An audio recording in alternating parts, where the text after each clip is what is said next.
15% or more on car insurance, you switch to Geico. It's what you do.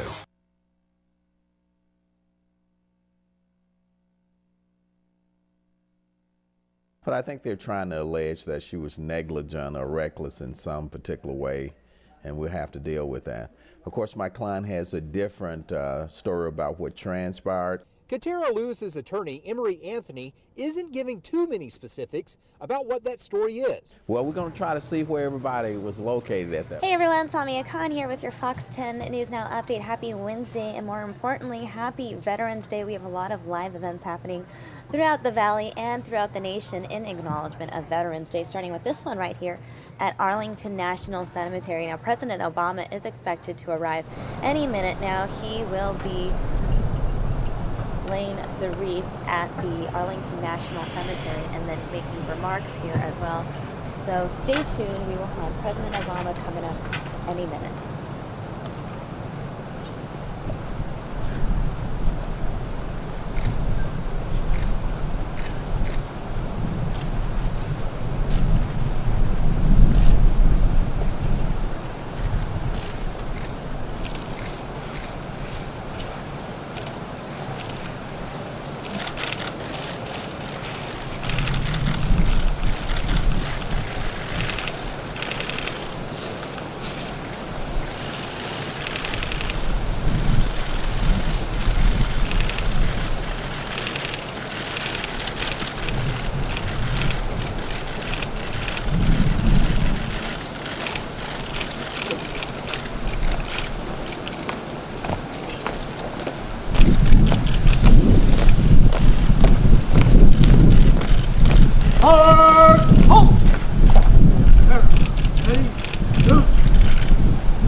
Present!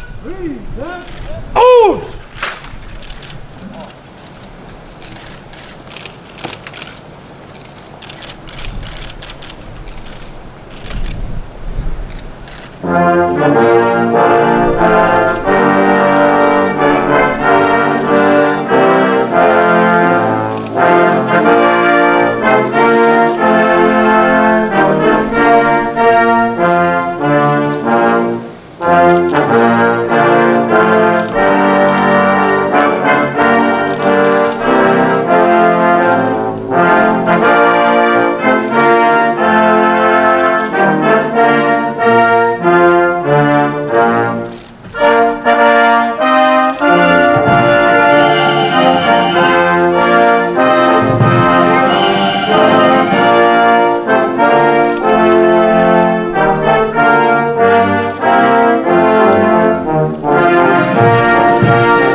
Present!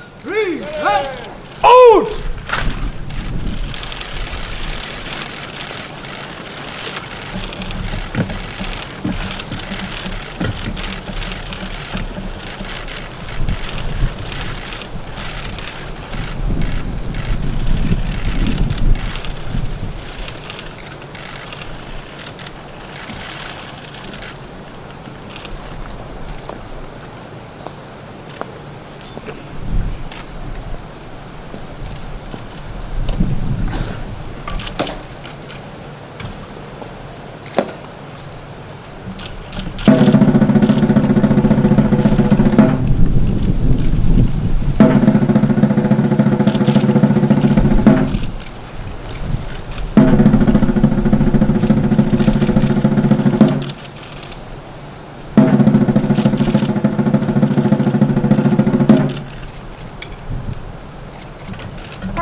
Oh! Oh, what? What?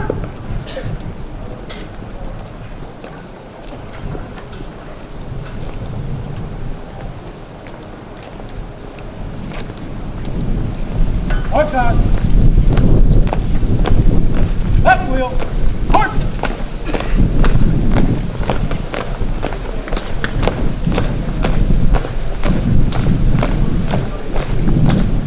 Hard. Halt.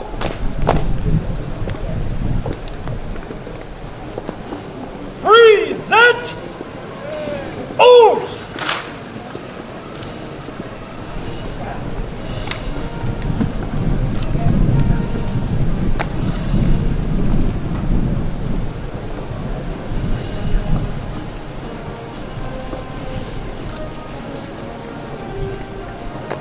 Order! Oops!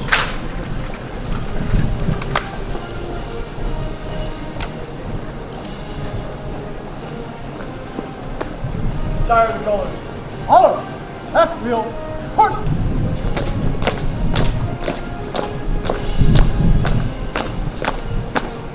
Forward! Horse!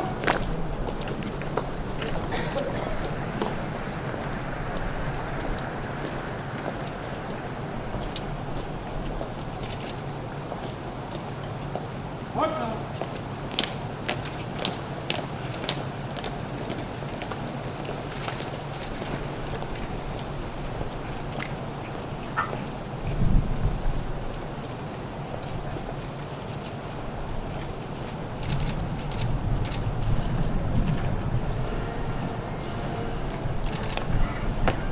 Commanders, take charge of your units. March! March! March! Up, out, forward! March! Post! March! March! March! Up! About! Haste! Hold! Halt! Out, out! Haste! Or halt! About! Haste!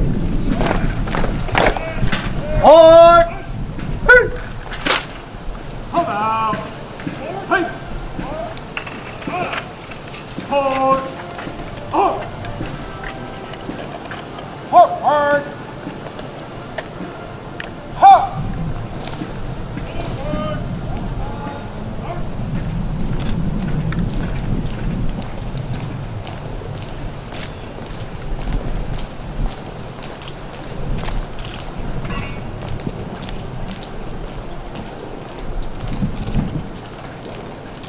Forward! March!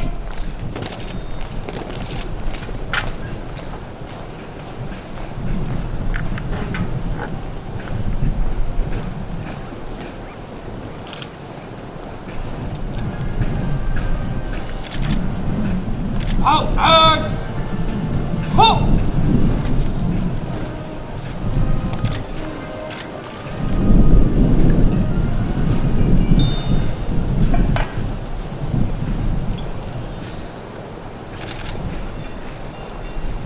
Halt! Hearts!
Ladies and gentlemen, please rise for the arrival of the official party. Ladies and gentlemen, please welcome Major General Bradley A. Becker, Commanding General, United States Army, Military District of Washington.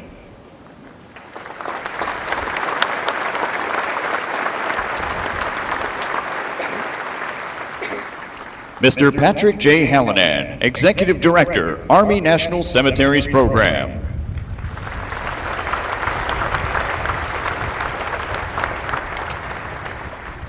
Mr. Norbert Ryan, Jr., the Military Officers Association of America.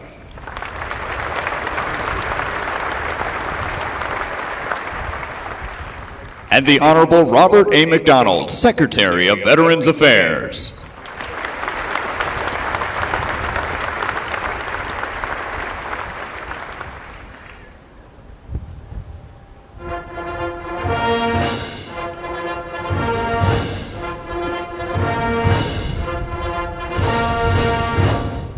Ladies and gentlemen, the President of the United States.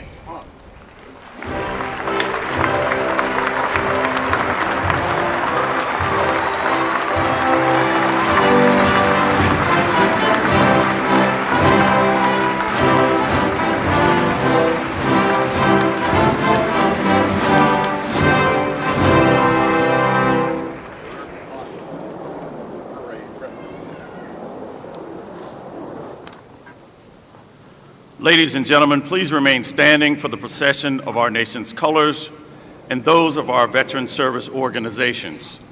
As we march on the colors, the United States Army Band will play the National Emblem March. Please place your hand over your heart or render a hand salute.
Please remain standing for prayer for all veterans delivered by Chaplain Michael McCoy Sr., Associate Director, Chaplain Service, National Chaplain Center.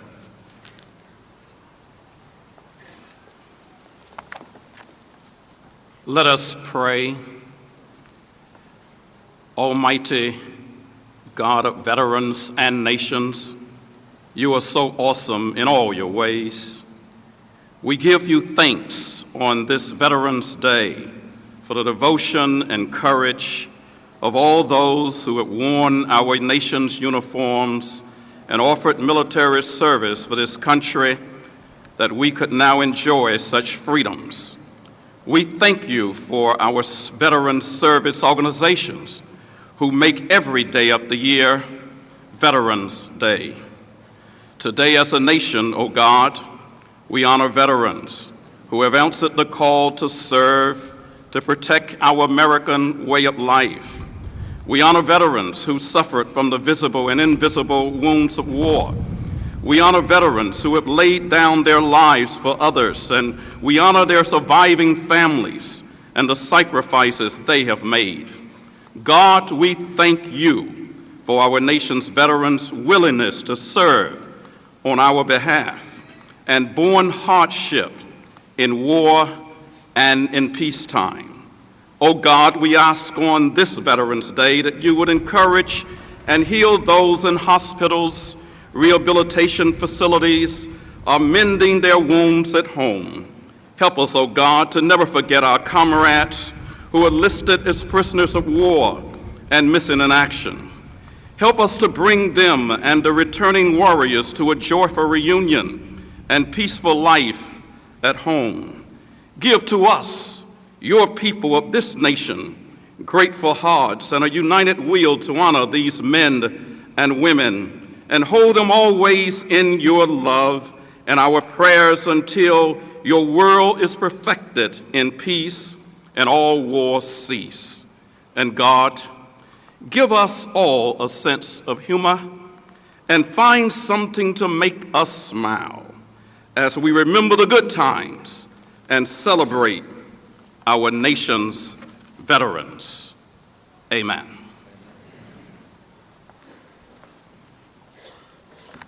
Now I'd like to invite Mr. Norbert Ryan Jr., National President, Military Officers Association of America, to lead us in the Pledge of Allegiance. I pledge allegiance to the flag of the United States of America and to the republic for which it stands, one nation, under God, indivisible, with liberty and justice for all. Please be seated. It is now my distinct privilege to introduce the members of the Veterans Day National Committee. The committee was formed by presidential order in 1954 to hold this annual observance in honor of our America's veterans and to support Veterans Day observances throughout the nation. Please hold your applause until I've introduced these special guests. If able, please stand when your name is called. Norbert Ryan Jr., National President, Military Officers Association of America. Gene Henkowski, National President, Polish Legion of American Veterans. Larry Kennard, National President, Korean War Veterans Association. Angel Zuniga, National Commander, American GI Forum. Arminda Crawford, National Commander, Catholic War Veterans of the USA. Edward Dement Sr., National Commander, American Ex-Prisoners of War. Al Kovac, National President, Paralyzed Veterans of America. Jerome Bloom, National Commander, Jewish War Veterans of the USA. John Rowan, President, Vietnam Veterans of America.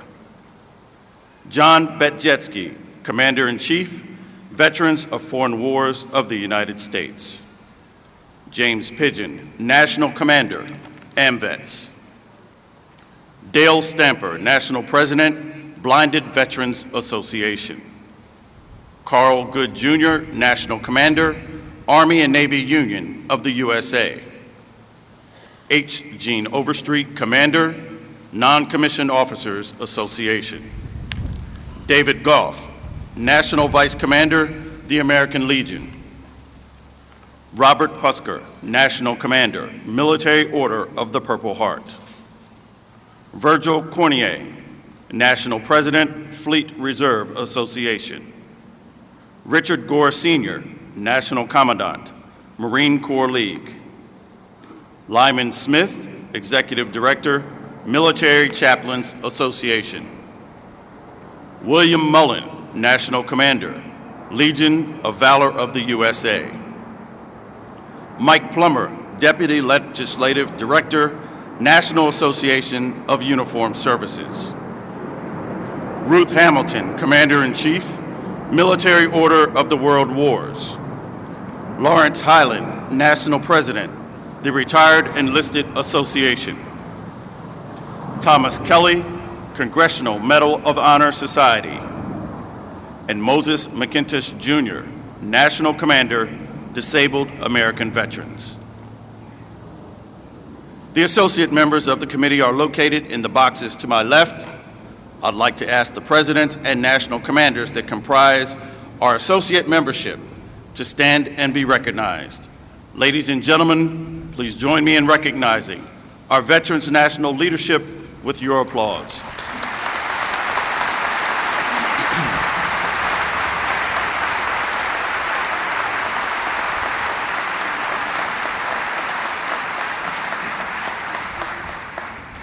It is now my pleasure to introduce our Veterans Organization host for 2015, Military Officers Association of America. Founded in 1929, MOA is the nation's largest and most influential association of military officers. With more than 390,000 members, it is the leading voice representing active duty, Guard, and Reserve, retired and former officers of all 7 uniformed services and their spouses, families, and survivors. MOA offers a powerful force speaking for a strong national defense and equitable treatment for all who serve and have served their country in uniform. MOA's network of state councils and more than 400 affiliate chapters across the U.S. actively promote the concept of lifetime service at the national, state, and community levels. As you can see, they live their motto. At MOA, we never stop serving. They are represented today by their national president. Ladies and gentlemen, please welcome Mr. Norbert Ryan, Jr.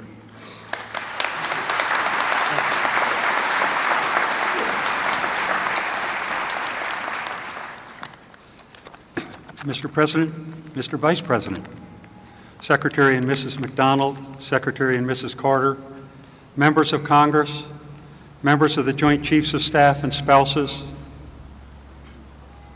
Medal of Honor recipients, fellow veterans, members of the armed forces, Gold Star families, and other distinguished guests, ladies and gentlemen.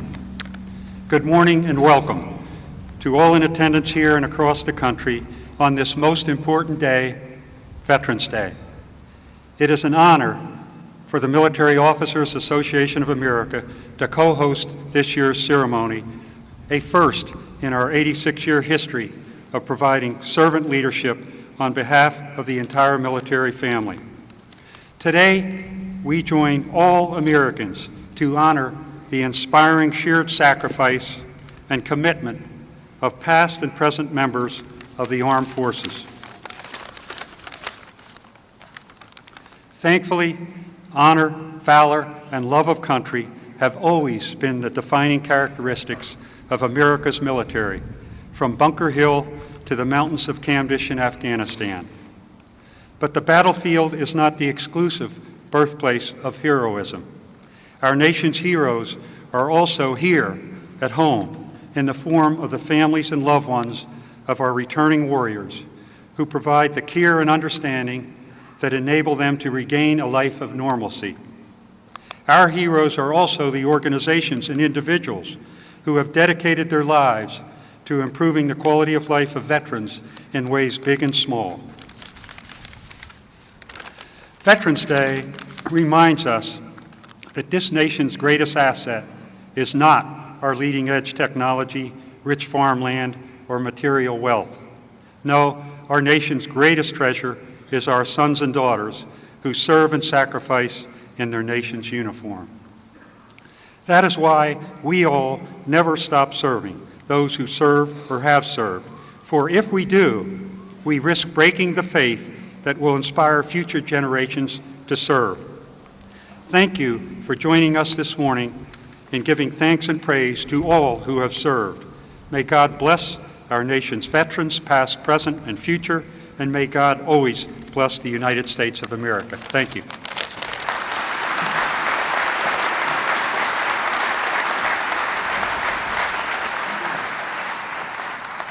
Please welcome the Honorable Robert McDonald, Secretary of Veterans Affairs.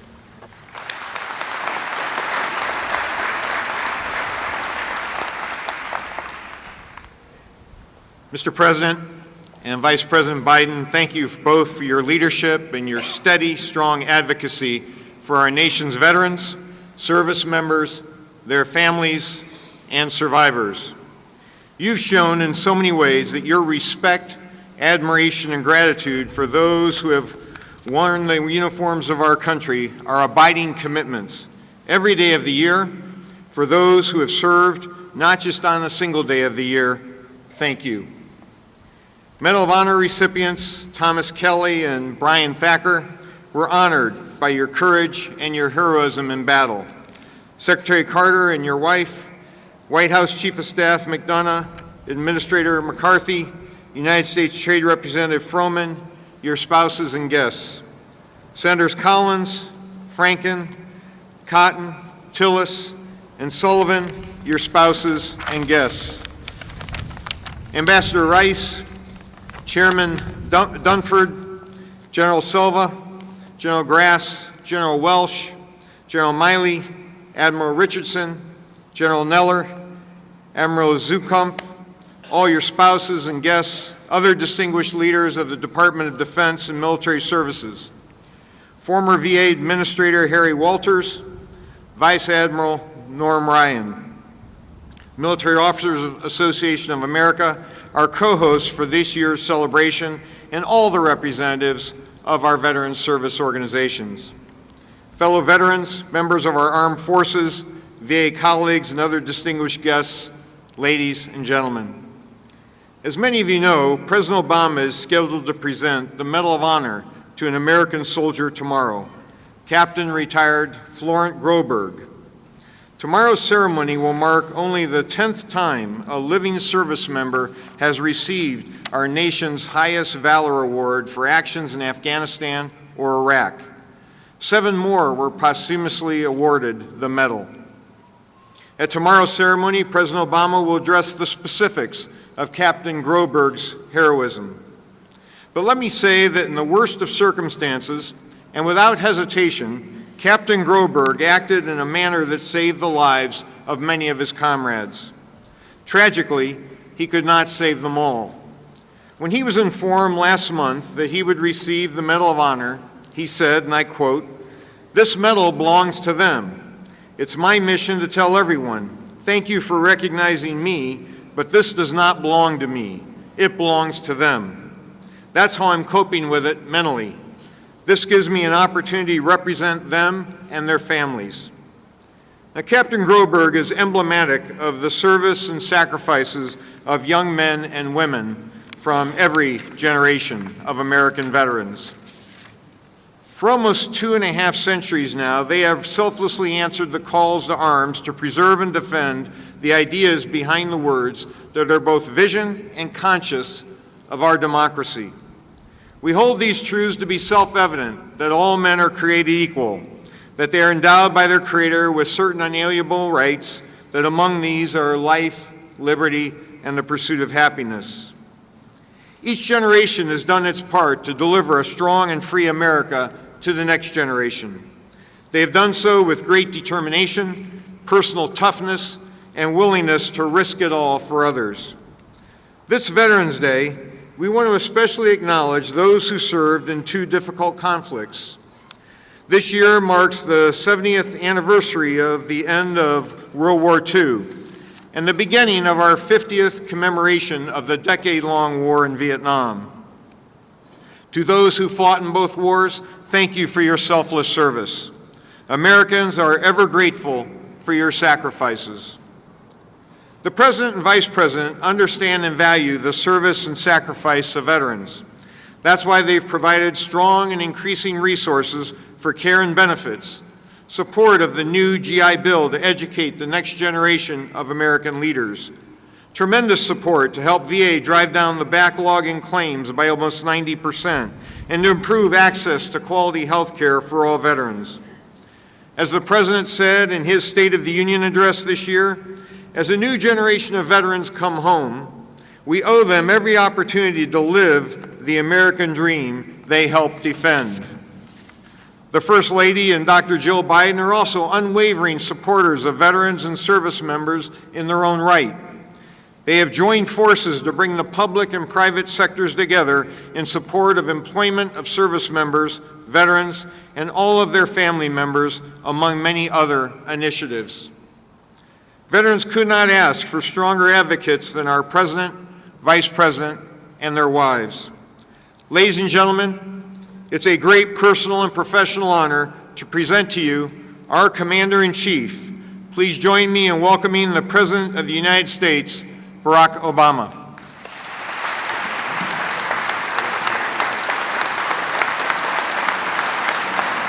Thank you. Thank you so much. Please be seated. Thank you. Thank you, Bob, for your service to our nation as an Army Airborne Ranger and your tireless work on behalf of your fellow veterans. To Vice President Joe Biden, General Dunford, Major General Becker, distinguished guests, to our outstanding veteran service organizations and their leadership, to our men and women in uniform, and most of all, to our proud veterans and your families, it is a great privilege to be with you once again. And to Captain Florent Groberg, as Bob just mentioned, tomorrow it will be my honor to present you with the Medal of Honor, our nation's highest military decoration. To all our veterans here today, and to veterans across America, whether you served on the beaches of Europe, the jungles of Asia, the deserts of the Middle East, whether you served here at home or overseas, in wartime or in peace, whether you served proudly in the Army, Navy, Air Force, Marines, or Coast Guard, you are part of an unbroken chain of patriots who have served this country with honor through the life of our nation. On these sacred grounds, where generations of heroes have come to rest, we remember all those who made the ultimate sacrifice for our nation. And today we gather once more to salute every patriot who has ever proudly worn the uniform of the United States of America. This year, as we mark 70 years since our victory in the Second World War, we pay special tribute to a generation that literally saved the world. We're joined by several of those heroes, including our oldest known female World War II vet, Army Lieutenant Colonel Luda C. McGrath, who this month turns 108.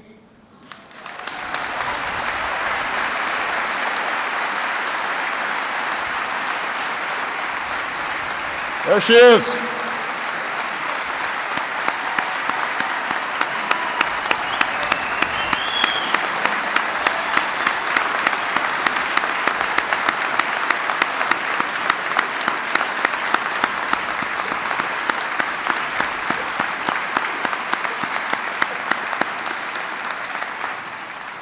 And I would ask all of our veterans and families of World War II, if you can stand, please stand or raise your hand so America can thank you one more time.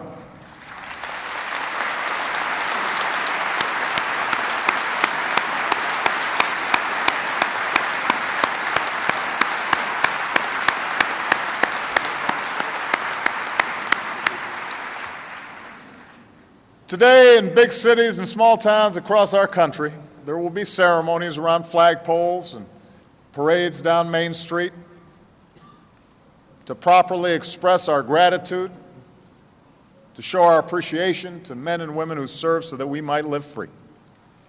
It is right that we do so. But our tributes will ring hollow if we stop there.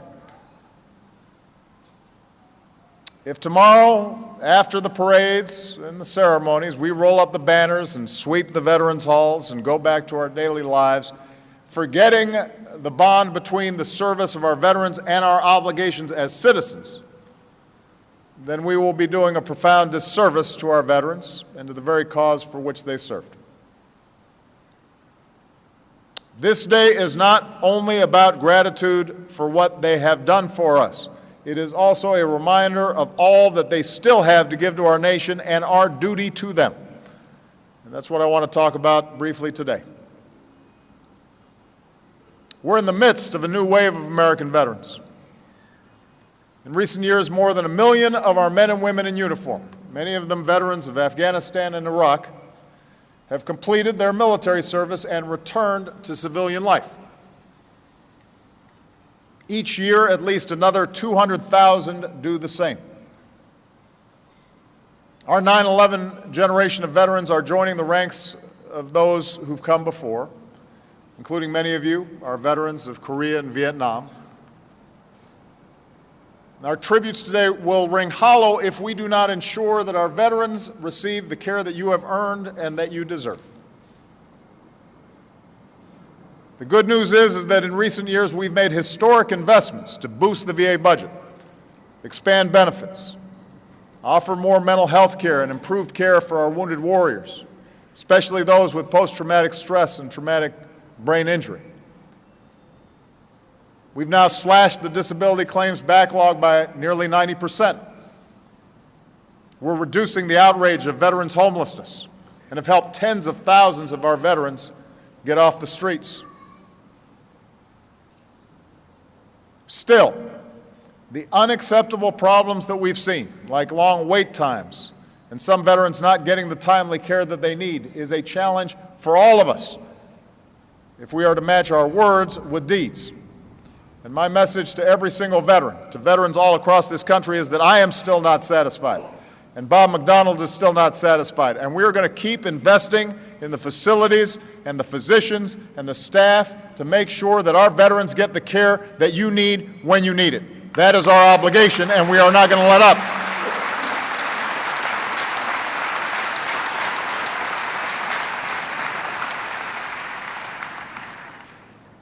Our tributes today will also ring hollow if we don't provide our veterans with the jobs and opportunities that you need when you come home. That's why we've helped more than 1.5 million veterans and their families pursue an education under the post-9/11 GI Bill. That's why we worked to make sure that every state now provides veterans and their families with in-state tuition. That's why we're fighting to make it easier for our veterans to get the licenses and certifications to transition the outstanding skills they gained in the armed services to civilian jobs. That's why we're helping more veterans and military spouses find jobs. And today, the veterans' unemployment rate is down to 3.9%, even lower than the national average.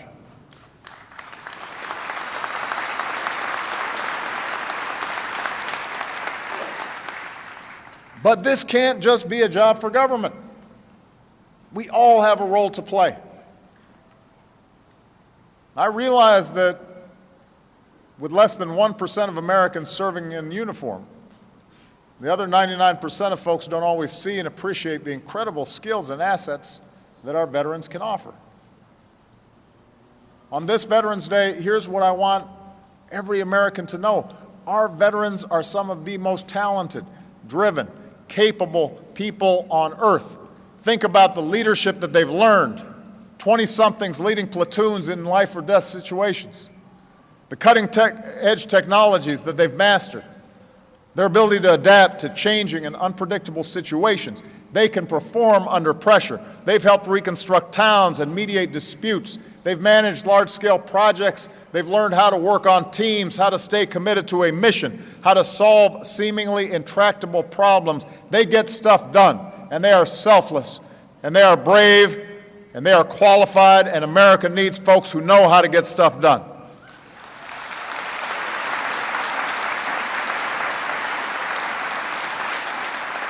If you can save a life on the battlefield, you can save a life in an ambulance.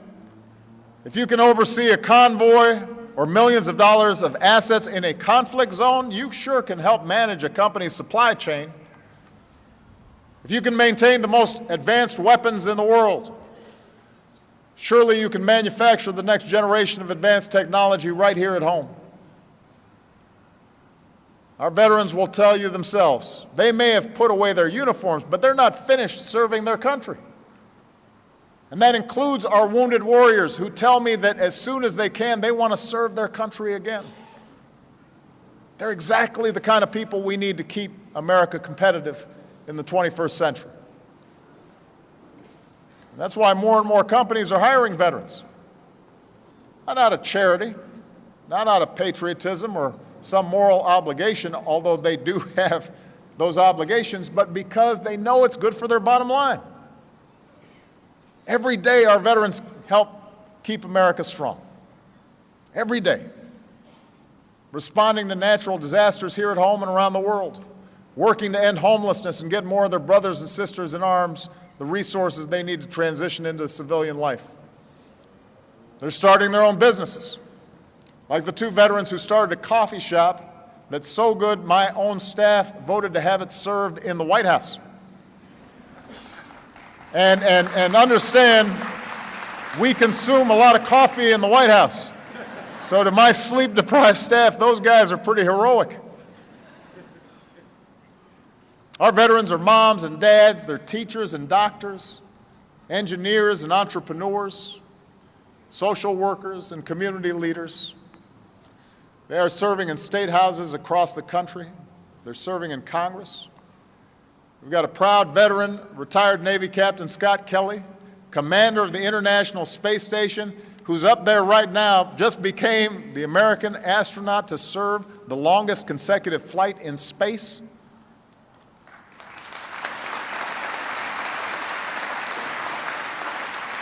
Our veterans are already making America great every single day. So my message today is simple. If you want to get the job done, hire a vet. If you're a business that needs team players who know how to lead and execute an idea, hire a vet. If you're a school system that needs dedicated, passionate teachers, hire a veteran. If you're a nonprofit that needs leaders who've been tested and can follow through on a vision, hire a veteran. Every sector, every industry, every community can benefit from the incredible talents of our veterans. They're ready to serve, and they'll make you proud.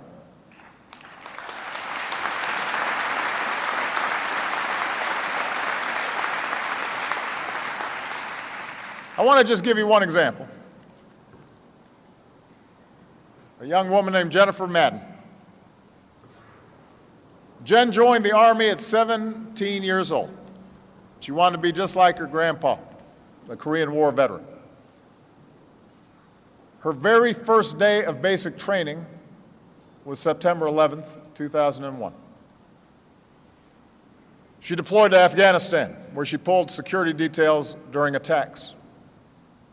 She lost one of her close friends in combat. When she came home, she tried to get back into her old life, but she found she simply couldn't stay focused in school or at work. She was struggling to relate to her family and her friends. Soon she was self-medicating and became homeless. Jen felt like she had lost her mission, her sense of purpose.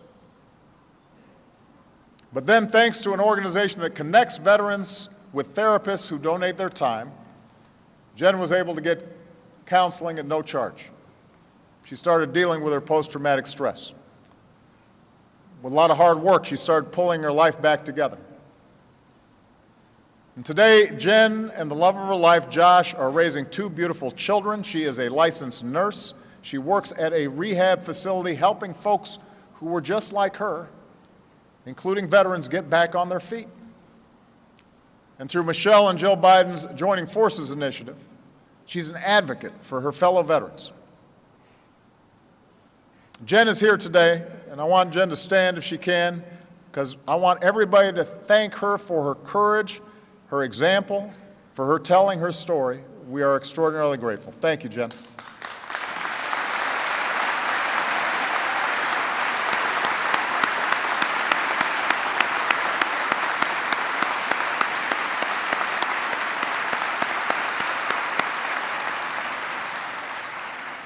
And I tell Jen's story because, like all of our brave men and women in uniform, Jen represents the best of who we are as a nation. She has sacrificed for us, and sometimes has the scars seen and unseen that are part of that sacrifice. And she's an example of what's possible when we express our gratitude not just in words, not just on one day, but through deeds every day, when we open our hearts and give hope to our returning heroes, and we harness your talents and your drive, and when we honor your inherent sense of purpose and empower you to continue serving the country you love. What has always made America great, what has always made us exceptional, are the patriots who, generation after generation, dedicate themselves to building a nation that is stronger, freer, a little more perfect. On this day and every day, we thank you.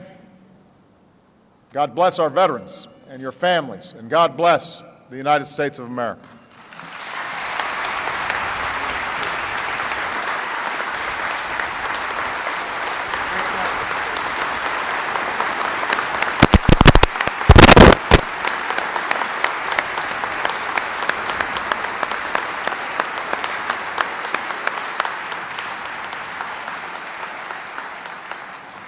Ladies and gentlemen, please rise and join the United States Army Band in singing God Bless America.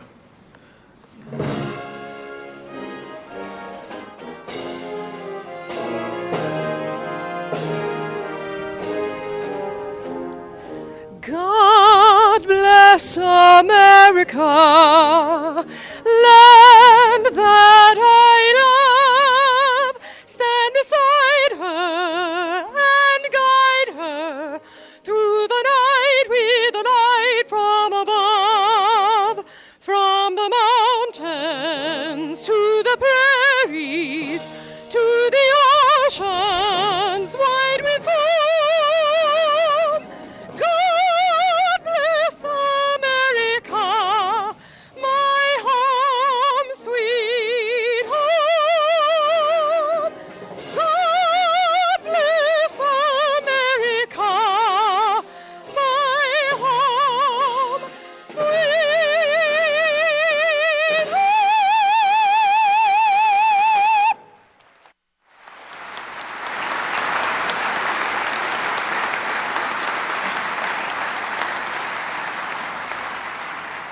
Ladies and gentlemen, please remain standing as we retire the colors. Retire the colors.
This concludes the 2015 National Veterans Day observance.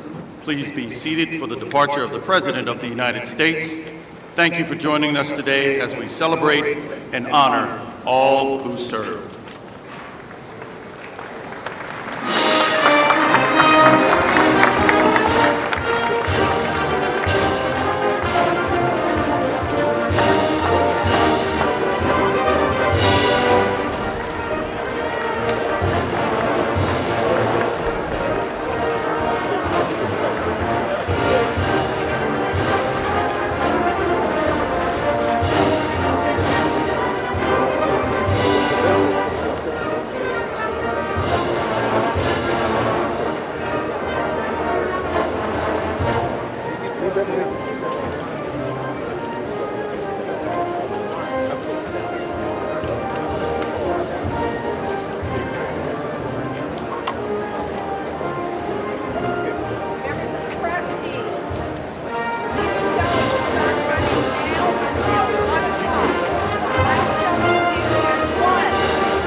Alright guys, this is Samia talking. I hope you enjoyed this ceremony from Arlington National Cemetery.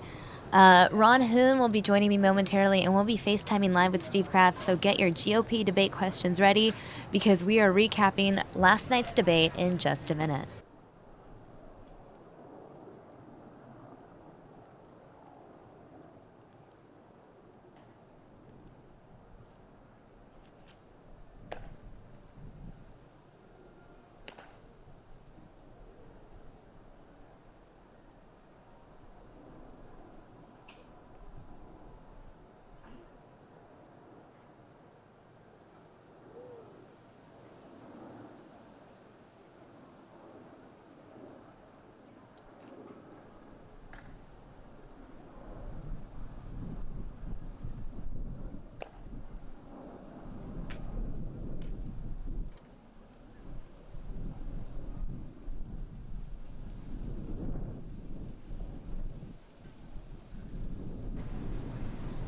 All right, guys, joining me now is the one and only Ron Hoon, and right now I am trying to FaceTime Steve Kraft. Last night was a big night. It was the 4th GOP presidential debate, and there were definitely some hard-hitting questions. Nothing like the 3rd GOP debate. It was not very feisty. I would say for people who like the circus element of the debates, which you saw a lot of in the previous one, in debate number 3, you didn't get much of that. You actually did get substance. To me, almost every question sounded well thought out, was sort of in-depth. Look at this. Oh, this is cool. And we're going to be talking to Steve Kraft. Steve, you are now on News Now with us. Steve, get that seatbelt buckled. Let's go. Okay, hang on, guys. This is so fun to watch. This is great. So Steve was in Milwaukee yesterday for the debate. He is on his way back, as you can see. Yeah, that's right. We're boarding right now. This is a flight to Chicago. Okay. So when they tell me to turn the phone off, I'll have to turn the phone off. Yeah, so you're stopping in Chicago, and then? Well, during that... we have quite a long layover there, like about almost 4 hours. Are you going to get deep dish pizza, visit any family or friends? He's from Chicago. I know. Can't go there without getting a hot dog, right? That's true, but we have Portillo's here in Phoenix, so... I know, that's true. The weird thing is, if it's a 4-hour delay from once you fly you go through the airport, you fly, you get there, you got a 4-hour delay. It almost seems like it'd be faster and less expensive to just fly into O'Hare and drive up to Milwaukee. Yeah, it's about an hour and a half to drive it, so it'll work out. Yeah. I'm not a big fan of 4-hour layovers, but anyway. By the way, is this microphone okay for you guys? Yeah, you sound great. Yeah. I think none of the viewers are complaining. I did tell them to get their questions ready for you 5C. guys. Somebody just tapped Steve on the shoulder. Oh. Hang on a sec. Hold on, guys. Oh, shoot, 5A. So you're A? It's so real, that I'm in moment the wrong where seat. you end up sitting in the wrong seat and you thought you were in the right seat. That's okay. This is so hilarious. So I'm in Hilarious. A. All right. Small change, no big deal. Happy Veterans Day, by the way, Steve. Thank you. This is great. Okay, now we can look outside. How about that? Yeah. That's, like you were saying, a little bit of a heat wave in Milwaukee. So I did not know. Probably warmer there than in Chicago. One other really quick aside. I didn't know till I saw the intro to last night's debate. Everybody, I think, has heard the story that Teddy Roosevelt was shot, and with a bullet still in his chest, he went on to give a political speech. I never knew that it happened at the Milwaukee Theater where they were last night. Wow. That happened at That's that exactly historic right. theater. It used to be called the Milwaukee Auditorium back in those days. In 1912 or whenever this was. But he was shot just a couple blocks away from the theater. Instead of going to the hospital, he said, "I'm going to give the speech," and he did. That is fantastic. That made me love the event even more last night. All right, Steve, let's just talk about what you thought were key moments during the debate, and we can kind of go back and forth on it in terms of moments that you might have had where you said, whoa, okay, now that might be a little bit significant. I'm going to start with one. You give me your take on it, and then take it from there.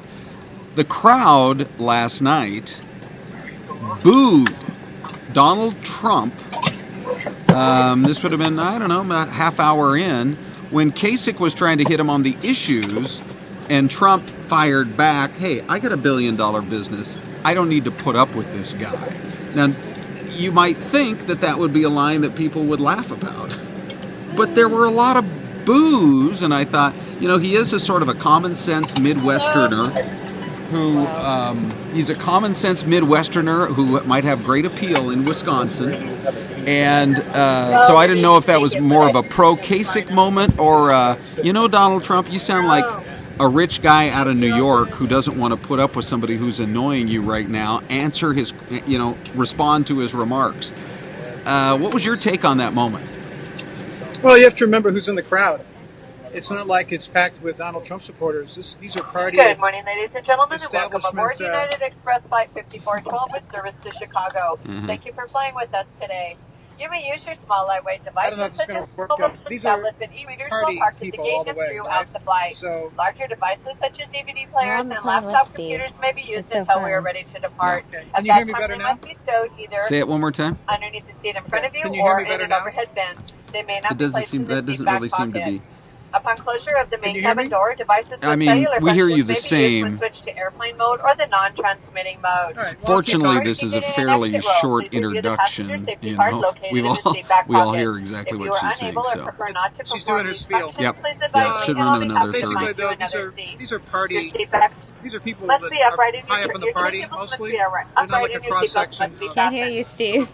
She's Carry-on items Yeah, must it's be weird. stowed in She's an louder overhead than bin you, or even though the completely underneath the speaker's seat in up front of above you, your leaving the head. aisle That's and all exits strange. completely clear.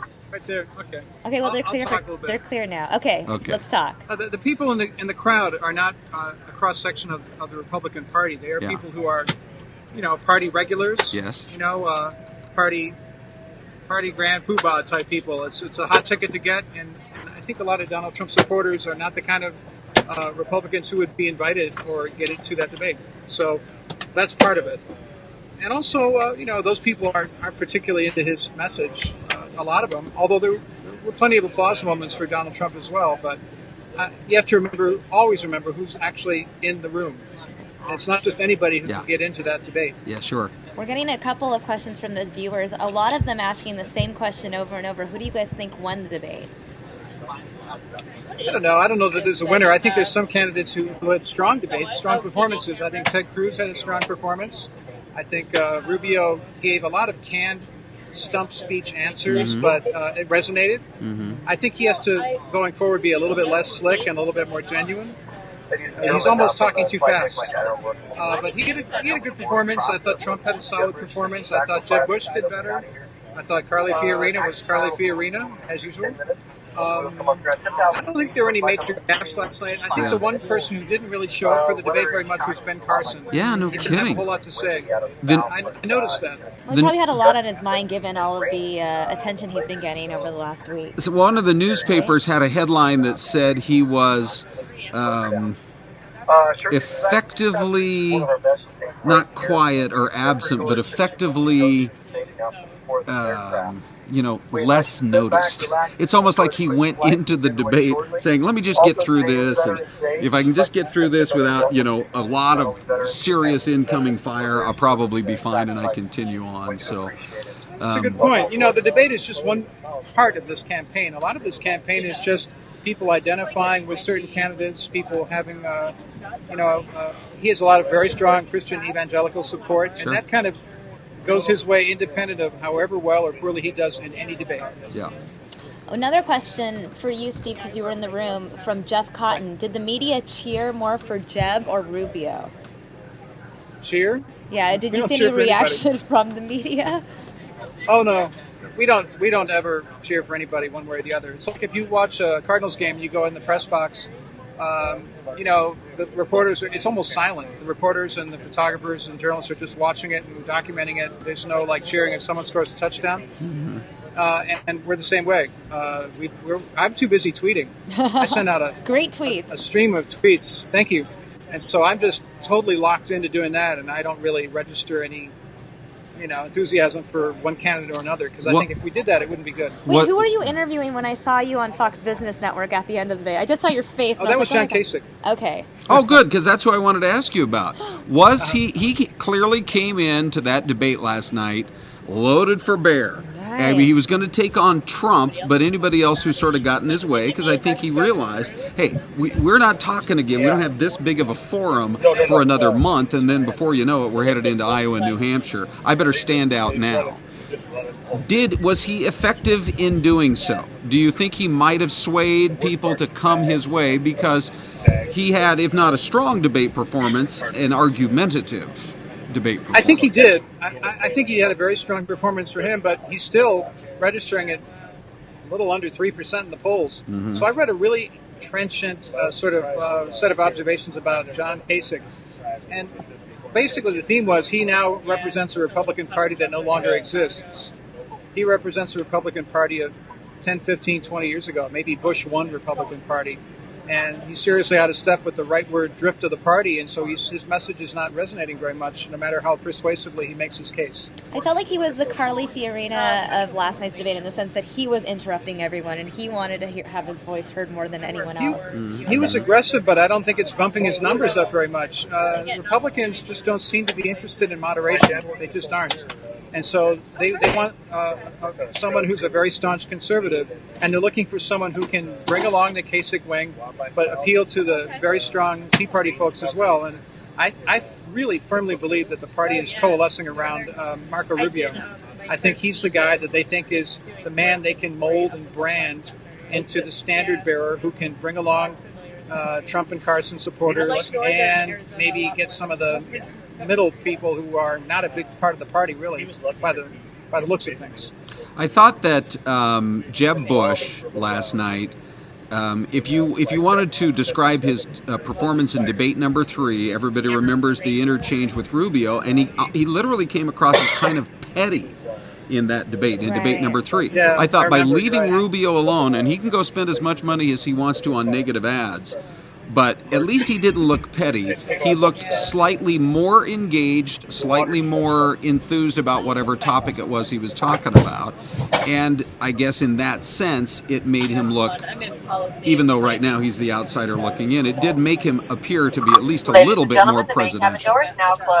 I think you're absolutely right, and I'm going to have to turn off my phone at this point. Oh my God, we have so many more questions from viewers. I think he had a strong debate. I think he's going to go door to door in New Hampshire and hope that he can just have a great breakout performance there. But Jeb Bush's work is cut out for him. Okay, I have a question. In a couple hours, when you have your really long layover in Chicago, can we continue our FaceTime? Sure. And we can answer the rest of the viewer questions? Absolutely. Either Happy that, to do it. well, that plus, go ahead and just get the go in-flight internet, Steve. You can call us back in 5 minutes. Just I gotta go, guys. Talk to you soon. Bye. All right. See you, Steve.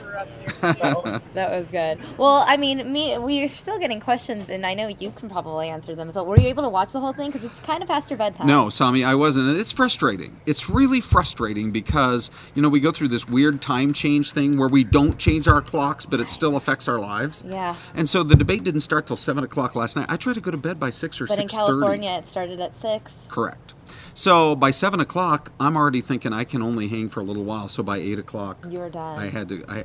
My understanding was it actually went overtime and went to about 9:15. Yeah. So I'm really only up to speed on the sound bites I've seen today from later in the debate and what was talked about in the first hour. There's a full transcript written. There's full transcripts written out of the full debate. Mm-hmm. Because I watched the whole thing, but there were moments I was doing other things. Yes. And so I went back this morning to read the transcript. Yes. So that I would be more informed because I was so distracted by all these incoming calls and emails and things like that. Yeah. But we can answer a couple of these questions. Good, let's do it. AL saying, Ron, did you feel that Neil Cavuto was fair with his questions? I did. I didn't pick up any. I just think not only was Neil solid with his questions, I loved the questions in the junior varsity debate. I missed that one. Yeah. I thought it was Gerald Seib from the Wall Street Journal and then 2 reporters from FBN from the Fox Business Network. I thought they all did great. Every single question to me, there was never a question like the 2 that were, so sort of out of line from John Harwood from CNBC the last time around, which is, are you a cartoon character of a presidential candidate? And Governor Huckabee, you say people who live on the East Coast or the West Coast have no moral authority to lead. What about Donald Trump? I mean, it was literally, it was that kind of, I thought every question was designed to get an answer, not to create a circus, of yelling back and forth, but to actually get an answer of where that person stood on that particular issue. So I thought Cavuto was great. I loved his quick little quip. His very first question to Ben Carson, wait a sec. So did you watch the part where he's talking to Ben Carson about I guess it was. He talked to Ben Carson about the questions about his past. Right. He's like, thanks for not asking me what I said in the 10th grade. That was Carson's comeback to it, and Right. everybody laughed, and Cavuto instantly said, okay, well, there goes my follow-up question. And so, it was a little bit lighthearted, too, because you want to still be able to be a good questioner, but at the same time, there's a lot Have of some tension. personality. There's a lot of tension in these debates. These guys know this is for all the marbles. Right. And so if you can insert just a little moment of levity like that, I smiled. I think, the candidates probably smiled. People chuckled in the audience. I thought Neil did a really good job. Now, Ben, if you spotted something, if you're talking about something that you saw that you thought was maybe a little bit off the reservation, let us know, because I'd love to respond to that. But I thought every question, there were a couple of different times that Maria Bartiromo did a good job of asking a specific question. She got an answer that was a good answer, but didn't necessarily go right to the heart of the question. And so she said, do you have any specifics on how to cut the deficit? She'd ask a follow-up. Mm-hmm. So I thought all around it was such a better debate than the last one. Right. I do know that obviously with the internet, Mhm. Twitter, GOP debate was the #1 trending hashtag, Yeah. and a lot of people reacting to the fact that wow, they were actually asking real questions. Mhm. But then other people obviously getting sidetracked, talking about things like Maria's eyelashes, for example. Was a topic on Twitter. That Oh, I was it noticed. really? Yeah, it's always interesting to just kind of go into the hashtag Yes, GOP debate yeah. and see what people are tweeting depending on Sure. whether they're serious about politics or they're comedians, whether Right. they're Republican or Democrat. I suggest you guys search hashtag GOP debate and check out some of that Yeah, sure. on Twitter. Here's another question. It was for Steve, but perhaps you can answer it. Okay. Rachel saying, Kasich seemed to be forcing his voice to be heard. Mhm. Should Christie have been up there instead of Kasich? I guess subliminally, I was a little bit annoyed by that because, and I'm only thinking why. Why was I annoyed by it? Because then you focus on the interchange. But there were 2 or 3 times where he did interrupt somebody else, and I guess the reason that was annoying so much was that it's not, like Steve pointed out, he's way over on the periphery. You can inject yourself so much because you're desperate to have your voice heard. And I guess you can't blame the guy, but I would have much rather heard an interruption. This is maybe going to sound a little cold, but I would have much rather heard an interruption from somebody who really matters in the race. And who do you think really matters? Is it the top 6? Is it the top 4? I would say for sure the top 4 of Carson and Trump and Cruz and Rubio. I think Jeb Bush, just because of his name and Carly and his money, Yeah. he has to matter. So there's 5. And to pick one of the others, I think you would probably be at your max. So are you buying what I'm saying so far? Yes. So who, if we said the top 4, because they're all in double digits, Right. Even though 3 and 4 have a way to go. Right. But for whatever reason, you hear more people saying what Steve said, which is, and I think the Bush people must have polling that indicates Marco Rubio is the odds-on favorite, Right. despite the fact that you have 2 guys who are higher than him in the polls. So I'm not quite sure exactly why that is, but there must be some polling underneath that's driving all of that. So you've got those 4. Cruz is right up there with him. You've got Bush, meaning of the other 5. Of the other 5? No, of the other. Sorry. Three. Of the other there's 3. Fiorina, Kasich, and Rand Paul. I would say Rand Paul, actually. Well, I don't know. Carly Mhm. Fiorina, for me, I don't know. I'm saying just people that might make the debate more interesting. Yeah. Well, then I would go. I would drop down, and I would go pick up Christie again and put him back in, because Christie. I feel like this is a draft of sorts. I don't get how Christie is just not doing anything in the numbers, because he had a great debate in the last debate. Do you think that the whole Bridgegate scandal really affected just the way people perceive Chris Christie and his name, and they just feel like, they maybe don't dislike him, but they feel like Maybe. other candidates that don't have some sort of thing I know. I don't know. Which, you're probably right about that, which is weird, because in the end, if they could have got him, they would have gone after him and forced him to resign or face criminal charges or whatever. But in the end, it was clear that he had a couple of his top people who were way over the top in the way they were handling things. And that maybe addresses his issue as a manager, but he didn't do the Bridgegate stuff. He wasn't the one who said, Right. you call up, you shut that bridge down right now. He wasn't the guy who did that. Right. And so in the end, other people lost their jobs. There were major investigations, and in the end, Bridgegate, for him, in terms of was he the person responsible for it? He really wasn't. Right. So I don't know. I don't know why he's not connecting, except that his plain spokenness, I thought, was really going to work this election cycle. But there's someone else out there at this election cycle that owns the plain spokenness. I'm going to call it the way I see it, even if you don't like my non-PC answer. Somebody else owns that space. So you're saying if Donald Trump never entered the race, there's a chance Chris Christie could be in the top 4. If we took away Donald Trump's 25% in the polls right now, I would say some of it would simply go away, and those are people that otherwise wouldn't get excited about any candidate. Right. And I think that a chunk of it would go to Chris Christie. Yeah, I don't think any of it would go to Jeb Bush. I think a little bit of it might go to Carson, but not so much because he appeals to evangelicals, which is not where Trump is. Trump is more with the Tea Partiers. So where else would the Tea Party... If Trump stepped away, to answer your question specifically, I think it would help Ted Cruz, because the Tea Partiers do like Ted Cruz. I think it might help Marco Rubio a little bit.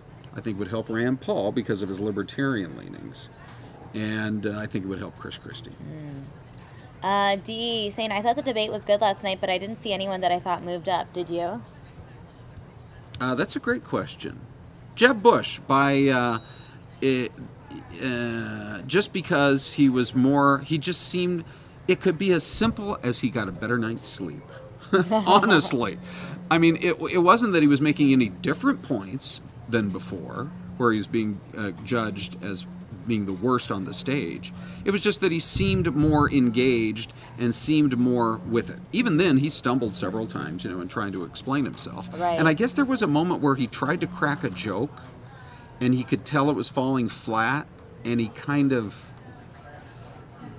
backed out of the joke before it was over or something. I don't remember this, but I'm sure you're right. Well, I just saw the clip real quick where it ended with silence and anyway... so it was awkward, but that obviously happened in the later hour, so I didn't catch that. Rachel saying, I'm really happy they asked a lot of tax policy questions that helped me understand more about each of them. G saying, FBN did a great job with the questions last night. We finally got some info. Mm-hmm. Joe Foley, Ron, your thoughts on the illegals getting a time period to prove themselves? Okay, so let's see. I think that... I have said this to you before, Samia. I think that, and it was weird that nobody else jumped in on this debate. I think there is somewhere in the middle between what John Kasich is talking about and what Donald Trump is talking about, because they're on the two polar ends of it. Of right? Immigration. Yeah, and Trump is saying, we'll build a wall. Yes, we have to deport everyone. Ike did it. I like Ike. He was a nice guy, and still he was able to get 1.5 million across the border. They came back. Second time, they came back. Third time, way far away. So Trump is actually saying that. And Kasich is right. That's never going to happen. Right. And also there's something to, remind viewers that, yes, there are 11 million illegal immigrants in the country. Yeah. Not all of them are from Mexico. Correct. We always talk about going back to Mexico, building this wall. But, that's right. What about the people that get in through other means? People coming in from all around the world that aren't here legally. I know, and that's in the era that we live in, isn't that something we do need to know? If it's not just people coming, which the vast majority are people coming across looking for work, looking to improve themselves, have a better life for them and their families. But if there are the occasional people from countries in parts of the world that we ought to be concerned about, we really should know more about that. I think that's...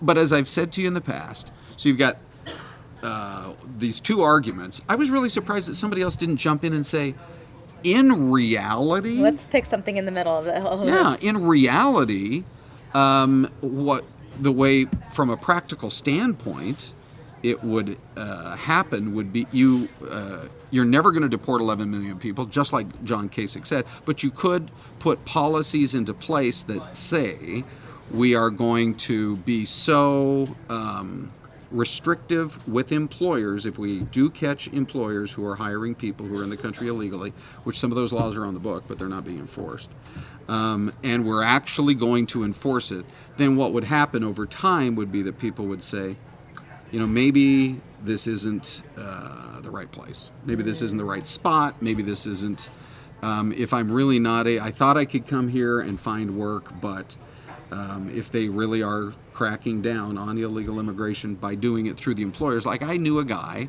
who used to own a car wash, or I think it was a bunch of car washes. And I remember him telling me at one point that it looked like the government was actually going to start cracking down on looking at who are the people you're hiring, and are you hiring people who are here illegally, and you could really get in serious trouble.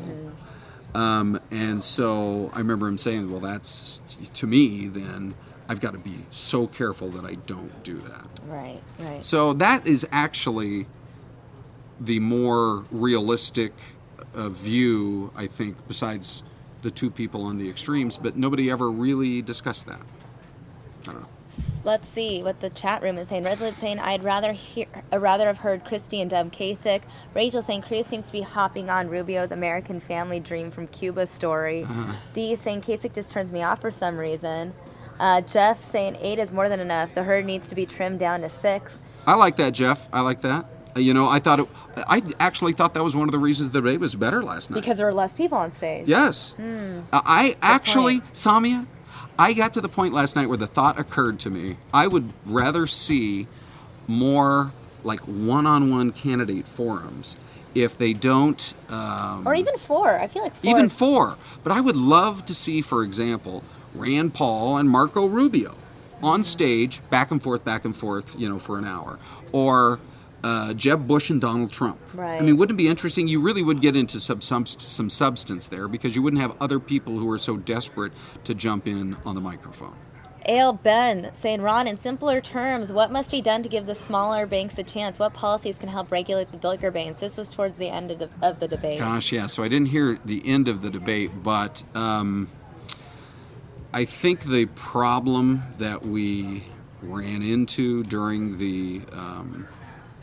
this is my understanding of it, during the Great Recession in 2008 was that these big banks who knew they were too big to fail and knew they could bring down the whole financial system if they were to fail, closed their eyes to the fact that they were buying these derivatives and these puffed up mortgages that they probably realized people were not going to be able to repay.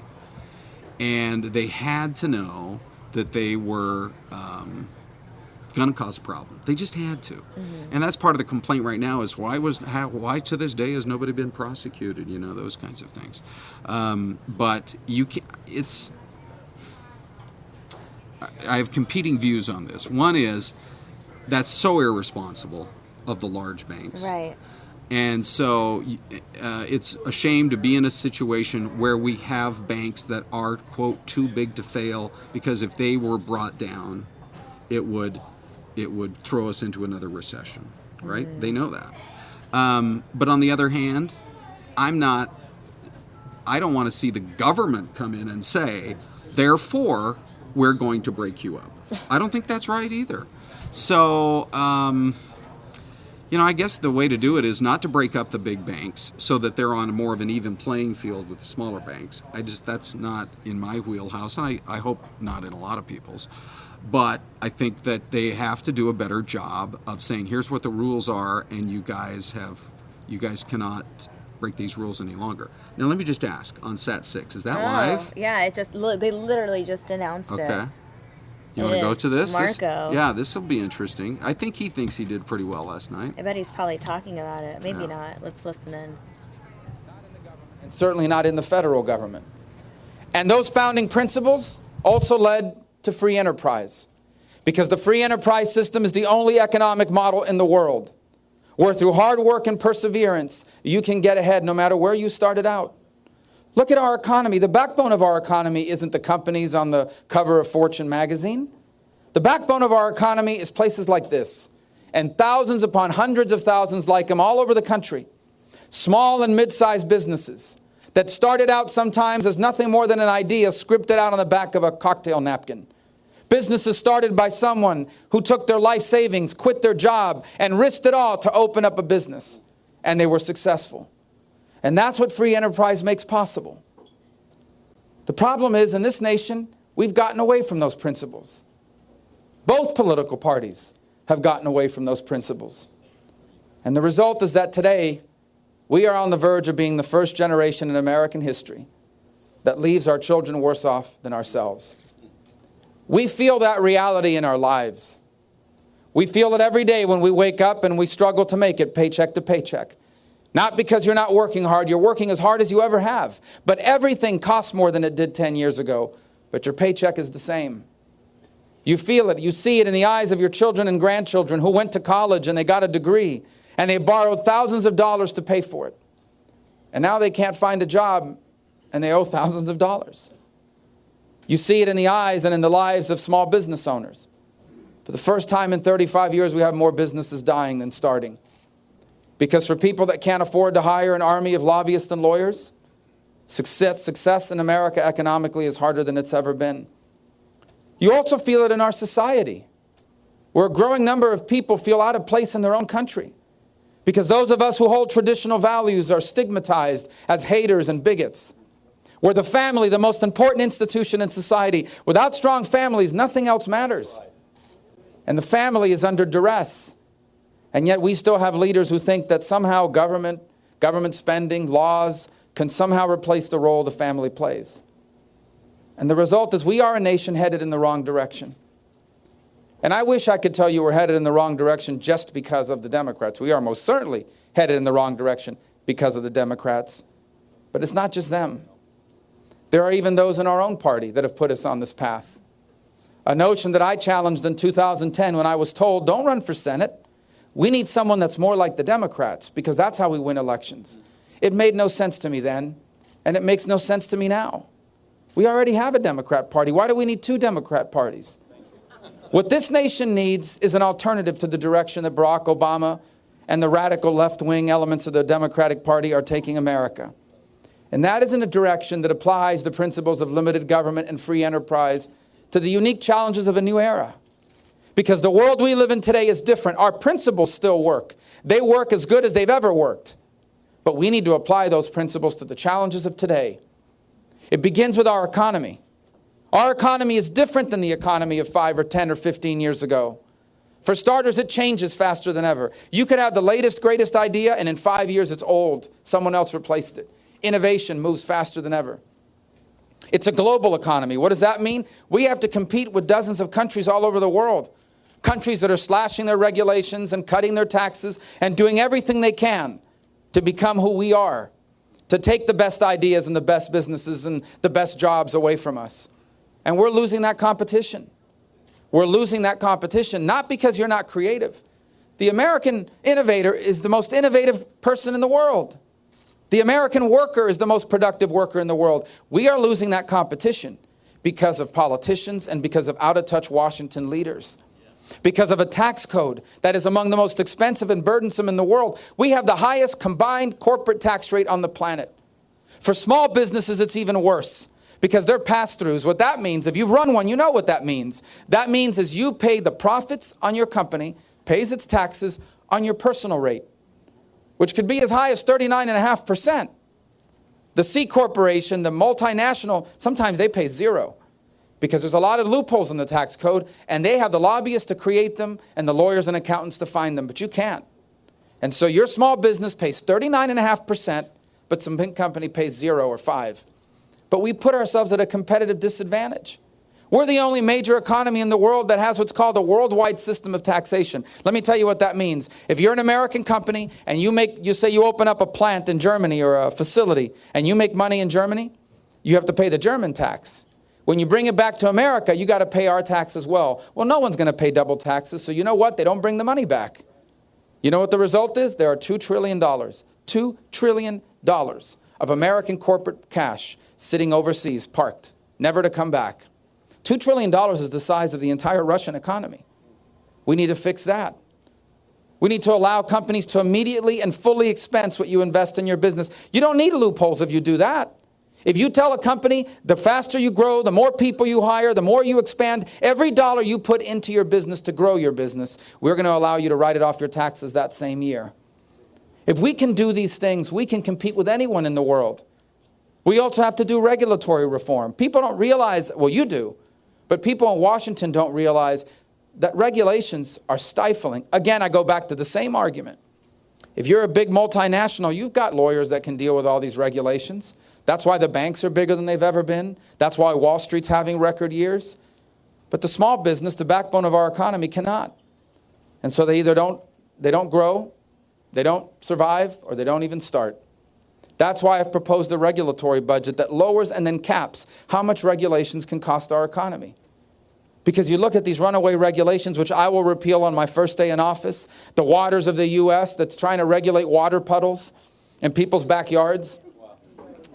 The clean power energy regulations that do nothing for our environment but are going to increase your utility rates and the cost of doing business in America. We're repealing those things because the EPA today stands for the Employment Prevention Agency.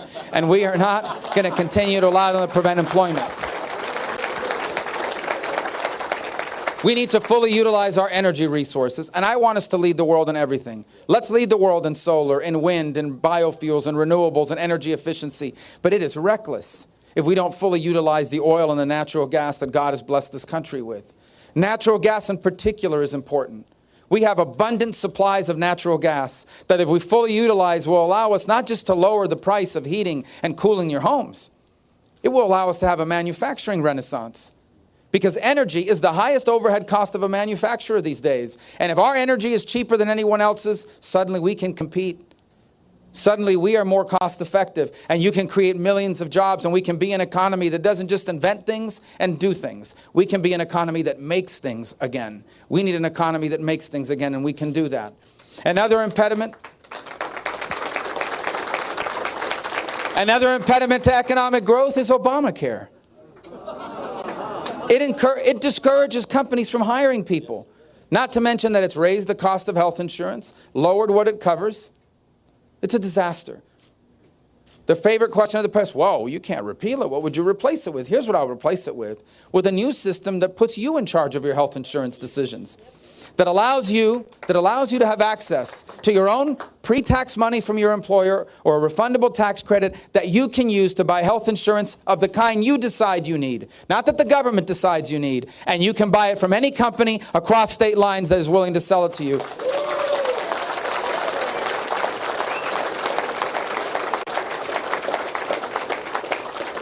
And one more thing, if we want to be globally competitive in our economy, we must begin to bring our national debt under control.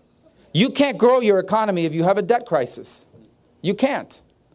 And so we must bring our debt under control, and we must bring it under control by dealing with what's causing it. It's not being caused by defense spending. It's not being caused by foreign aid. Foreign aid is less than 1% of our budget. Our long-term debt is caused by the fact that we have some really important programs that long-term go bankrupt if we don't amend and reform them. They're called Medicare and Social Security. Now let me explain. I'm from Florida. You may not know this. This is not well known. But there are a lot of people in Florida on Medicare and Social Security. My mother's one of them. My mother's 85 years old. I am against any policies that are bad for my mother. And here's the good news. The good news is if we act now, we don't have to disrupt anything for her, or anybody like her, or people that are retired, or people that are about to retire. In fact, we can't. You can't tell someone that's worked all their lives and paid into the system, guess what? I know you're 70, but we're changing it on you. And we don't have to. But it will have to be different for me. I'm 44. After last night, I feel 45, but I'm 44. Thank you. She said I look 43. It's up front. It's going to look different for me and for my children. What do I mean by look different? I'm supposed to retire at 67. I may have to retire at 67 and a half. If I've been financially successful, my benefits may not grow as fast as they grow for someone who's not as financially successful.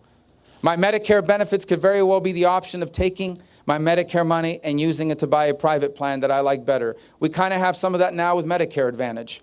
These are not unreasonable changes. And if we make them, we can bring our debt under control. And if we combine it with all the other things I talked about, tax reform and regulatory reform and the repeal and replacement of Obamacare and fully utilizing our energy resources, the American private sector will take care of the rest. I always chuckle when I hear a politician say, I created 1 million jobs. Politicians don't create jobs, at least not outside of government. The private sector creates jobs. And if we put in policies that allow our private sector to succeed, the American private sector, the American small business owner, the American innovator, and the American worker won't just create millions of jobs. It will create millions of jobs that pay more than the jobs that are being created now. And that's what the job of us in politics is to do, is to make America the single best place in the world for the private sector to succeed.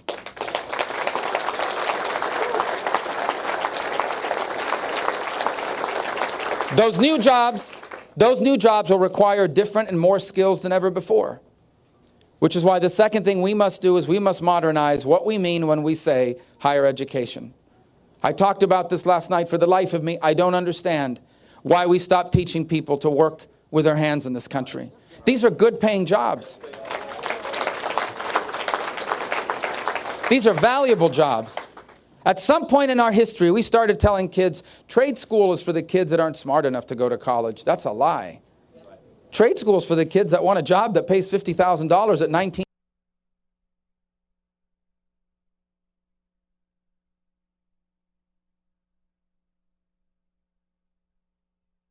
Uh-oh, it looks like we have lost that feed. Oh no, what are we gonna do, guys? Let's hold on to this for just a moment.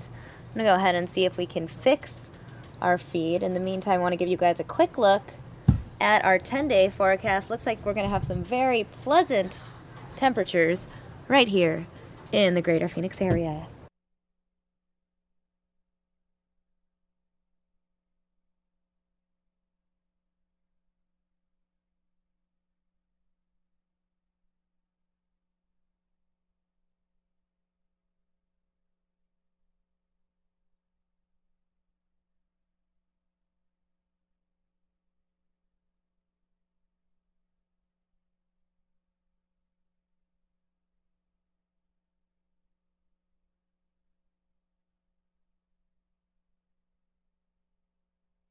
Alright guys, looks like we're having some technical difficulties. Hopefully our technicians will be able to fix that and get those satellite feeds back in. In the meantime, I want to recap some of our top 5 because we never really got to them. We've been so busy this morning bringing you live events and discussions that I haven't really talked about any of these top 5 stories.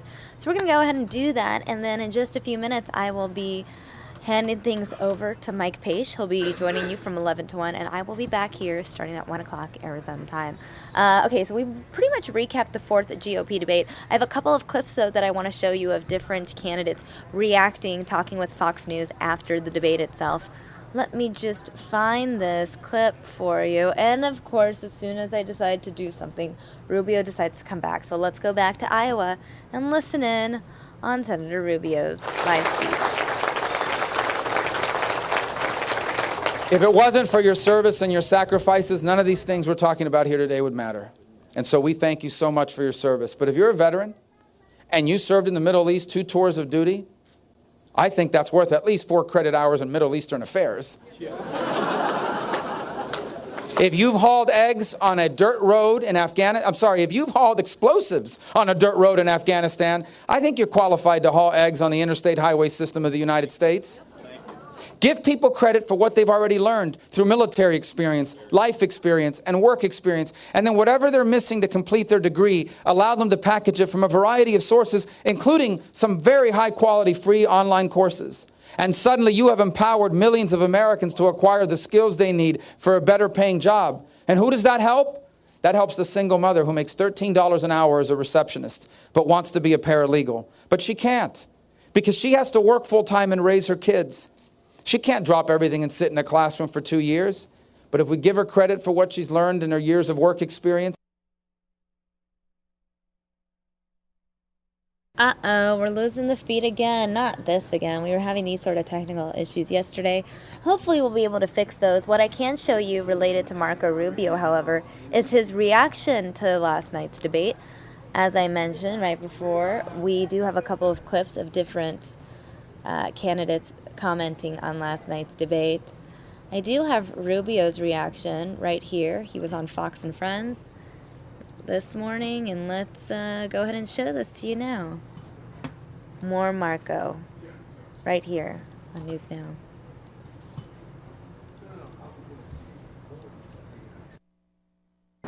First of all, before we fund anything, the federal government should be fully funding national security. It is the most important obligation of the federal government.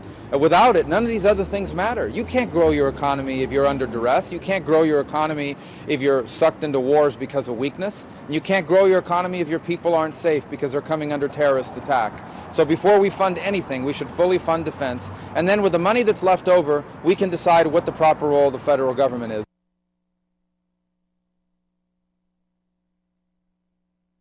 We are on pace to have the oldest and the smallest Air Force and Navy in a generation. We are reducing 40,000 positions in our Army. The Chinese are practicing how to shoot down our satellites. We have no answer for it.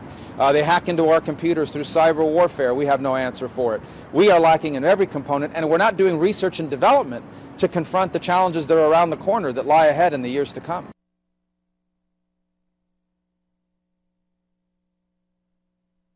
The people of the United States do not trust the federal government on immigration. And you're going to have to prove to them that illegal immigration is under control, that the numbers have been brought down substantially. That means not just passing a border security law, but actually doing it and proving it to them. And once you do that, the second step is to modernize our legal immigration system so that it's merit-based. And after you've done those two things, then we will realistically but responsibly deal with the people that are here illegally. If you're a criminal, you'll be deported. If you're not a criminal and have been here longer than 10 years, you have to learn English, you have to start paying taxes, you're going to have to pay a fine, and you get a work permit. And that's all you're going to have for at least 10 years. And since we're on the topic of Marco Rubio, I figured I would go to bullet point number 2. New Marco Rubio ad features Jeb Bush. This is really interesting. This came out yesterday on Marco Rubio's YouTube channel. It's called Before the Phony Attacks. And basically this ad features clips of Jeb Bush edited together speaking highly of Senator Rubio. Of course, this was before Rubio was a competitor of his in this GOP presidential race. But I thought that was interesting. I'm going to go ahead and play this clip for you now so you can see how they put this together. Again, I'm going to be playing it from Marco Rubio's YouTube page. What Marco has, I think, we are on pace to have the oldest and the smallest Air Force and Navy in a generation. There we go. Optimistic message. Let's start this again. What Marco has, I think, is something that the Republican Party needs to have, which is a hopeful, optimistic message based on our principles. I'm a huge Marco fan. He's probably the most articulate conservative on the scene today, and the fortitude to be a good president. So proud of his high voltage energy. I'm so proud of his enthusiasm. I'm so proud of his eloquence. I'm a huge Marco fan. I'm Marco Rubio, and I approved of this message. I thought I'd show you that and ask you guys in the chat room what you thought of that ad. Go ahead and let me know in the comments section. Meanwhile, I'm going to go back to bullet point number 1, recap of the 4th GOP debate. I showed you Rubio's reaction to the debate. I would only be fair if I gave you the reaction of other candidates. First up, we have Ben Carson right here speaking on the lying allegations. Again, this was part of his post-debate interview on Fox Business Network. Stand by. There we go. Here is Carson. I can control that. I can simply say, people, look, go jump in the lake. I mean, I can sit there and I can answer, a question a day from now until the election, or we can deal with appropriate things. I say, if you find a real big scandal, I'll deal with that. But did you do this when you were in the 10th grade? And did you do this? Forget about it. Just go jump in the lake. Here is Ted Cruz talking about immigration. What was happening was a number of the candidates were embracing the conventional wisdom of Wall Street and the K Street lobbyists. And there's a real divide, which is that those big business views amnesty and illegal immigration as cheap labor. And working men and women, look, if you're a truck driver, if you're a steel worker, if you're an auto worker, Amnesty is a direct threat to your livelihood, to your ability to provide for your kids, to your wages.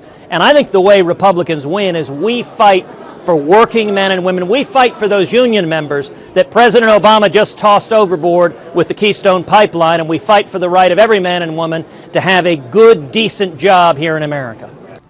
John Kasich speaking about the other candidates. Here's what I think is going on. I think the people that There's Steve think Kraft. the problems are so big and the system is so dysfunctional that they're just, they're experimenting with somebody else. But at the end of the day, they're going to pick somebody who's experienced, somebody that has a record, and somebody who's solid. They're not going to go, if you want to go to a doctor because you got a medical problem, you're not going to go hunt somebody that has no medical degree. At the end, it will work out. I'm confident. Governor, does that underestimate? Pardon? Does that underestimate Donald Trump? Here is Donald Trump on They Hannity. give us nothing, and that's because we have people that don't know what they're doing. Sean, they give us nothing. You're one of the few people that's willing to say it, but we have people that don't have a clue, and we should have had that. I've been saying on your show for 3 years, you got to leave, keep the oil. We shouldn't have been in there in the first place, and I've been against it from day one because you destabilized the whole Middle East. They should have known that. But once you were in, you leave and you keep the oil. So now who has the oil? ISIS has it. Iran has it. We don't have it. We have nothing. Everybody says, oh, we want to get rid of Assad. Assad's no beauty. Assad's not great. Assad's a bad guy. But we're supporting these people. A lot of people think that the people we're supporting are ISIS. So we're supporting the rebels. We're spending hundreds of millions of dollars, billions of dollars, giving them weapons, giving them everything. Russia's fighting us because they don't want them. And we're supporting people we have no idea who they are. All right, guys, it looks like we have gotten that feedback from Marco Rubio. I'm going to take you guys there real quick, but I just want to recap some of these stories. We've talked about 1 and 2. Veterans Day celebrations. Today is Veterans Day. You'll be seeing a lot of feeds. In fact, we kick things off at 9 o'clock with a live feed from the Arlington National Cemetery. So if you missed it, you can always rewind or watch later. We do have a live feed coming in from the Veterans Day Parade right here in Phoenix. It's scheduled to start in just a couple minutes, so stay tuned for that. Plus, new Dunkin Donuts holiday cups, very exciting. This news comes amid all of the controversy behind the Starbucks holiday cups. These Dunkin Donut cups are white, and they have a wreath, and it has the word joy on it. I'll pull up a picture for you guys during my 1 o'clock show later this afternoon. And 8-year-old faces murder charges. This story is crazy. This is out of Alabama. Basically, a couple of parents left their kids, a handful of kids, at home. The oldest child in the group was 8 years old, no adult to supervise. Those parents went clubbing, and then when they came back, the mother of a 1-year-old eventually found her child unconscious. It turns out an 8-year-old that was there was annoyed, allegedly, by the 1-year-old's crying and beat it up. Really crazy story, really sad. And yeah, that is that. Not to leave you on a downer, but we will be carrying, again, that Veterans Day Parade for you in just a couple minutes right here in Phoenix. In fact, I learned that we have the biggest Veterans Day Parade in the country. That's what they were talking about on the morning show, so that's kind of exciting, a cool claim to fame for Phoenix. Mike Page will be bringing you that. In the meantime, I'll be giving you Marco Rubio, and I'll see you guys again at 1 p.m. Of course, as soon as I say that I'm going to give you Marco Rubio, we lose the feed again. So I'm going to give you Marco Rubio, but just keep in mind that we could lose the feed again. So what I may do in the interim, so that it doesn't look awkward or anything, is this. I am going to play Rubio. I think this might look awkward though. Maybe. We'll see. I'm just going to do it. I'm going to play Rubio plus show you guys the 10-day forecast. That way, it'll look Everybody okay. in the How does that Republican look? establishment Sure. came forward and Why said, not? you can't run. See you guys soon. It's not your turn. You got to wait in line. What are we waiting for? The time to act is now. For this election is not simply a choice between Republicans and Democrats. A generational choice where we must decide what kind of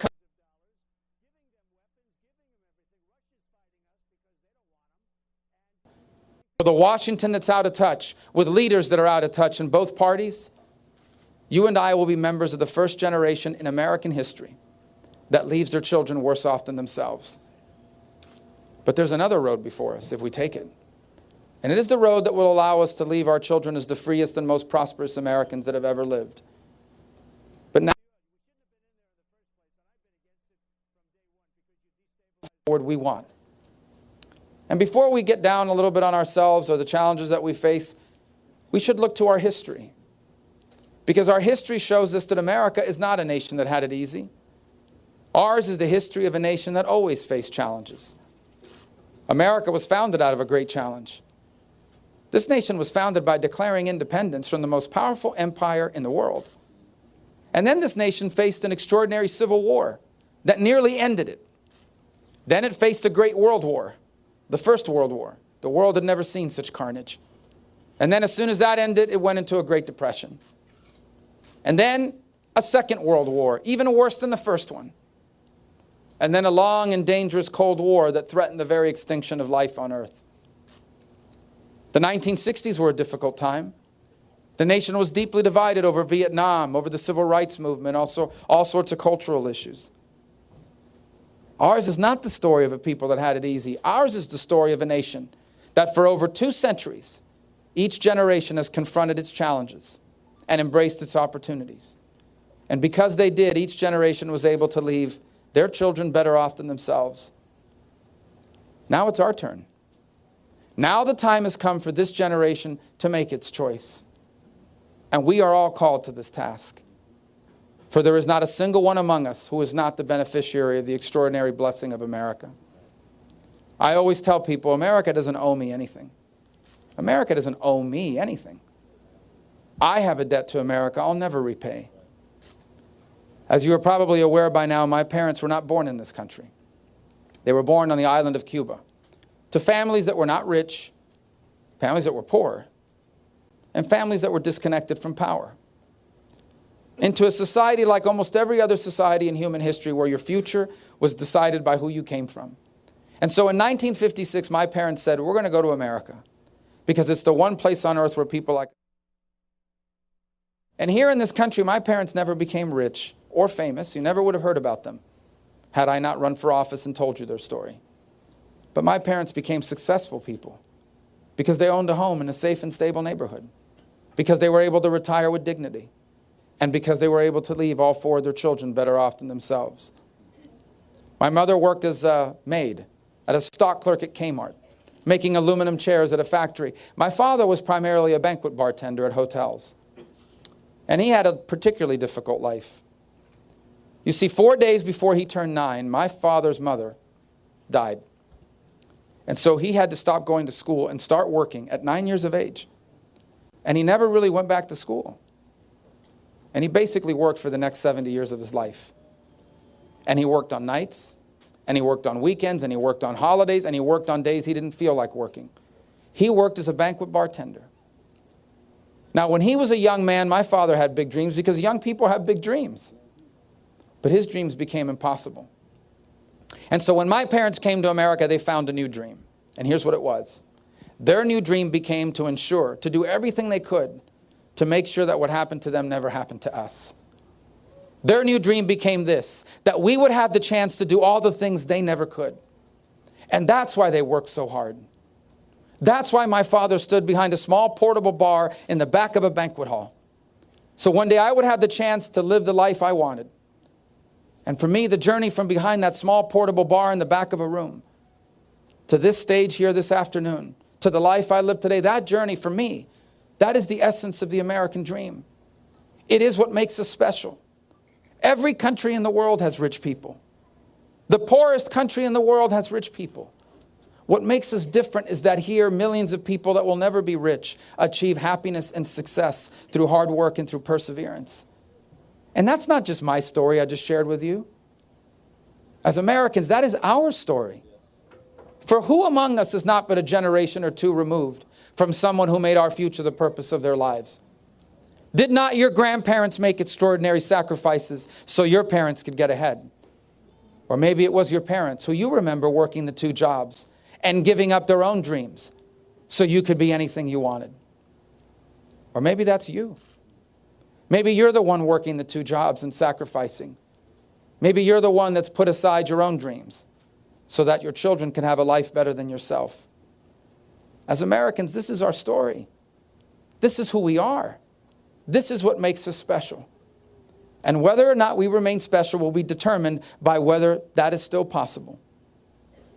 And so I run for president because I want America to continue to be a place where parents can do for their children what my parents did for me and what your parents did for you. This is the great cause of this generation. This is the issue of our time.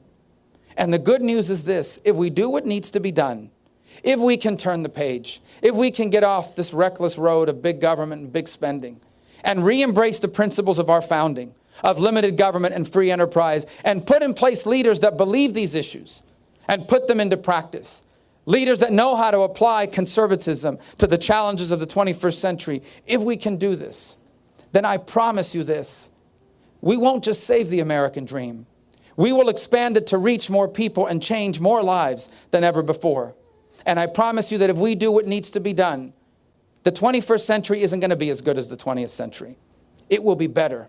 It will be a new American century, the greatest era in the history of this country. And that's why I need your help in the caucuses, and I hope I can earn your support. God bless you. Thank you for having me.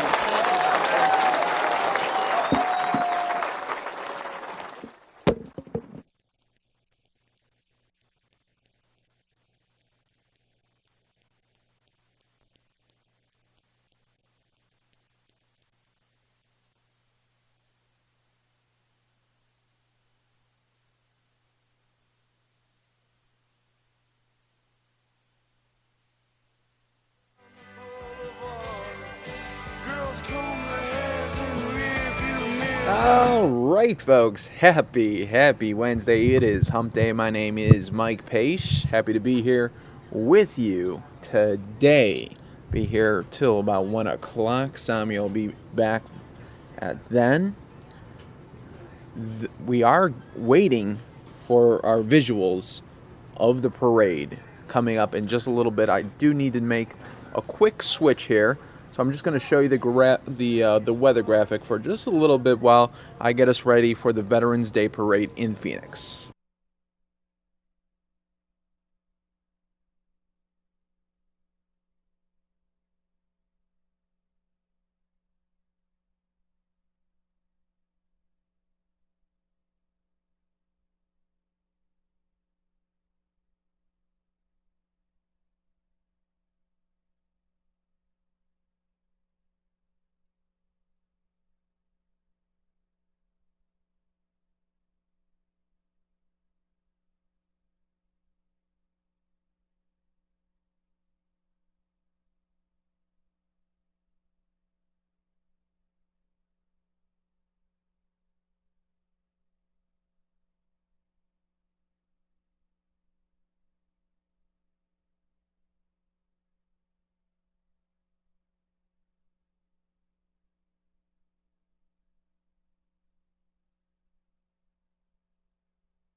All right, folks, while we're waiting for the parade to start, I do want to catch you up on a very, very sad story in Ohio with that plane crash that happened yesterday afternoon.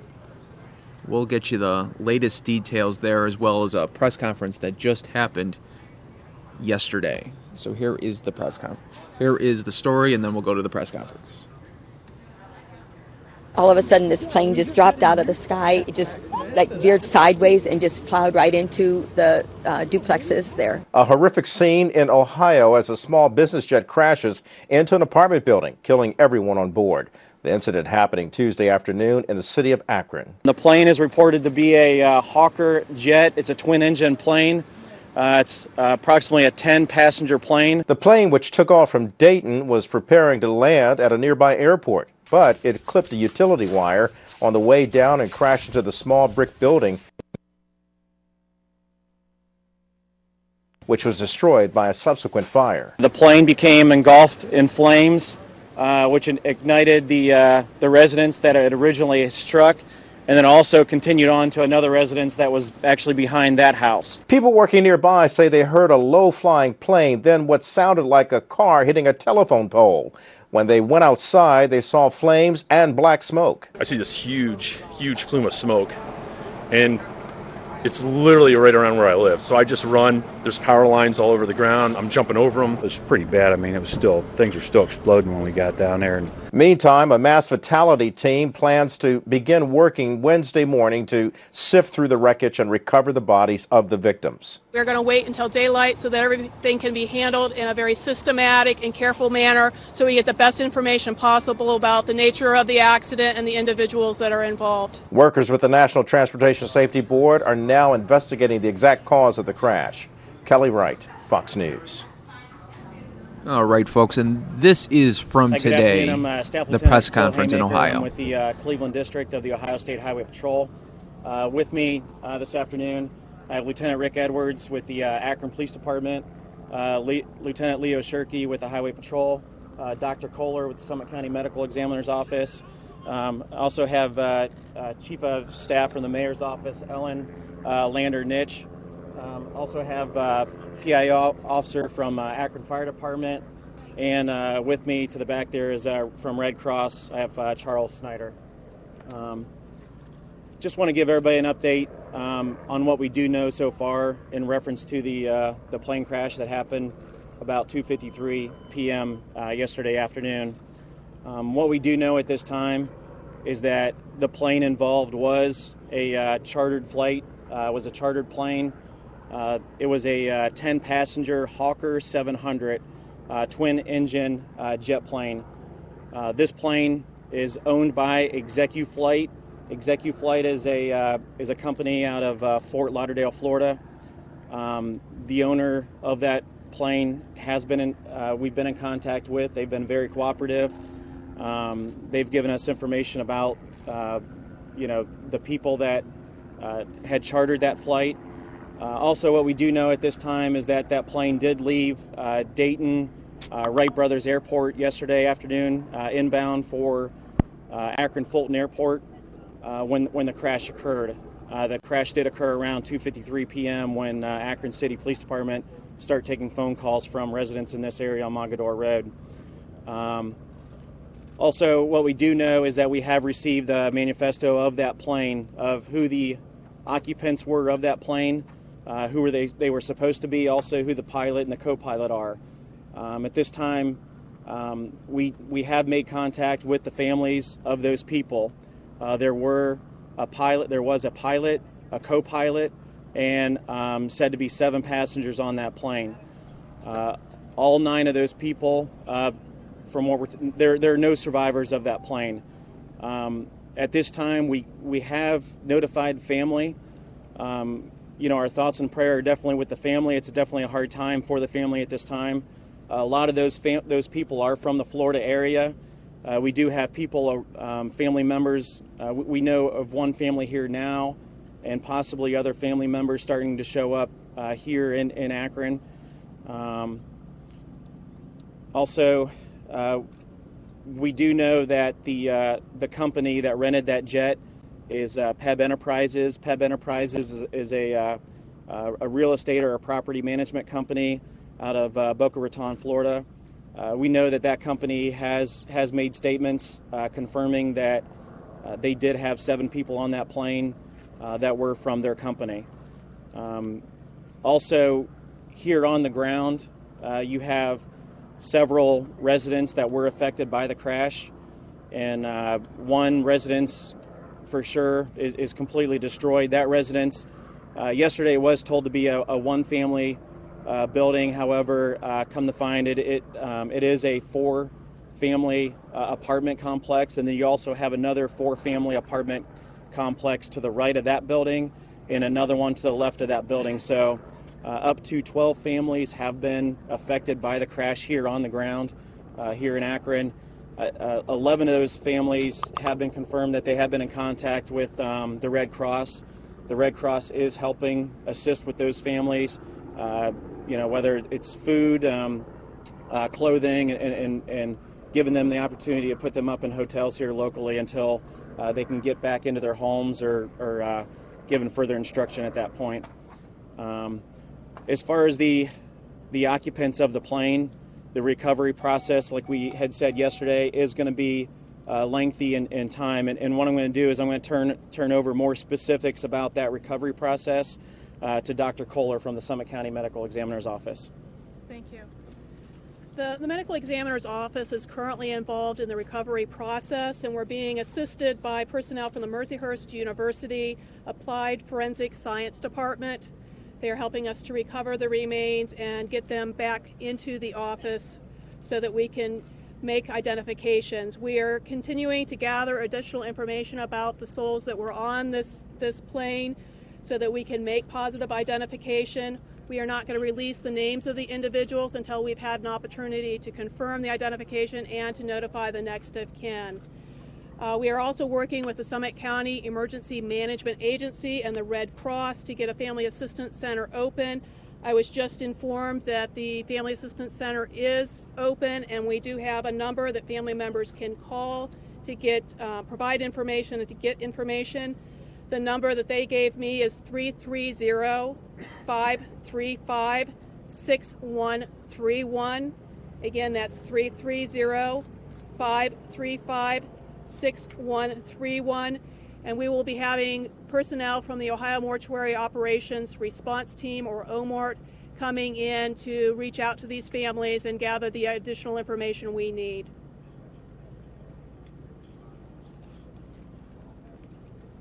All right, where we go from here is that at this point we do have investigators here from the FAA. We also have personnel and investigators here from the NTSB. Those individuals will be taking over the investigation as far as answering any questions to how the accident occurred, more information about the plane, about the flight, where it was prior to coming into Akron.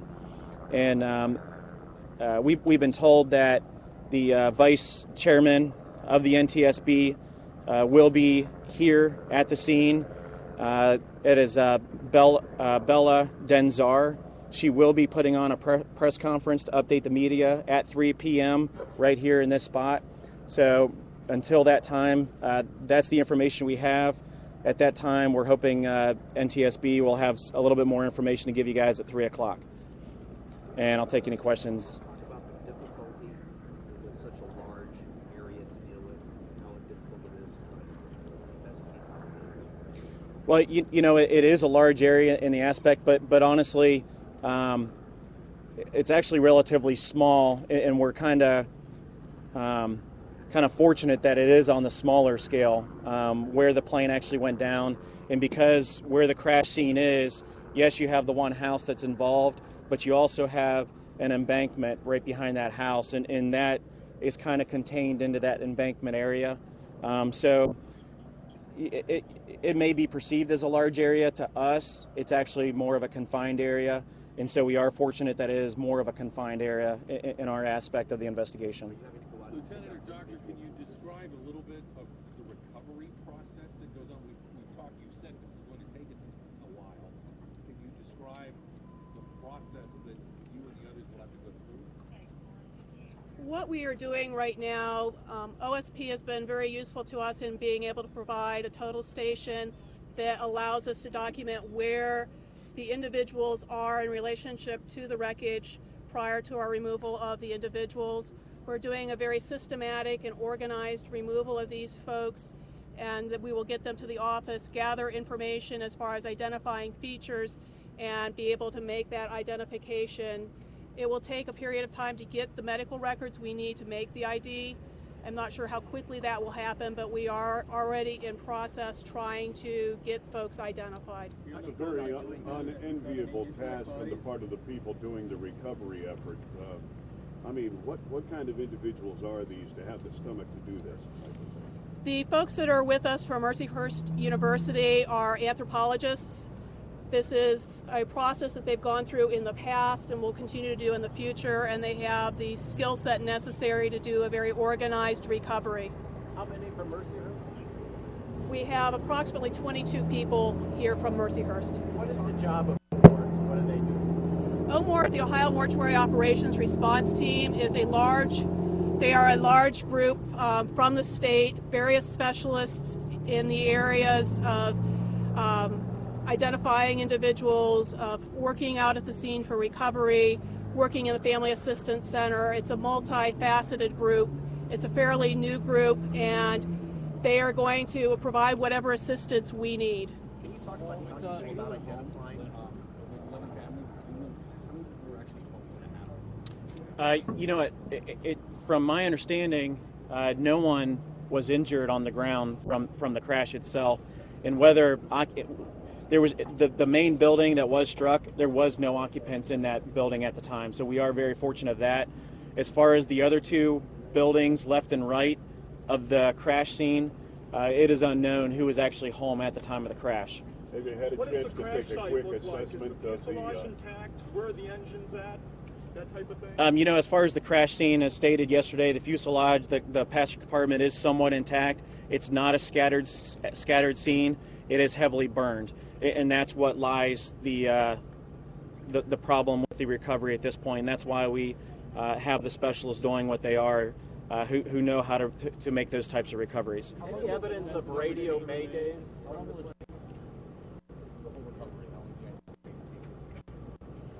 Confirm that the plane was making a descent into the airport at the time of the accident? As far as the recovery, it could be a matter of days. You know, it's going to be extensive in nature. I mean, between the investigation of from the NTSB and FAA, along with the medical examiner's office, the things that they need to do, you know, it's going to take some time.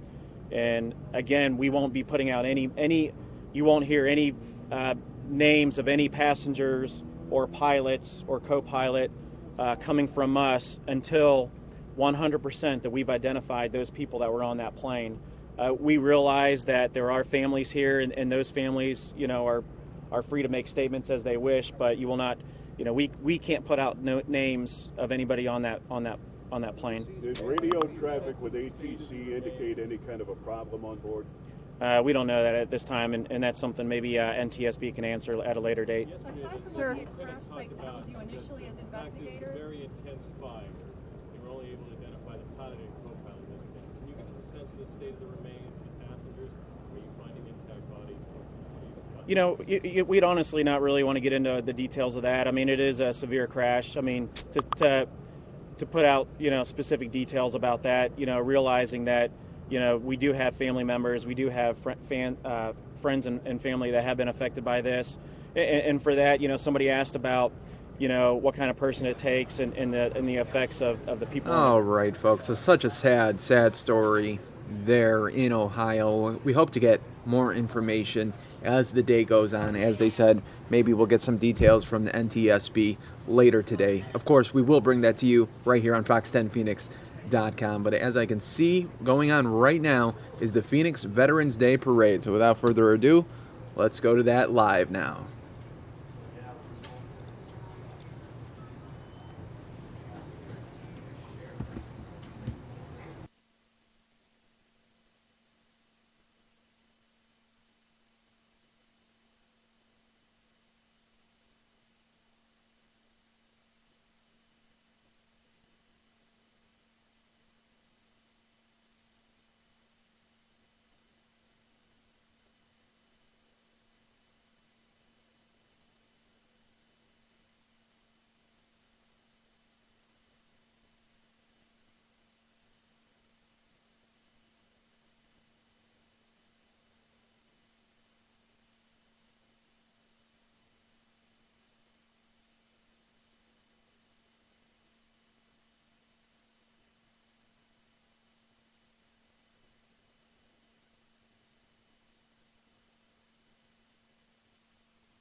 Welcome, everybody, to the Fox10Phoenix.com live stream. We're streaming right now the Veterans Day Parade happening right now in downtown Phoenix. Started at 11 a.m. Started at the North Phoenix Baptist Church at 5757 North Central Avenue. It's going to head south on Central, turn east on Camelback Road, then turn south on 7th Street before ending at Indian School Road there. The distance is about 2.5 miles. And the parade route completes in about 45 minutes. However, the parade pace may complete the route in about 2 hours. So if you were to walk it, you could probably get it done in 45, 50 minutes. But with the parade pace, it's going to be about a 2-hour show here. So we appreciate everybody, of course, watching on Fox10Phoenix.com, and really like to give all veterans a big shout out today. Thank you all so much for your sacrifice to this great country and keeping us safe and out of harm's way. We really do appreciate it, and that's why today is your day, and every day for that matter. Welcome everybody to the Fox 10 News Now live stream of the Veterans Day Parade in downtown Phoenix.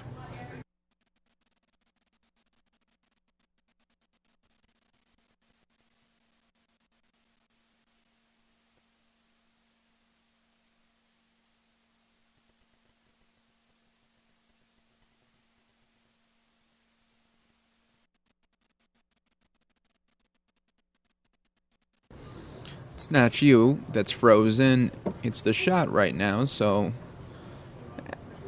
as with anything, technology sometimes has a little bit of a hiccup, so we are anticipating the shot to be cleared up in just a few moments here.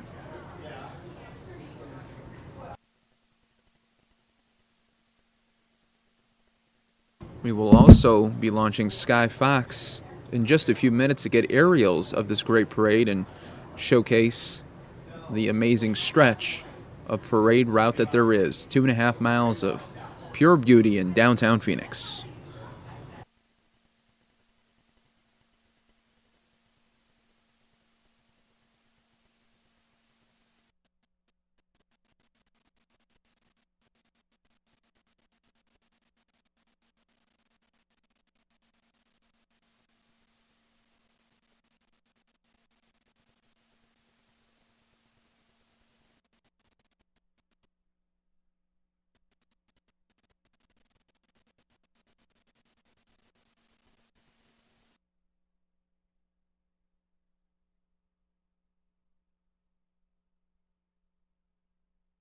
As you can see, the shot just went away.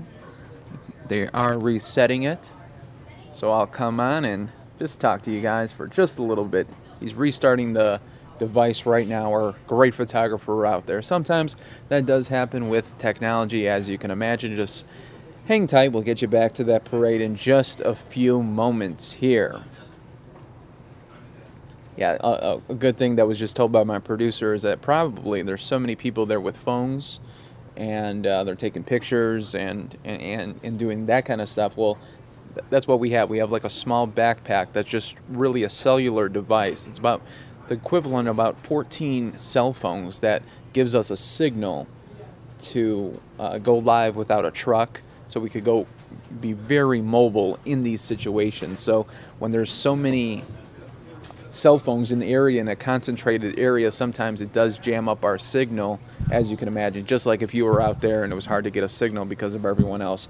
Same thing happening to us right now, Fox 10 Phoenix, but don't worry, that shot will be coming back as it is restarting. I do see in our other screen that we will be getting a Jeb Bush event. He's going to be holding a town hall event, and then also a little bit later today we will showcase you Chris Christie had a town hall event earlier this morning in Iowa. I'll probably play it for my show at around 5 o'clock today. So a lot to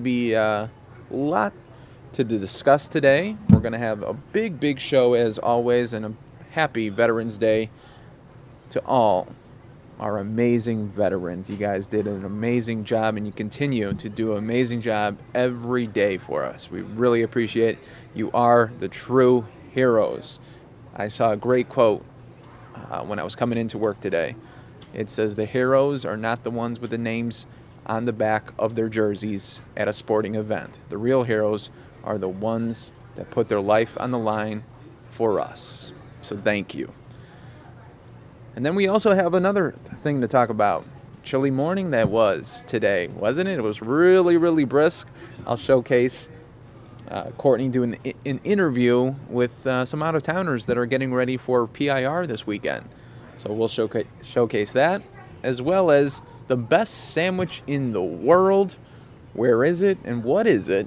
We'll have that for you a little bit later. And it's not from Arizona, but it is from Chicago. So think about that for a little bit. We'll update you on that. And then also this controversy that's going on with Target. You may have heard of it. The sweater that they are selling, it says OCD on the front. It's a red sweater for the holidays, and it says obsessive Christmas disorder. Now some people are not liking that. They think it's offensive to people that do have OCD, so we'll get into that and talk about that as well. But as I'm talking here, the shot is back and it looks a lot clearer, so enjoy.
All right, folks, as you can see, still problems here. So what's going to happen is the photographer is just going to take shots and then come on back here, and then we will play the Veterans Day Parade. So it won't be streaming, but it will be played back at a later time today. Sorry about that, as we really wanted to bring that to you live, but as you can sometimes imagine, technology sometimes gets in the way. So we will play that for you. It'll just take some time for us to get that video back and get it all downloaded for you so we can stream it. The good thing about that, though, is there won't be any interruptions then.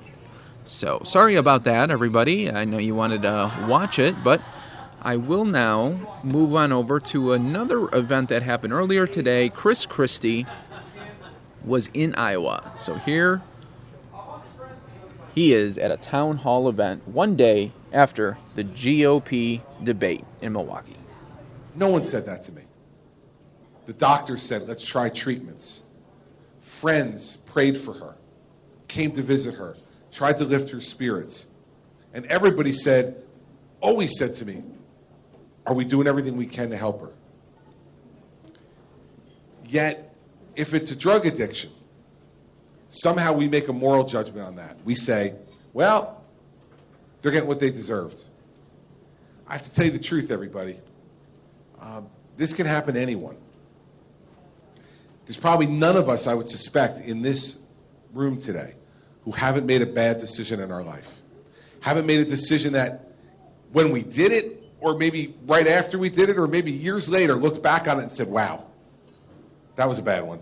Shouldn't have done that, and I wish I could take it back. And maybe we did something to take it back. Maybe we changed our lives to go to another course. But we survived it. What if that decision were about drugs? What if we decided one night to try heroin?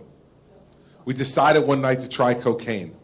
We decided one night to try some other drug. We decided to take a few too many of those Percocet or those Oxycontins that our doctor gave us when we had a backache or wisdom teeth out or some other problem that they give us too many of those pills for, and we don't get rid of them and they're there on the shelf and we decide to take a few more of them. What if that was the bad decision? And what if, in fact, part of you succumbed to that disease? In our society now, we don't talk about it. See, I had no problem with telling people my mom had lung cancer. I wasn't ashamed of it. Yet, if it was a child of ours who was addicted to drugs, we don't talk about that because we think it reflects upon us. We think it's a failing of ours, that somehow if we were a better mother or father or husband or wife or sister or brother, this wouldn't have happened. It's not true, everybody. And we need to help these folks. And there's no difference, by the way, whether you're rich or poor, whether you have a great education or very little education, whether you live in a big fancy house or whether you live in a small studio apartment, doesn't matter. I said on that video, there but for the grace of God go I. There but for the grace of God go I. And I think we could all say that. And if we believe that in our heart, I'll tell you what else I believe. I'm pro-life. And I think if you're pro-life, you need to be pro-life for the whole life, not just part of it. See, it's easy to be pro-life for the 9 months they're in the womb. It's easy. They haven't done anything to disappoint us yet. In the womb, they're perfect. They're perfect. And when they get out, that's when it starts to get complicated. It's more complicated to be pro-life then. But I want to tell you, both for myself and for us as a party, we are the pro-life party, and I'm proud of it. I'm proud of it.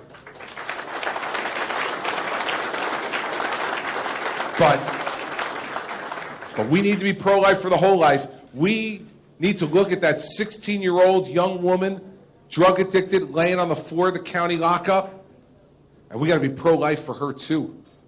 Her life is just as precious as the life in the womb. The middle-aged man addicted to painkillers who can't go to work and can't support his family. I'm for him too. His life is a gift from God as well. See, what the Democrats try to do to us on issues like this is they try to say, look at how narrow the Republicans are. They're this narrow pro-life party. I completely reject that. And we need to start talking about it. Pro-life is pro-life for the whole life. Because what undergirds our philosophy as people who are pro-life is that every life is a precious and individual gift from God. Every one. Regardless of its faults, regardless of the mistakes that they make. And so I'm talking about drug addiction because it's destroying families. It's destroying families in our society. Go see that video. I talk about my friend. I won't go through it today. But I talk about my friend who I went to law school with, who had everything that we would define as success in life. And a year and a half ago, they found him dead in a motel room with an empty quart of vodka and an empty bottle of Percocet. It can happen to anyone. And we need to get to treatment. And by the way, for those of you out there who are just number counters, we need number counters in our life. Remember this, in New Jersey, it costs $49,000 a year to incarcerate someone. It costs $24,000 a year to give them a year of inpatient drug treatment. We can treat 2 people for every person we incarcerate. And if we're successful in treating them, they go back to being productive members of our society, not just good taxpayers, but good moms and dads, and good wives and husbands, and good sisters and brothers. And we can't calculate in numbers what that means to the strength of the fabric of our society, but we know in our heart it means something. And ever since that video has come out, everywhere I've gone since then, I've had people come up to me and tell me their story. I had a couple come up to me outside a town hall meeting in Hanover, New Hampshire, who said they came over to the town hall meeting to thank me for speaking out about this issue. And I said, well, thank you very much. And they said, it's particularly meaningful to us. Our son died a week ago today of a heroin overdose. A week ago. 23 years old. Those parents walked over to that town hall meeting in the throes of their grief to say thank you. Because we're talking about it. The father looked at me and said, keep talking. I don't want my son to have died in vain. The next morning, I had a town hall meeting in Plymouth, New Hampshire. After it was over, a couple came up to me and said, Governor, we're in the 5th year of trying to get our son off of heroin. It dominates every day of our life. We saw your video and we went on the internet to see where you were going to be next. And we left our house at 4:30 this morning to drive 3.5 hours from Connecticut to this town hall meeting because we want to encourage you to continue to talk about this. And this morning I walked in and met a woman right here who grabbed me on the way in and told me that she lost her son 4 years ago to a drug overdose. She's now adopted his children and are raising his children. And I could tell from the look in her eye that there is not a moment that she doesn't miss her child. We're better than this. We're better than this. And in our hearts, we believe that we can make a difference in people's lives, and we need to. And I'm telling you, that's why I'm running for president. I'm running for president not just because of that issue, but because we can make a difference in people's lives. We can change the world. And the reason I know that's true?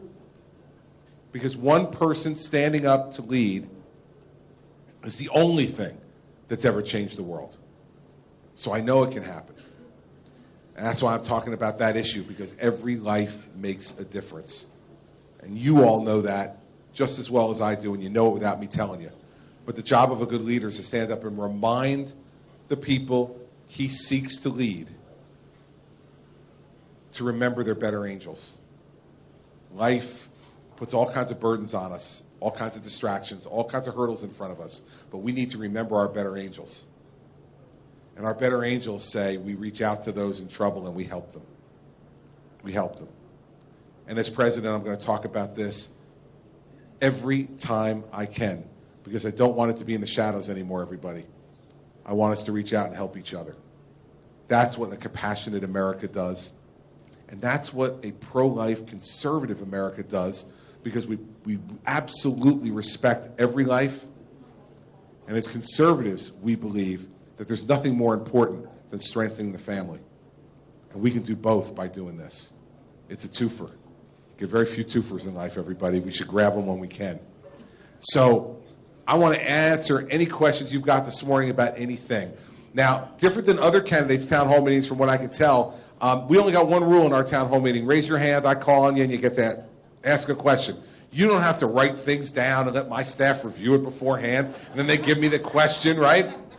It would be wrong for me to say who does town halls like that.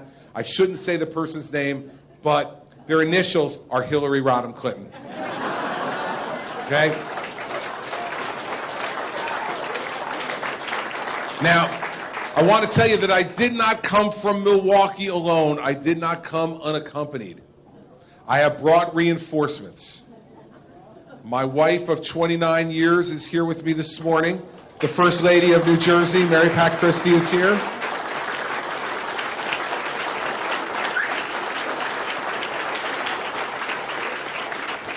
Tell you one quick story before we start. We were in New Hampshire about 4 months ago or so. We're staying in a hotel in Manchester. We came downstairs first thing in the morning, and the manager of the hotel came over to greet me and to thank me for staying in the hotel. Mary Pat went off over to the little coffee shop they had over there to get herself a cup of coffee. So she went over and did that. I chatted with the manager for a moment. He thanked me for staying. We said niceties to each other. And then I just stayed there. I didn't move. And he looked at me and he said, I have to tell you something, Governor. I'd like to make an observation if you don't mind. I said, sure. And he said, I think it's wonderful that you just rush out of here and go into the car, that you stay here and wait for your young staff person to get her coffee. True story. That you wait for your young staff person to get her coffee and then walk out with her. Knowing that presidential campaigns are hotbeds for rumor, I said to him right away, not my staff person. That's my wife, who I came off the elevator with, and am waiting here to walk out to the car. Now, Mary Pat loves this story, of course, because she is called the young staff person. So I've made a deal with her when she's out at these town hall meetings with me. I said, listen, I will tell that story where everyone sees you as the young staff person, but in return, when I get to work and start asking questions, you have to help me like a young staff person, and I'm going to take off my coat and you hold it. And she said, all right, so that's what we're going to do.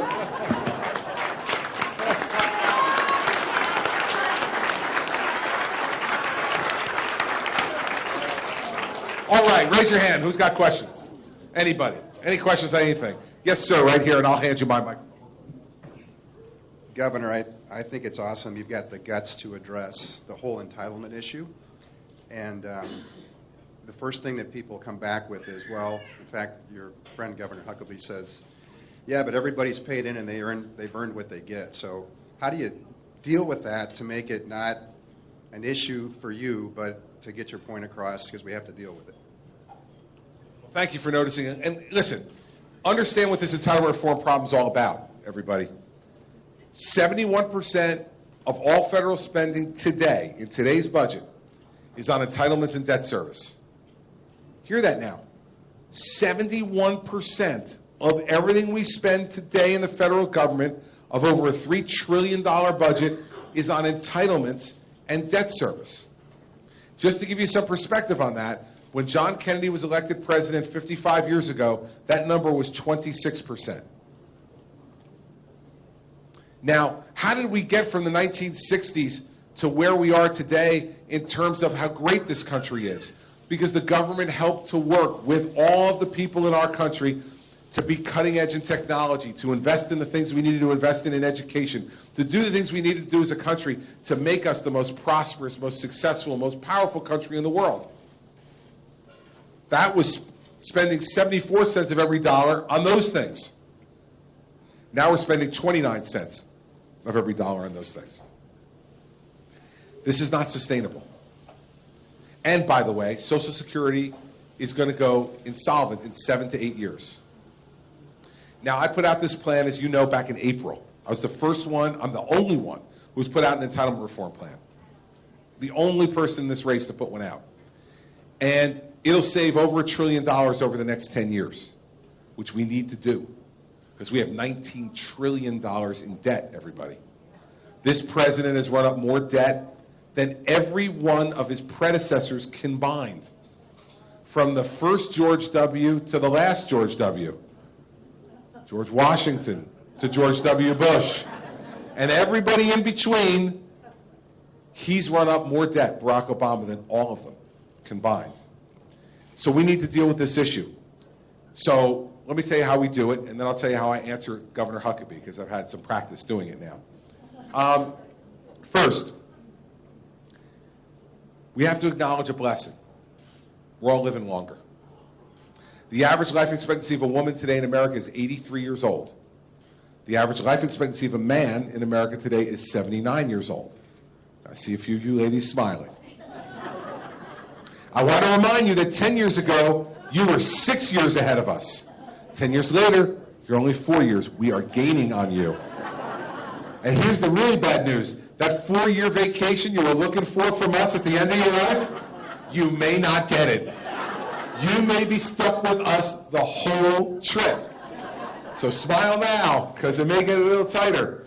But what's that mean? These programs were developed in the 1960s and Social Security back in the 1930s, at a time when life expectancy was in the 60s. We're now living 15 to 20 years longer. That's a blessing. We're living better lives, longer lives, because of medical intervention, pharmaceutical intervention.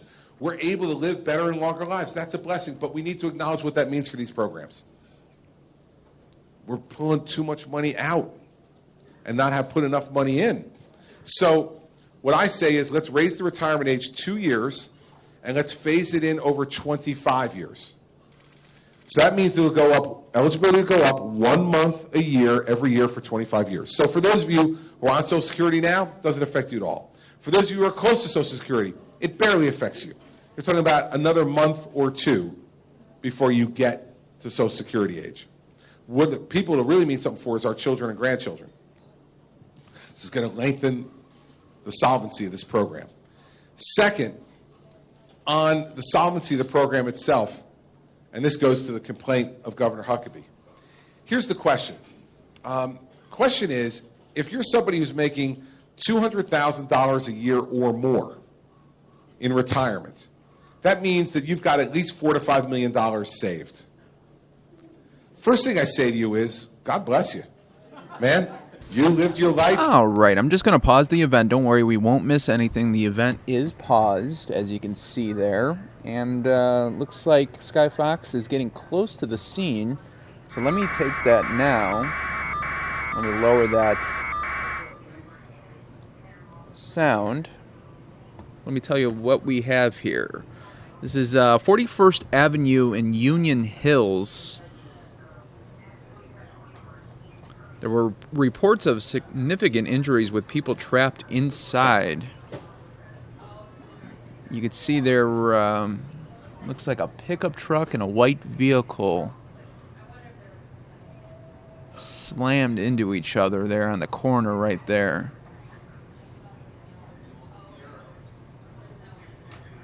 No other details right now, but I'm just going to put my mic on mute for a minute while I make the graphics for this event here. Hold on 1 second.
Right now, our team is working to get you more details right now, but as you can see, just a real bad crash here.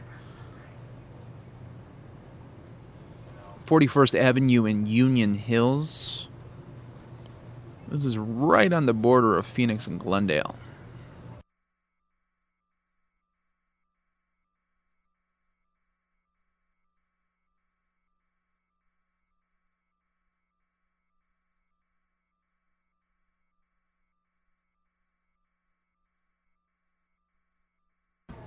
You can see the airbags deployed in the black truck there.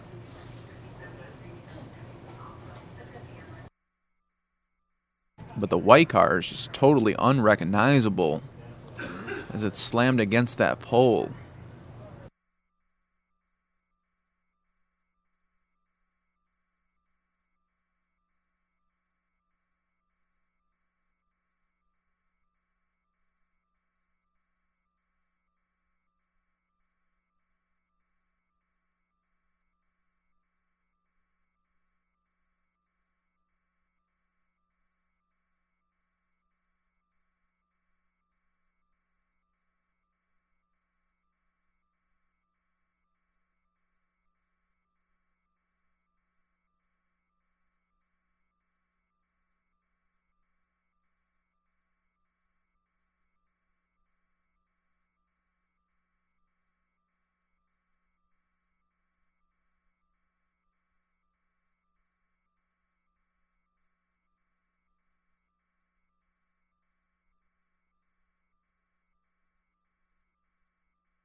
You can see a lot of emergency and rescue personnel on the scene here. As obviously this is a two-vehicle crash. No other details are confirmed right now. You are watching Fox10Phoenix.com live stream of Fox 10 News Now, 41st Avenue in Union Hills. We have breaking news of a major crash that just happened about 15 to 20 minutes ago.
All right, so that is the end of this event here, as now our Sky Fox is heading to get aerials of the Phoenix Veterans Day Parade. So we will show that to you in just a little bit when they get over there. But in the meantime, let's go back to the Chris Christie event that we had on pause.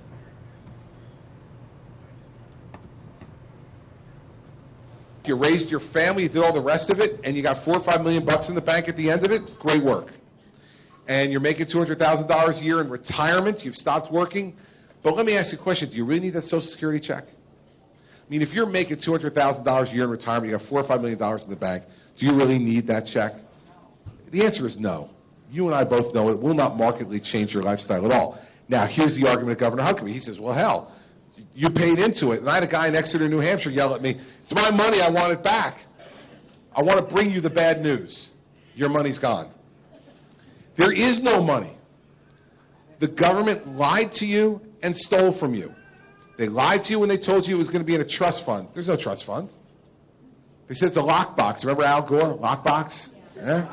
Right? You know what's in the lockbox? A stack of IOUs. Because the government's taking your payroll tax money today and spending it today and telling you, when you need it, don't worry, we'll pay you back. Okay. That's the fact of the matter. So his money, and Governor Huckabee says, if it's the government's fault, why should you have to pay for it? He said this last night on the stage. I didn't want to get into it with him again. But I was just like, well, who's going to pay for it, Mike? Like, is this like my mom used to tell me when I was growing up and we'd go to the store with her? And I'd see something I wanted, right? And I'd say, Mom, can we buy that? And she'd say, oh, Christopher, of course we can. I'm like, really? Glad I went to the store with you today. This is great. She goes, yeah, listen, just go home. Go in the backyard, pick the money off the money tree and bring that money back, and you can buy that. I'm like, well, Mom, we don't have a money tree. She's like, exactly. That's what I feel like asking Governor Huckabee. Like, okay, so the people in the United States are not going to pay for what the government did. Well, then who's going to? Like, who's going to? I mean, I absolutely understand his sentiment, but I live in the real world, and I got bills to pay. So how am I going to do it? There are two ways to do this now. My suggestion, which is to take benefits away from folks who don't need them. Or Hillary Clinton's idea, which is to take the cap off the Social Security tax and have you pay payroll tax on every nickel you make. Now, we're both trying to get at the same people, those who are making a lot of money. But let me ask you a question. We can agree that the government lied to you and stole your money. Why do you want to give them more? Like, because this time they're going to go, no, I swear, this time we're actually putting it in the lockbox. It's going to stay there, and it'll be there for you. Please, please, don't believe them. It's not true. This would be like if you went to a corner bank and you deposited your money and you knew the guy who owned the bank, and then the bank went belly up and all your money was gone. And then, 5 years later, same guy opened up a new bank in town. And he came to you and said, hey, I got this new bank. You want to deposit your money? You would look at him and say, are you nuts? I remember 5 years ago when I lost all my money in your bank. No, thank you. Yet for the government, we seem to say, well, all right. They really want it, I guess. Okay. No. I'm there to say no. There's only two ways to fix this problem. More money in or less money out. I'm a less money out guy. They're both lousy choices. But I'm a less money out guy because I don't want you to trust your government with another nickel of your money. And the same thing on Medicare. Increase the eligibility age 2 years, phase it in over 25. And if you're making over $200,000 a year in retirement with that $4 to $5 million saved outside... All right, everybody, I'm going to pause this event. We will play this later tonight. But I do want to go to live news happening right now. Ben Carson is in Virginia speaking to reporters. So we will take that live event happening right now.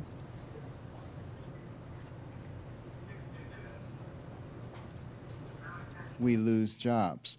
So the question then becomes, how many jobs are we willing to lose in order to increase a wage beyond the level where people will be working?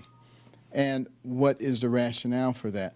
And we ought to get that out there, because a lot of times the people who are saying let's increase the minimum wage, once they understand what the implications are, they say, you know what, maybe we shouldn't be increasing the minimum wage. So just to be clear, are you saying you're still open to potentially supporting raising the federally mandated minimum wage? If somebody can come up with a good explanation of why that should be done and how it doesn't hurt the economy, increase unemployment, I think it's very reasonable to hear their argument. Can you explain your position on immigration? Yes. Asked that last night. Are you in favor of encouraging people here illegally to have a way to get citizenship, or are you in favor of deporting those people who are here? Okay. Very easy question. I'm in favor of enforcing the laws that we have, and in favor of securing our borders, all of our borders. And this is not a difficult thing to do, as was demonstrated in Yuma County, Arizona, where they stopped 97% of illegal immigration simply by putting up a double fence with asphalt road in between so there was quick access, actually putting border guards on the border, which is a novel concept, and prosecuting first-time offenders rather than the catch and release program that we now have. That stopped it. And that's without the addition of some of the unique surveillance equipment that we now have available to us. So I think you can get pretty close to 100%. Now, the other thing you have to do is you have to decrease the incentives for people to come here. So you have to get rid of all of the things that they would be getting if they can get through the system. Therefore, they say, what is the point? Now, that gets rid of the influx, but it doesn't take care of the 11+ million people who are still here. I propose that we give them a 6-month period in which to register. If they don't register within that 6-month period, they're criminals and are treated as such. But if they register in that 6-month period and they have a pristine record and they wish to be guest workers in this country, they would have to pay a back tax penalty and they have to continue to pay taxes going forward. But they would no longer have to live in the shadows. Now, that does not give them the right to vote. It does not make them U.S. citizens. If they want to become U.S. citizens, they have to go through the same thing that anybody else who wants to be a U.S. citizen would have to go through, including leaving the country so that they're legal and apply from the outside, unless the American people indicate that they want a different course than that. Just a quick follow-up. What's the economic harm, in your view, of having these 11 million people here now? Some people say it's a plus economically. It doesn't sound like you think it is. Well, when you look at the farming industry, you know, I've talked to farmers who have, you know, multi-thousand-acre farms, and they say that their business would collapse without these people completely. I've talked to hotel owners, and they say that they would have a very difficult time without them. And that's why I say guest workers who are willing to work in industries where we need them. You know, that's a win-win situation. I think the other thing that we have to keep in mind, you know, we're compassionate people. And, you know, like in Cameroon right now, there are American companies over there, I've spoken to some of them, who are helping to develop millions of acres, incredibly fertile land, growing, you know, record crops, getting big profits, which is great for them. I think I like business. You know, that's you do what works for you. But at the same time, they're building the infrastructure of that nation, creating jobs there and teaching them the ag business so they carry on themselves, and at the same time creating friends for the United States. There's really no reason that we can't do the same kind of thing in other parts of the world, including Central and South America, so that people won't feel a necessity to come here. And that's a very good outreach, and it's a positive effect for our businesses, and it doesn't require expenditure on behalf of our government. Dr. Carson, last night in the discussion about Dodd-Frank and the financial sector, you said basically I would have policies in place that wouldn't allow the too big to fail dynamic. But then you also said you didn't want to tear banks down and go in and reshuffle what we have now. Can you clarify exactly what you want the regulatory structure to look like and how it would affect the banks as they exist now? Well, you know, it's not the government's business to build things up by favoritism, and it's not their job to tear things down.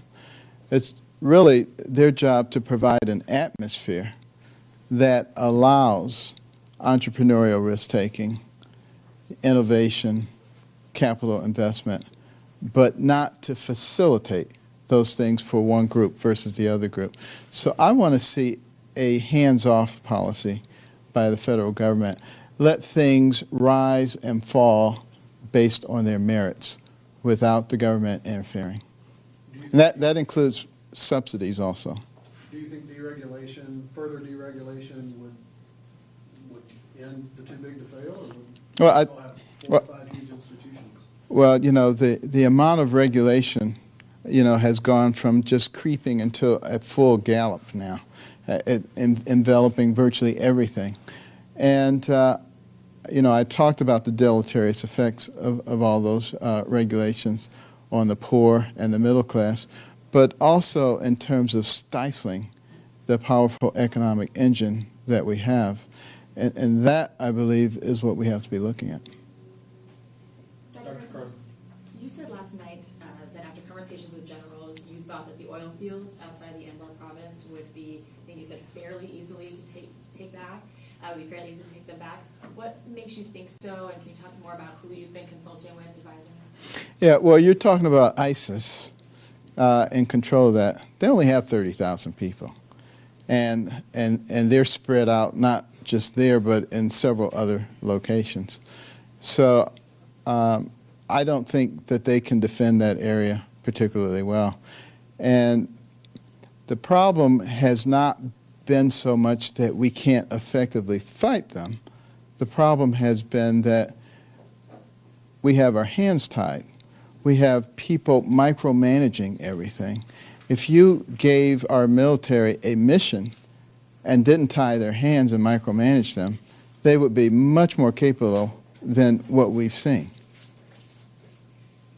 So, just to follow up, do you think that it would be fairly easy for the U.S. military to take back that region from ISIS if they were given?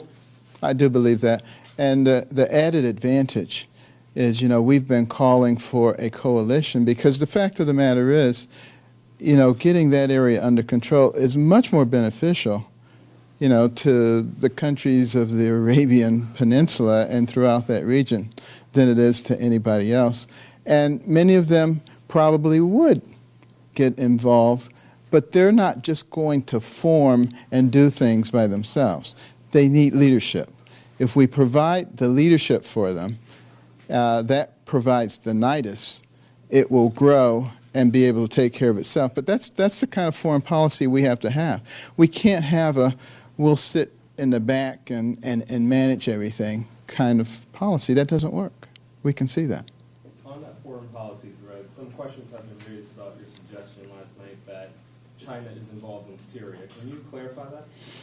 Well, China has been trying to extend its influence not only throughout the Middle East, but throughout Africa and in several locations. And their interest extends into that region as well. I would have to refer you to some other people to get you the actual data, but they've shown it to me. And you also expressed support for the 50 special ops troops.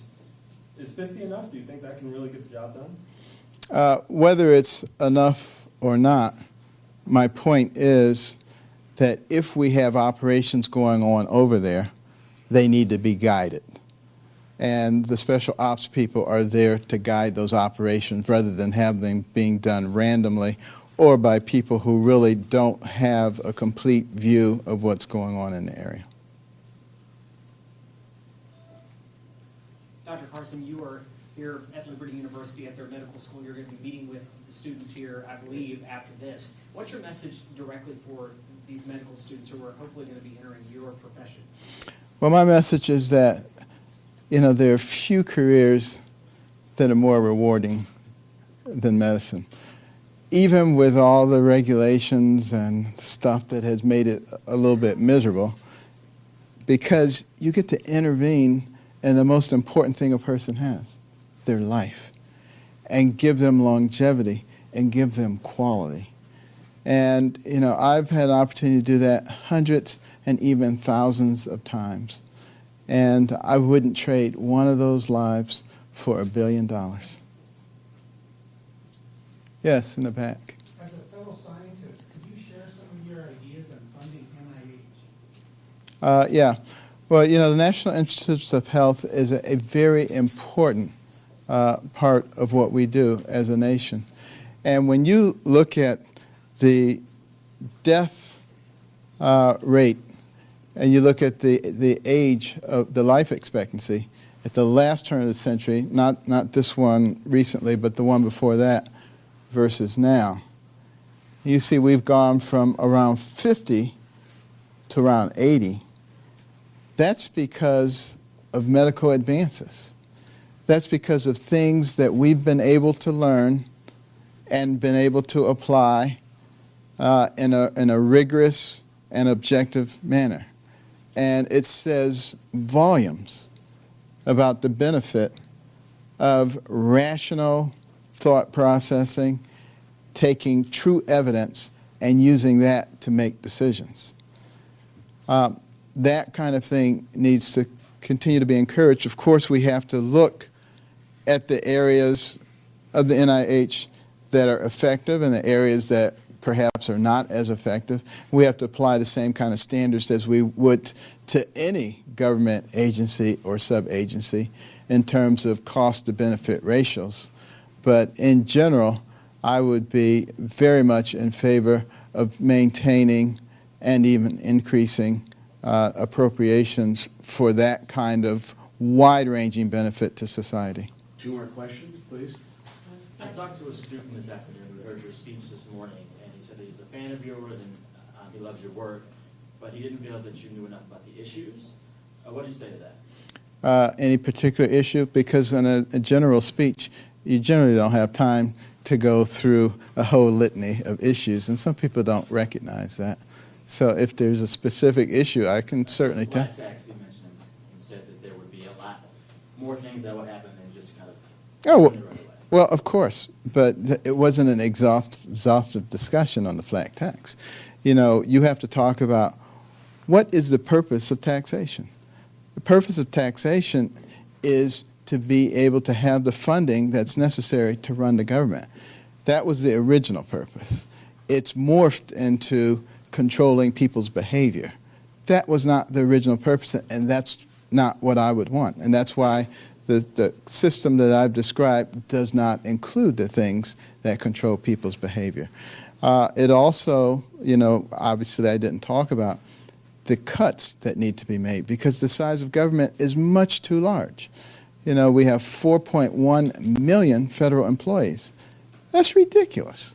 So we need to trim that down. I would do it very compassionately by attrition. Thousands of government employees retire each year. Don't replace them. You can shift people around from place to place, but don't replace those. And, you know, you look at all those agencies, 645 agencies and sub-agencies, 2 to 3% cut in each one across the board. Now, some people say, oh, you can't do that. Every penny is vitally important and the whole system will collapse. That's a bunch of garbage. You know, the fact of the matter is there is fat in everything in the government, and probably a lot more than 2 to 3%. You're being very reasonable at that rate. And some people say, well, remember a couple of years ago with the sequester and how they tried to do just a small cut, and we had to close White House tours and close national parks and all these kinds of benefits for veterans and stuff like that. Well, that's because they were intentionally trying to target the things that people would feel the most so they could make the silly argument that you can't cut anything. That's a matter of putting the right people in government who have the right motives to really help it work efficiently and help it work for the American people and not people who have a political agenda. Final question? Dr. Carson, you, on your flat tax proposal, you said you think that's the fairest way to just take proportionally from everyone. But are you concerned at all, or have you looked in much detail at how that would dovetail with state and local tax codes, which vary widely and in many instances end up being regressive, particularly those that lean more heavily on sales taxes that command a larger percentage of even working class, above poverty level, but still working class, when they pay taxes on groceries and clothes and just those things like that. If you sat down and look at how that might affect certain locales where a flat tax at the federal level still would end up being an overall regressive. Have looked at that and have concluded that the reason that we have 50 states is because they have some degree of autonomy. The federal government should not try to control them. And if they have onerous tax policies, everybody should leave the state and move to a different state. That's the way it's designed to work. Thank you, everyone. All right.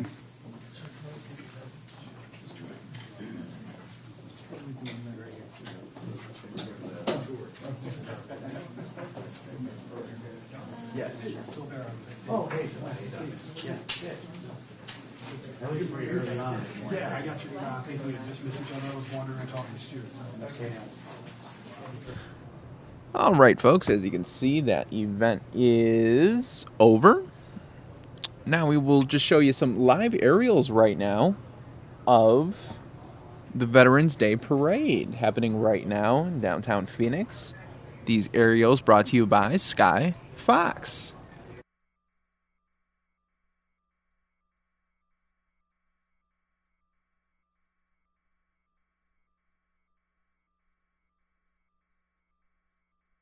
Right here, this is just on the corner of Camelback.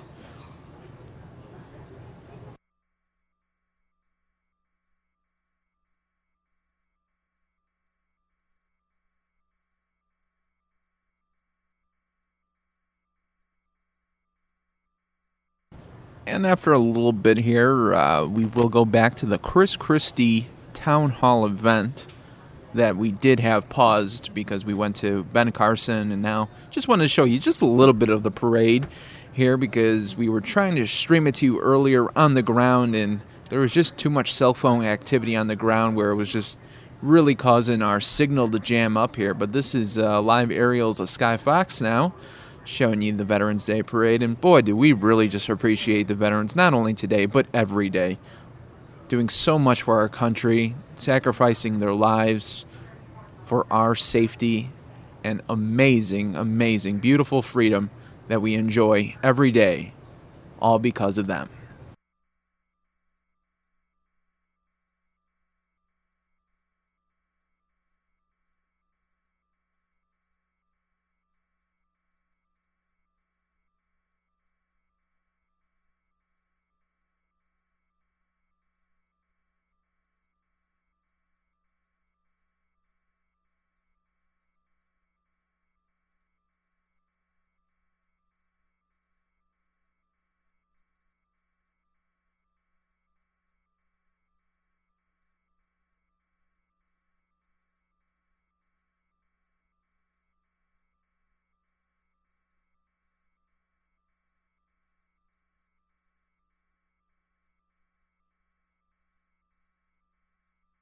All right, so you see some of the Veterans Day Parade here, courtesy of our Sky Fox helicopter in the air, taking part. Look at all those great dogs.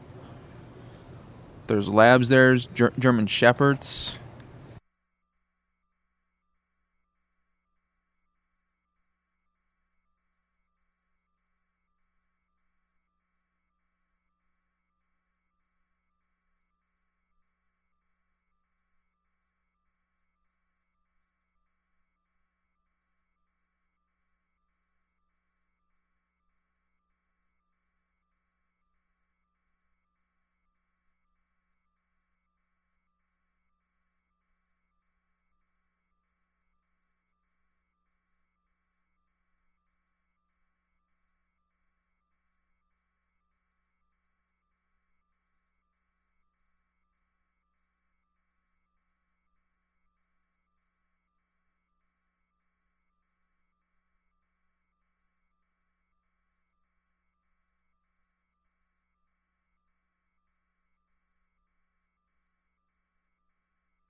All right, folks, we're now going to switch back to that event from Chris Christie that we paused. Don't worry, you didn't miss anything as we go from the Veterans Day Parade in downtown Phoenix to the Chris Christie event, campaign trail in Iowa. Your home, this is liquid assets. Then, right now, we subsidize your Medicare premium 75% for that person. I say let's only subsidize it 10%. You still get a subsidy, just get less of one. Why? Because you don't need it.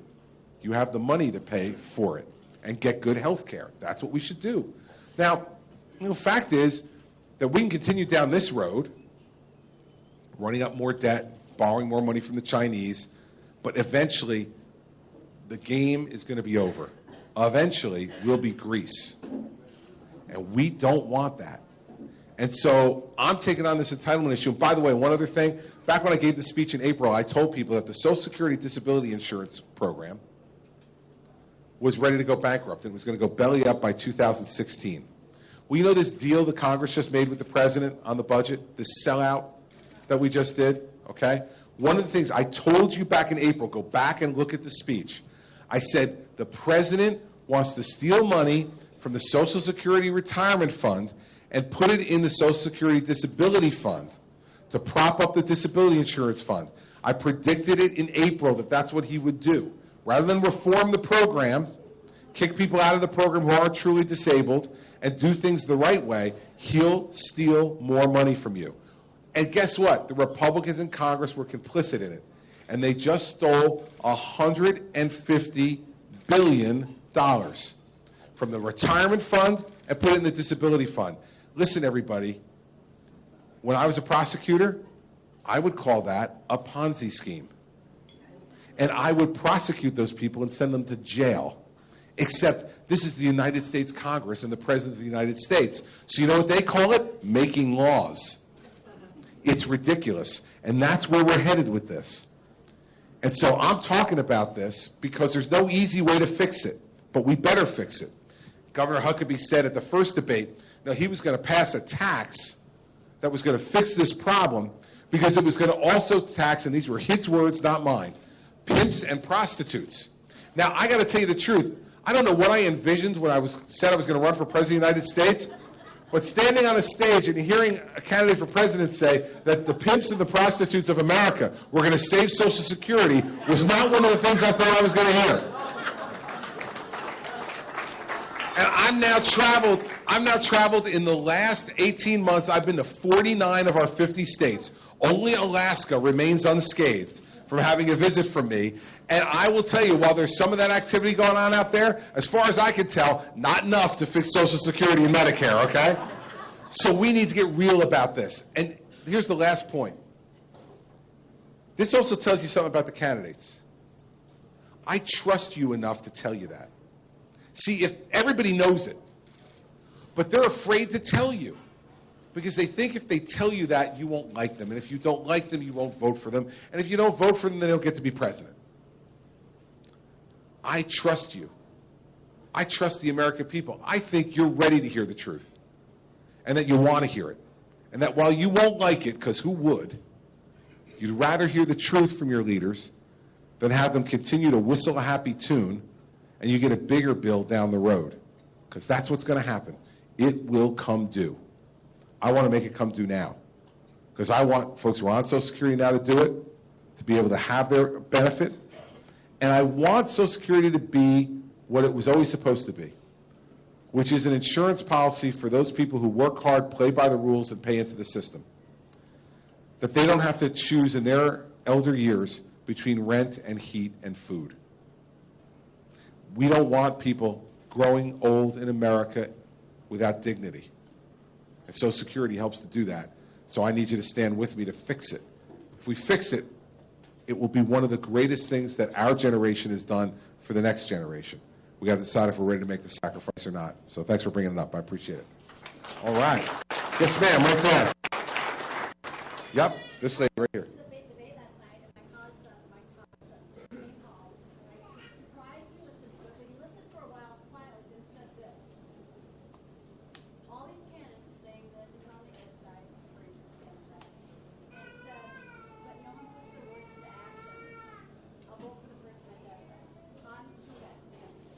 For those of you who may not have heard the question, she said her young son came home last night, college age, you said, right? College age son came home, he watched the debate, and he said, all these people say these things. How do I know they're going to put their words into action? I'll vote for the person who puts their words into action.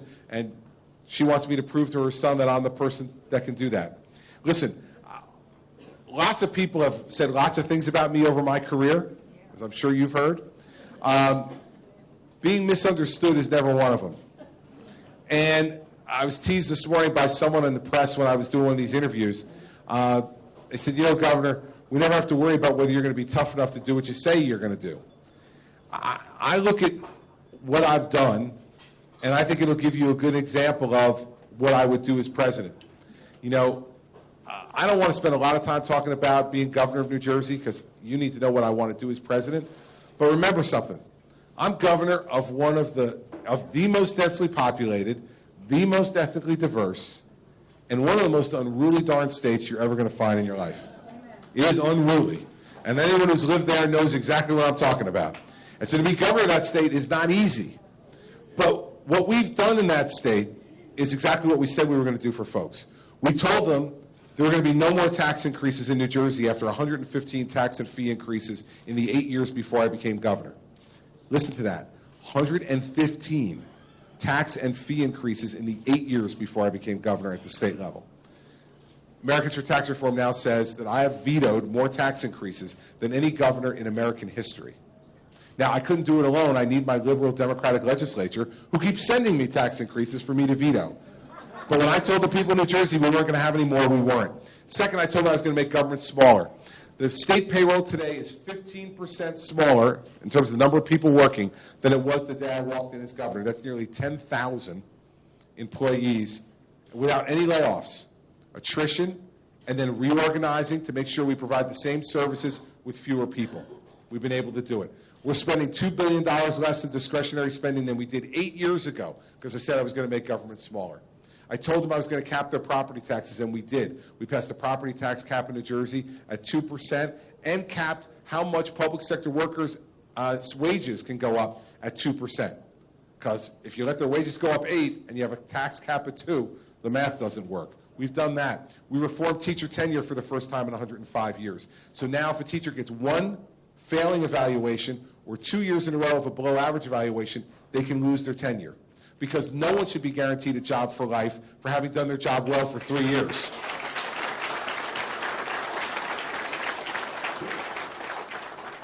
And I've done something that they haven't figured out how to do in Washington. I actually work with the other side. I work with the other side. I've got a Democratic legislature. Listen, the people of New Jersey, when I call them unruly, there's lots of other things I can call them too, but the bottom line is that, you know, they have elected twice now a conservative Republican governor with a liberal Democratic legislature. They're like the 14-year-old boy in the basement doing the science experiment, right? Let's mix these two things together and see what will happen, right?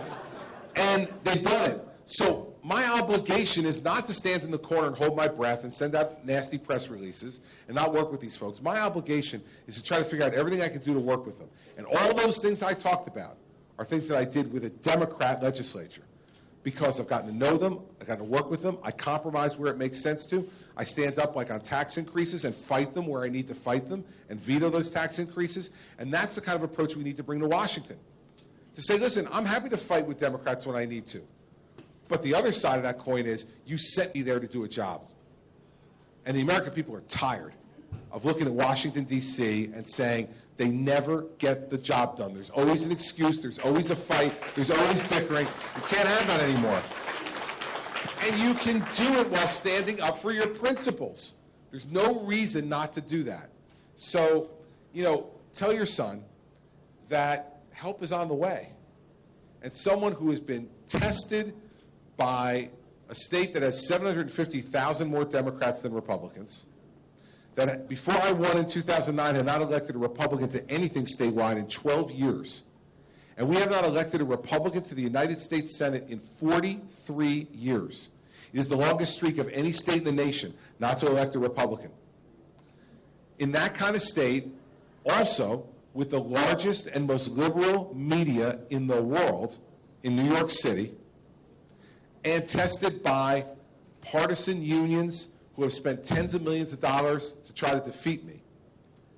Tell them that despite all that, I got these things done, and that makes me the person most tested, most mature, and most ready to do two things in this order.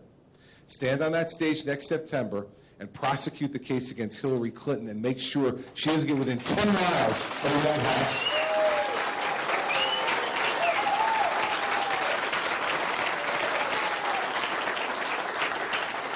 And then after that, go in and be a president who's going to work with everybody. I said this in my closing last night at the debate, and I don't know if many of you saw it. But I used that 30 seconds to say this, I'm going to repeat it.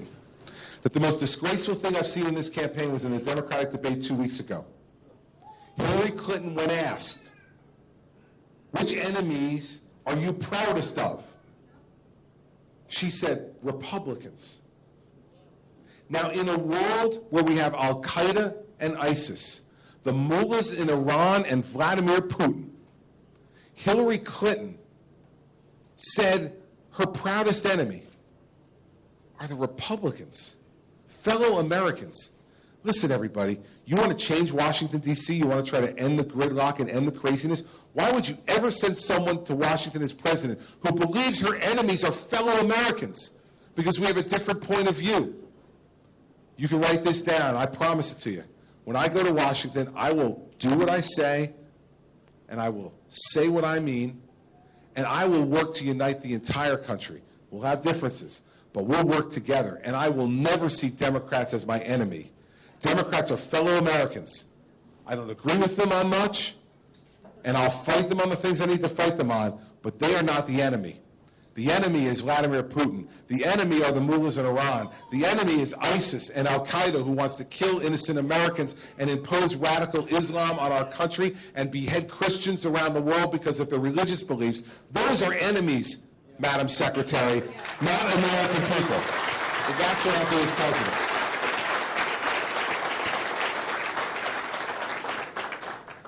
First off, Governor Christie, thank you for coming to Iowa. It was great seeing you last night. And I just have an observation. My wife is born and raised Ronald Reagan's hometown, and she's still looking for the Ronald Reagan Republican, and she thinks she found it. And she was a little disappointed that you were in the first round of debates. And I says, don't worry about it. You know, everything's going to work out fine. And then she saw how you demonstrated and got your message out and totally commanded the stage and said what you wanted to say. And then we watched the second debate. She still said that you were the best candidate out there from the first and the second debates. So congratulations. And I thought you did a fantastic job last night, okay? Thank you. First of all, let me observe that you married a very smart woman. Very smart woman. And listen, when it got announced that I was going to be in the first debate, not in the second debate, and everybody kept saying, Jesus, this is a disappointment, it's an awful blow to you. Listen, two things. First, you could put a podium outside Mickey's here, and as long as they give me a microphone and a camera, I'll be there, okay? Second is, I've never, ever in my entire life had any trouble getting attention, okay? And so last night, they put a microphone in front of me and they put a camera in front of me, and they give me the opportunity to speak to the American people. You will never hear me whine or moan or complain about anything, because I'm getting the opportunity to have the greatest privilege any American can ever have. I'm running for President of the United States. So any problems I have on which debate stage I'm on or what rules I like or I don't like are minor compared to the problems that the American people are facing every day. So my job is to shut up about the minutia, talk to you about what my vision for the country is, and then go and win this damn thing. That's my job. That's what I'm going to do. Yes, ma'am, over there. Got a microphone for you right there. First off. It'll go. Give it one more try. They're a little slow on the uptake. First off, thank you for your handling of Hurricane Sandy. I have family back in New Jersey, and they're safe. Good. Secondly, the question is, you see a lot of these horrendous shootings, mass shootings, and I have heard you speak about it being more of a mental health issue than a gun control issue. Can you elaborate on that? Sure. Let's start off with this. New York City and Chicago have some of the tightest gun control laws in the world.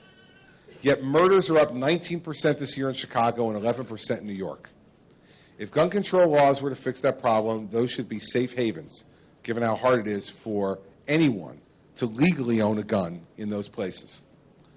And on the mass shootings, let's remember what every one of those shootings has shown, it has been a young man, usually, who is deeply disturbed and has evaded the mental health system. You look at what happened in Sandy Hook, Connecticut. That's a young man who, when you heard people interviewed afterwards, they all said, yeah, we knew there was something going on there. He was angry. He talked about violence. He was playing violent video games incessantly. What gun control law would have ever stopped that? He didn't buy a gun. It was his mother's guns that she kept in the house. He got those guns from his mother, turned them on her first, and then went off and did the awful, awful killings that happened at that elementary school in Sandy Hook. There's not a gun law that would have solved that, absent banning all guns in America. And guess what? We tried doing something like that, right? We tried banning all alcohol in America. There are plenty of places you can still get a drink, at least from the history I've read. And let's remember that criminals do not go to a gun shop, do a background check, and a waiting period. They buy guns in the black market, on the streets. They take the serial numbers off the guns, they use them, they dump them, and then they go buy new ones. These laws, what they affect, are law-abiding citizens who want to have guns to hunt, to want to have guns to collect, want to have guns to protect themselves. And by the way, we have a Second Amendment right to that. And I don't think that the founders made it the Second Amendment by mistake. Right? The First Amendment is about freedom of speech and freedom of religion and freedom of association, freedom of the press, all things that they thought were the most important things that undergirded the society. Freedom of the practice of your religion, freedom to speak your mind, freedom to associate with whoever you want to associate with or not associate with, and freedom of a press to report on what's going on in an open society. The next one is about the American people being able to maintain and own firearms. So what I'd say we need to do is things I've been trying to do in New Jersey. We need to make it easier for folks to be involuntarily committed who are showing signs of mental illness.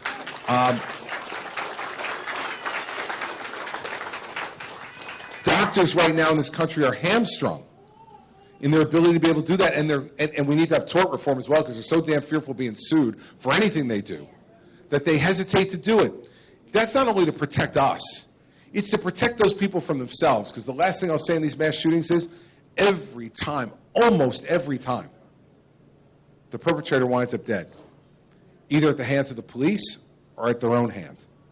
We need to protect these human beings from themselves. They're disturbed. They need help.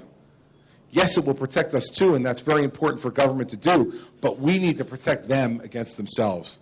And so anybody who's going to run out here and say this gun control law or that gun control law will fix those problems, I want them to explain it. And I can't wait to get on the stage with Hillary Clinton next September, because you know she'll be all for 8 new gun control laws. Well, no one ever challenges her on it. So I can't wait to be on the stage and say, you know, Mrs. Clinton, the only thing you've ever known about prosecutors is that they investigate you. I've actually been a prosecutor. I've actually done the work. And I'd like you to try to tell me, somebody who was in charge in New Jersey of going after the gun runners and the drug dealers, you tell me how your law makes my neighbors safer. And I can't wait to ask her that question. And I can't wait to hear her ridiculous answer. Because the more I get her to talk, everybody, I guarantee you this, get ready. When I'm debating Hillary Clinton, there will be less talk by me. And you may at times be saying, what's he doing up there? He should talk more. No, no, no. I want her to talk more. Because when she lays out her liberal, socialist agenda for this country, America's going to say, hell no, man. We're voting for that guy right over there. And then we're doing it on this issue as well. Right here we go. Governor, I recently read where, being we've made relations with Cuba, that there was a member of the New Jersey law enforcement who was killed by a criminal, speaking of criminals, who is now in Cuba, and you wanted his extradition. Number one, I want to ask, do you have the power, or if you said you wanted to stop flights in and out of Newark to Cuba until you get him back, Do you have the power to bring that man back, or does Washington have the power? Only Washington does, and only Washington has the ability to stop those flights in and out of the airport because the FAA controls it. But to let you all know exactly what he's talking about, over 40 years ago, a New Jersey state trooper was murdered in cold blood on the road by a woman named Joanne Chesimard. She was a member of the Black Panther Party, and she killed this state trooper in cold blood. She was arrested, tried, and convicted of murder. She was sent to jail in New Jersey. The Black Panther Party, while she was being transferred from one prison to another, broke her out, and she wound up escaping to Cuba. The last 40 years, Cuba has paid her, harbored her, and protected her. A convicted, not accused, convicted cop killer. The president went ahead and normalized relations with Cuba. And I said to him at the time, Mr. President, what do I say to the family of this state trooper who still lives in New Jersey and is still waiting for justice for the murder of their husband and their father? No response, by the way, from the President of the United States. No response. No public statement to the family of that trooper to explain himself as to why he allows that woman to stay being clothed and fed and paid for by that murderous regime in Cuba. And I'm going to continue to speak out, and I will tell you this. When I get elected President of the United States, that flag that's flying over the embassy in Cuba, it's going to be a real quick conversation between me and Mr. Castro. And the conversation is going to be this. One, you return Joanne Chesimard tomorrow. Two, you start giving some freedoms to your own people. Let them own property. Let them have the internet. Let them vote for their leaders. And if you're not going to do that, sir, then I will come down personally and take the flag down off that embassy. And until you can act like a member of the civilized world, we're not going to make you a part of the civilized world. This president doesn't understand the standing America is supposed to have in the world. He does not understand how important it is to these dictators to get the approval of the American government. And now, worse yet, guess who's fighting in Syria to help Assad? The Cubans. The Cubans are with the Russians in Syria and the Iranians. I mean, imagine that stew. The Iranians, the Russians, and the Cubans. This president is the most naive, ridiculous foreign policy president I've ever seen in my lifetime. And remember, who is the architect of that foreign policy? The woman who's now looking to become commander-in-chief of the United States. God forbid. We cannot let it happen. We need to work hard to make sure it doesn't. He's going to bring your microphone over there. First of all, I don't really have a question. I just wanted to thank you. My husband and I are parents of 2 law enforcement officers. We worry about their safety every night. May I give you something? Sure, please. It's Thin Blue Line. And we just want to thank you for your support of our law enforcement, and our whole family wants to thank you. Thank you. I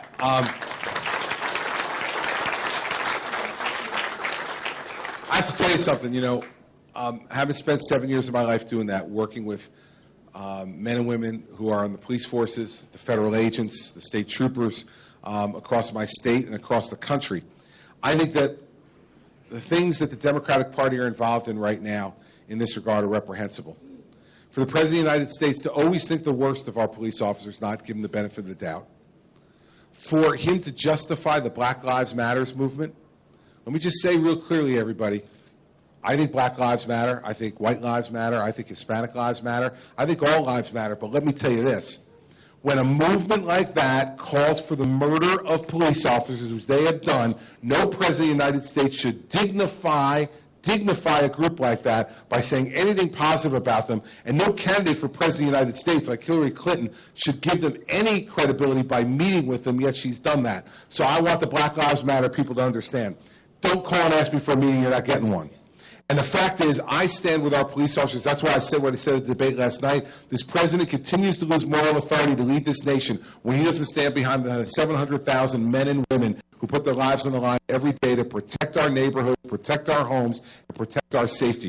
You tell them I say thank you for what they're doing. And the last thing is, when I'm President of the United States, they'll finally have a president who will have their back and have it every day.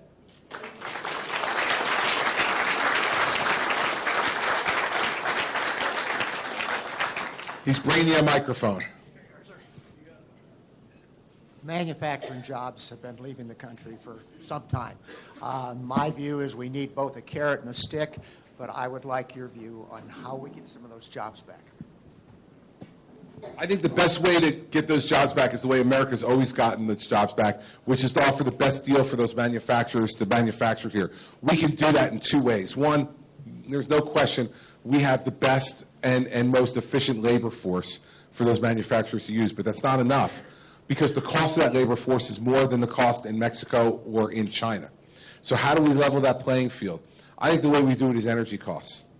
We need a comprehensive energy policy in this country that exploits all of the energy assets we have, drills for more oil, explores for more natural gas, exploits the renewable energy sources we have, wind here in Iowa, solar energy in New Jersey, renewable fuels, all the things that we need to do to make energy costs lower in this country. Because you know the main two main cost drivers of manufacturing jobs are labor and energy. We don't want to compete on the labor cost side.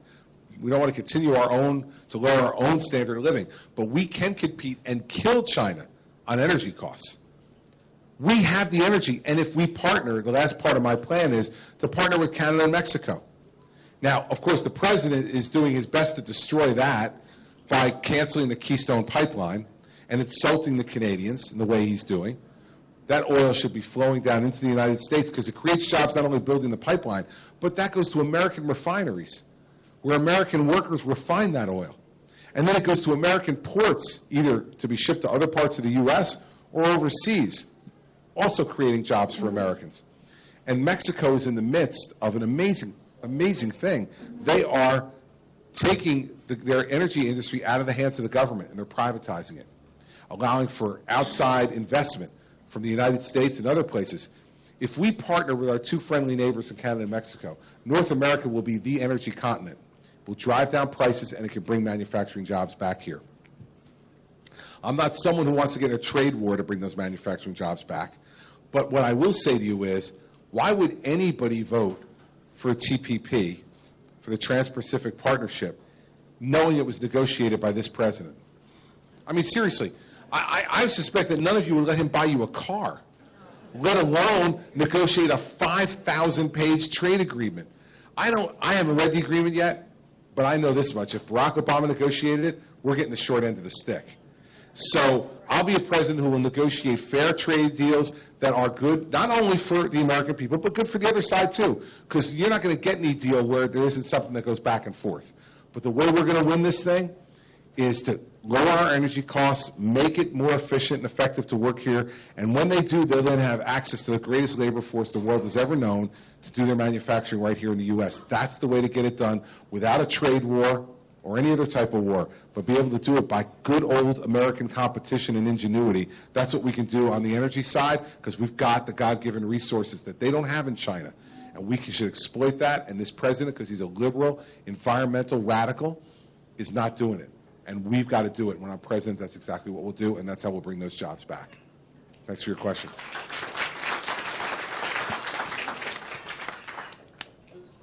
It'll go. It takes a second. Come on, guys.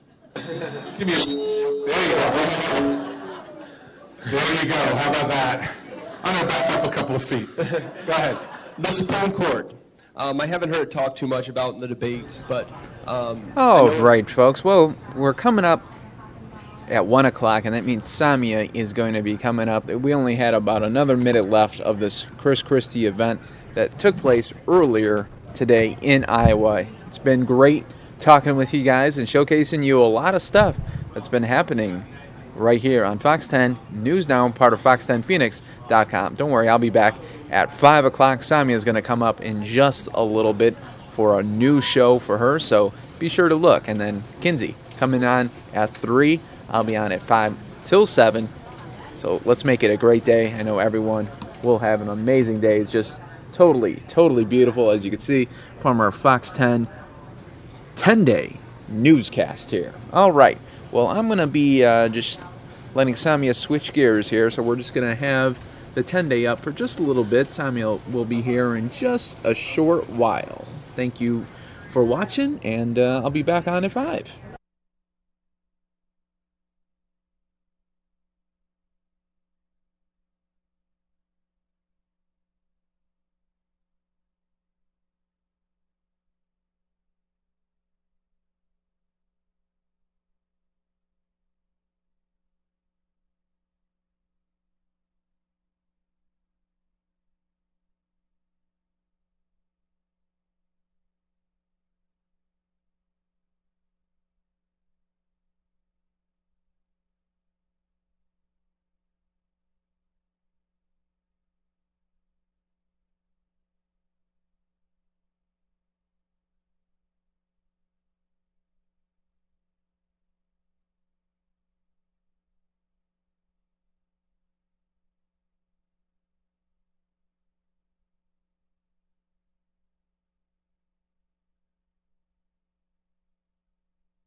All right, guys, we are getting a live press conference from the NTSB regarding the apartment plane building crash here in Akron, Ohio.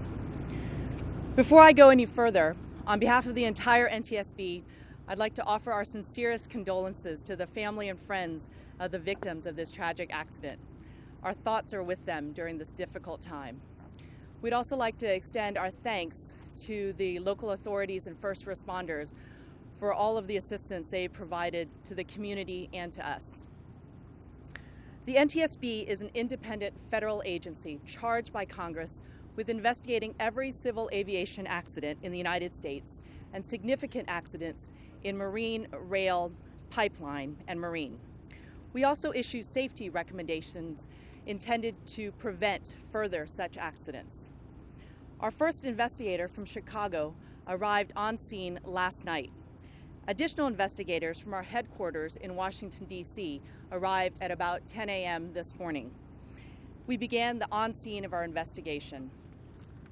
The investigator in charge of this accident is with me here today, Mr. Jim Silliman.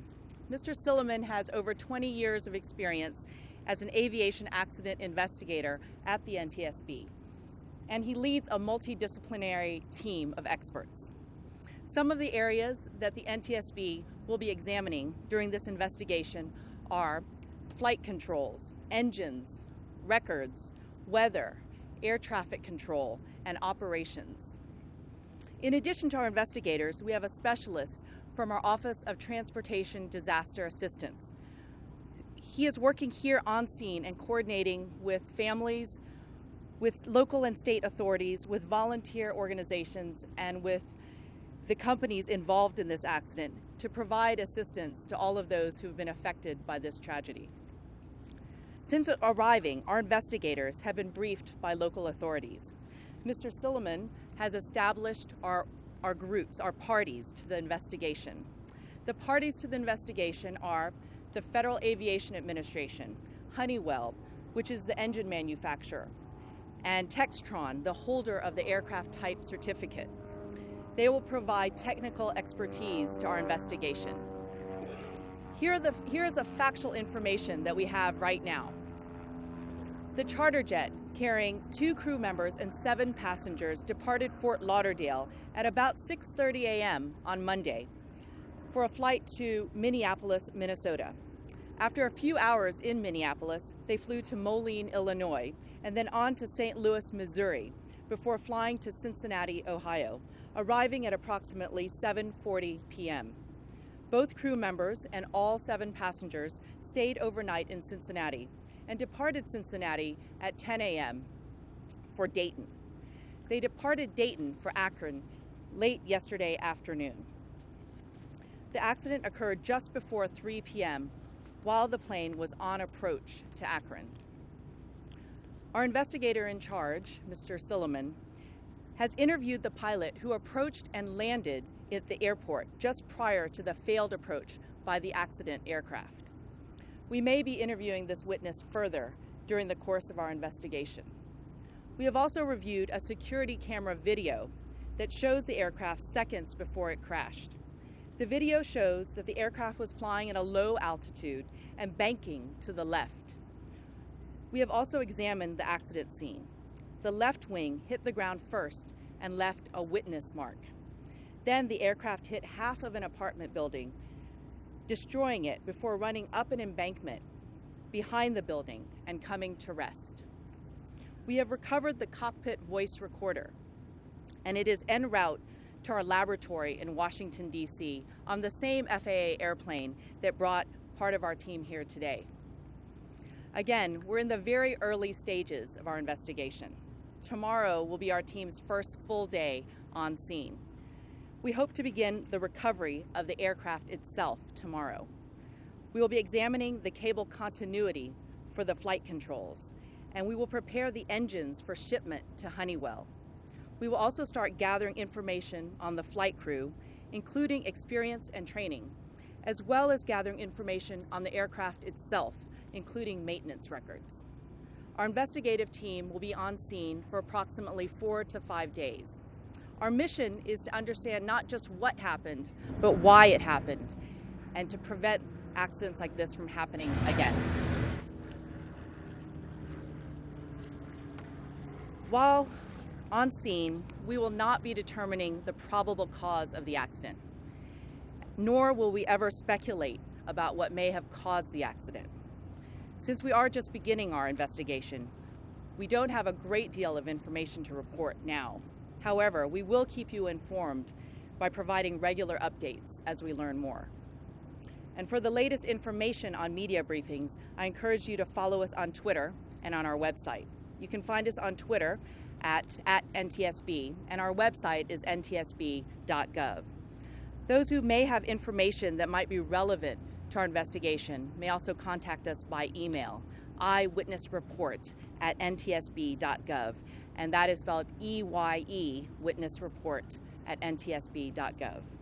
Thank you, and I'd be happy to take some questions. Vice Chairman, can you... Please raise your hand, and I will call on you, and please announce the media source you represent. Yes, sir. Vice Chair John Yang from NBC News.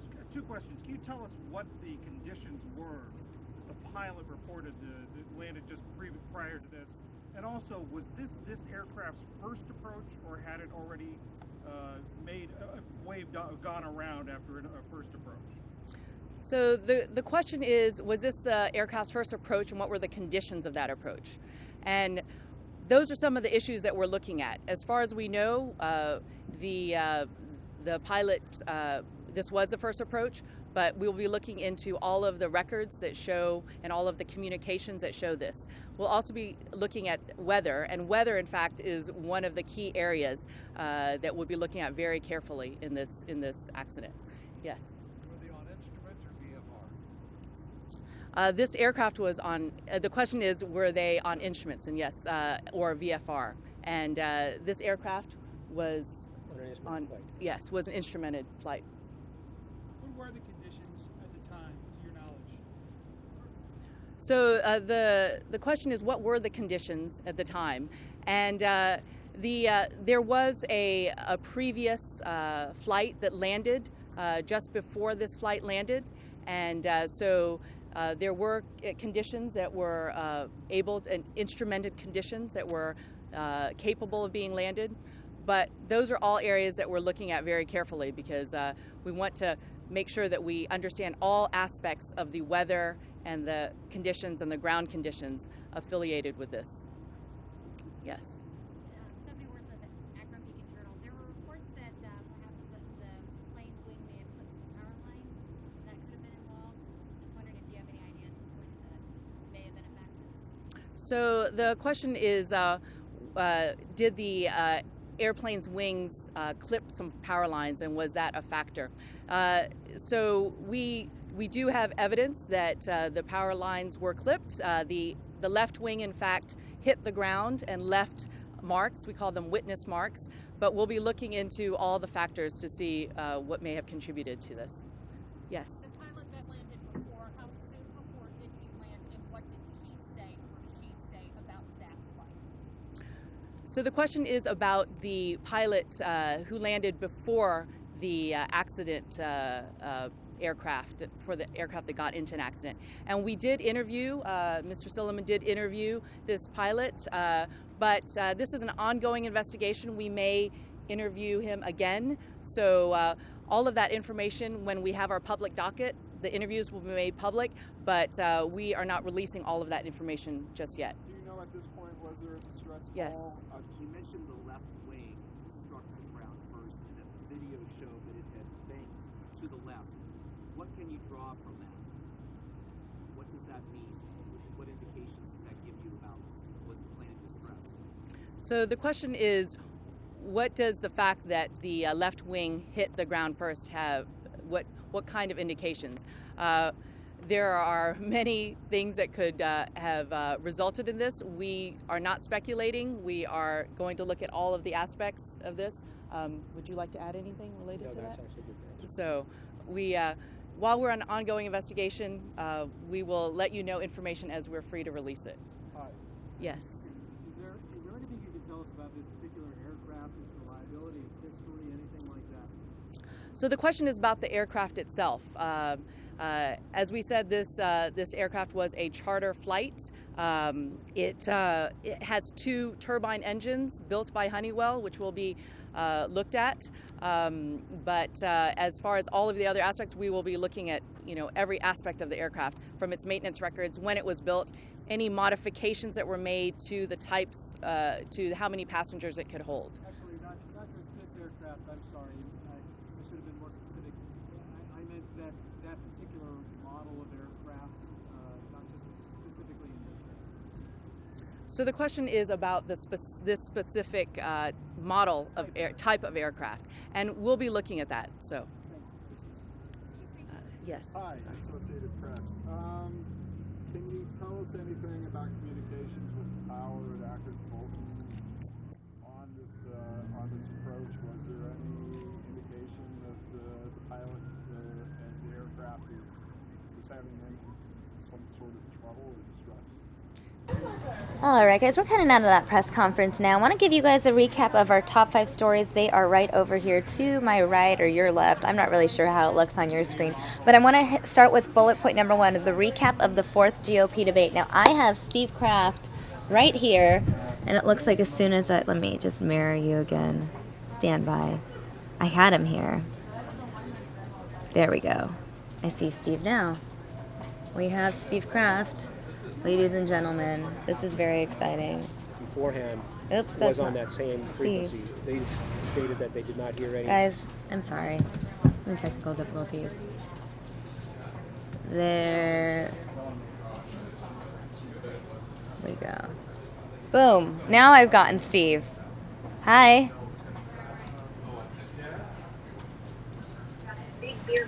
So Can you hear me? Yeah, you are in the airport in Chicago. That's right. When are you boarding? I can talk to you for about 15 minutes. That's perfect. That works.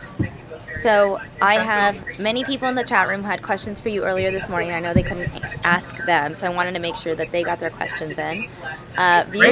Viewers, what are your questions in terms of the GOP debate? Here's one I want to ask you. I noticed that Rachel asked this morning, do you think that Christie should have been up there instead of Kasich?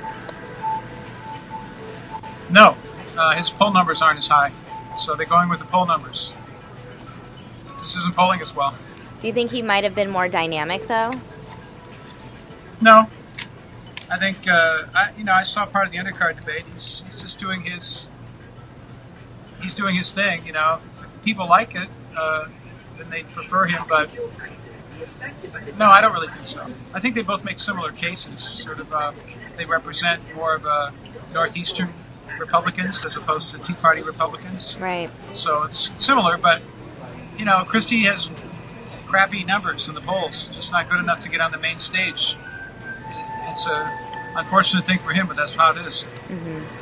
Let me see. Viewers, what are you guys saying in the chat room? Remember, you can type your questions in there, and I will be asking Steve Kraft those questions, as long as they're GOP debate related. You can't just ask random personal questions. Although, what did you eat for lunch, Steve? I haven't eaten yet, so we'll get to it. You haven't? No. Probably get a hot dog, I'm thinking. You're in Chicago. What time is it there? Gotta Like have a hot dog. 3:30? 2:30. 2:20-ish. All right. Moving on. We just learned in the last couple hours that Bob Dole has now come out and endorsed Jeb Bush. Is this good? Is this bad? People are saying that this is like a Bob Dole curse of sorts. What do you think? Well, I think it's bad. It reinforces a narrative that Jeb Bush is a retread, an old-timer, represents a bygone era, and this is 2015. It reminds people that he hasn't been a governor since 2007. Right, that's true. And that his, all these things, everybody remembers George W. Bush, and that's not an asset right now, even in the Republican Party. Right. Then Poppy Bush came out with his book slamming Rumsfeld and Cheney and saying that George W. made some mistakes by bringing those guys on as aides. It just reminded people how the George W. Bush presidency had a lot of troubles. And now we're bringing back a defeated candidate from 1996. I don't think that was an endorsement that Jeb Bush was seeking. Rachel has a question for you. DJ Crafty, would this debate be likely to narrow the field? Do you think that they have narrowed down the competition? No, I don't. I think it kind of it exposes some fault lines that we're going to see playing out as they really jockey for position in Iowa and New Hampshire. Those will be really crucial this time around. And I think that caucus and that primary will winnow the field a bit. Mm-hmm. But as long as you have a billionaire behind you, and most of these guys do, or a patron of some sort, Rubio's got one, Cruz has one, Trump has his own one. A lot of these guys have a lot of cash to play with, and if you have the money, and Carson has not so much money, but he has a dedicated following of people, evangelical Christians mostly. You can stay in the race as long as you want, and you can even stay in the race on a shoestring. Like, why is Mike Huckabee taking up space on a debate stage for a national TV audience every month? Beats me, but he is, and so is Bobby Jindal. Mm-hmm. What's he doing there? Why isn't he back in? What's the total? Louisiana. Are we still at 14 GOP candidates? That's right. Because it's 14 to 15. We had a couple drop off the stage. I mean, Lindsey Graham and George Pataki, but they didn't give up the race. Right, but I'm just so there were I 8 think we were people. at 50. 8 we and then 4 and then 2, right? Because 2 people didn't make it. Then there were 4 in the undercard and then 8 on stage in the main ones. That would happen. Yeah. Well, now there were 12. Yeah, but some of the people who are not on stage are still running for president. They just didn't make the national stage. Right. So Lindsey Graham was on an app last night. Right. And I think Pataki was tweeting or something. Of course, I was tweeting too, so I'm the same as George Pataki. Maybe you might get more support, Steve. You might just get more support behind you. I could also not qualify for the debate stage. Oh well. What is this? Is Steve Kraft live this time? Yes, Ale, he is live. Yes, I am. I have a question for you. You just mentioned Iowa and New Hampshire. I was amazed to see how many candidates were already in Iowa and New Hampshire this morning. Like early this morning, 8 a.m. New Hampshire time, Donald Trump was there. The wonders of modern airplane travel. I think he got on his private jet and just said, let's go to New Hampshire. But I mean, that's really what the campaign's about. As soon as they're done with this debate, they're just back on the trail. Yeah, there's no reason to be in Wisconsin. The minute that we were outside the theater getting ready for our 10 o'clock show last night, and they turned the lights off on us at about 9:45 Phoenix time. So that means that, the minute the last word has been uttered, everyone's gone out of the spin room, everybody's been shaking hands, that's it, they're gone. They're back on the warpath. Let's see. Did you consider the unwillingness to answer the question about the Dem they likely to be a sign of their unwillingness to work together? Is what Tree is saying. What unwillingness to answer which question? Question about Democrats is all that Tree wrote. I don't have any clarification here. We need clarification because there are a lot of questions about Democrats. That's true. Basically, there was one answer all night. Hillary Clinton is bad. That was it. That's what everybody said over and over and over. In fact, I thought that Rubio was served a really big, fat softball to smack out of the park at the end of the night, like he was taking batting practice. One of the moderators asked him this question, like, how are you different from Hillary Clinton? It was like, wow, what a fat pitch to be served up. Right. So I just have a feeling that the party chieftains would like to see Marco Rubio as the candidate. Yeah, it seems like I really it. believe that. We are getting... Because right afterwards, Reince Priebus, who's head of the National Republican Party, we interviewed him along with a bunch of other reporters and photographers, and he seemed very satisfied with the way the debate played out. And I think they're looking for a candidate who can straddle both worlds, the John Kasich, Jeb Bush world, and then the Tea Party world. Right. And the only guy who seems to be able to kind of grease his way through both of them that I've seen is Marco Rubio. That's what I think. Yeah, If we keep doing these at airports, it's going to be loud. I know, we get the Airports, real live airplanes. experience. This is what it's like to be at an airport with Steve Kraft. Happily asking a handful of questions for you. What does Kraft think of the JV team? Does he think it's time for some of them to throw in the towel? Also, I think they should fold it up. Fold it up. Let's get rid of the JV debate. Nobody cares about it. While it's going on, people are just getting ready for the big one. Right. These are 4 people who really don't justify the national stage, I don't think. Well, Chris Christie. You don't even think Chris Christie should be up there? If you're not getting the poll numbers, you're not getting the poll numbers. Right. And he's well known without being popular. Interesting. So, and Santorum is another guy who's just taken up space. This guy has been out of public life, really, for a long time. I just don't understand why he's even doing this. It must be an ego trip or something, as far as I can see. Right. Why would you do this? Something he to doesn't do. Seriously, maybe it's a cause. I don't know. I don't get it. It must be fun. People have hobbies. Some people like to golf. Some people like to collect stamps. And Other people like to run for president. Maybe they like to campaign in the process of campaigning.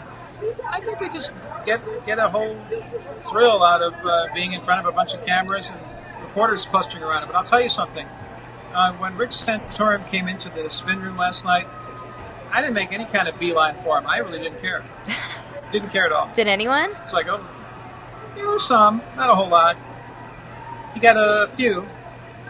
The first time in Cleveland that George Pataki came into the spin room, nobody went up to him, so I felt bad about it. I went up to him. And we did a long interview with him because no one else was there. And a couple people came up. We should play some of your raw interviews that you've done because not all of them air on TV, right? That's correct. Some of them don't, just because that's how it works out, In fact, a lot of things don't. Yeah. But Bobby Jindal is another guy. He drew a big crowd yesterday, and I don't understand why. This Right. guy's hugely unpopular in his own state. He's polling Zippo.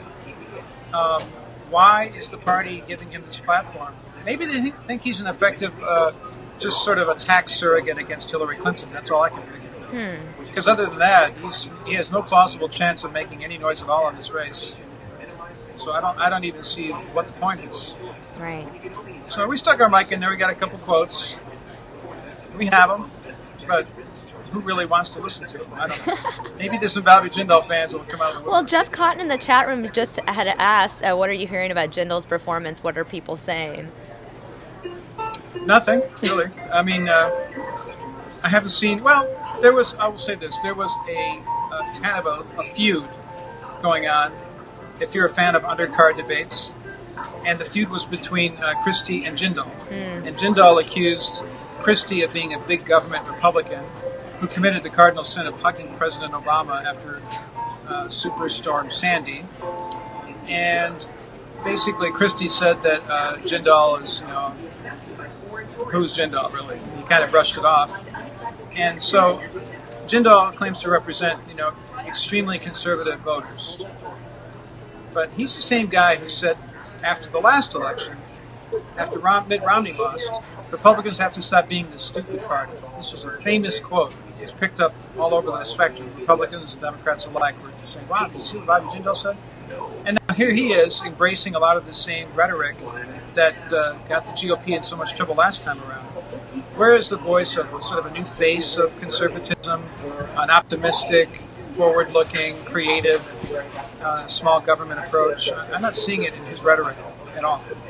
So why is this guy doing what he's doing? I don't know. We're getting so much. I'm not going to say anything. I'm not going to say anything bad about him or any other candidate because it's not my place to do that.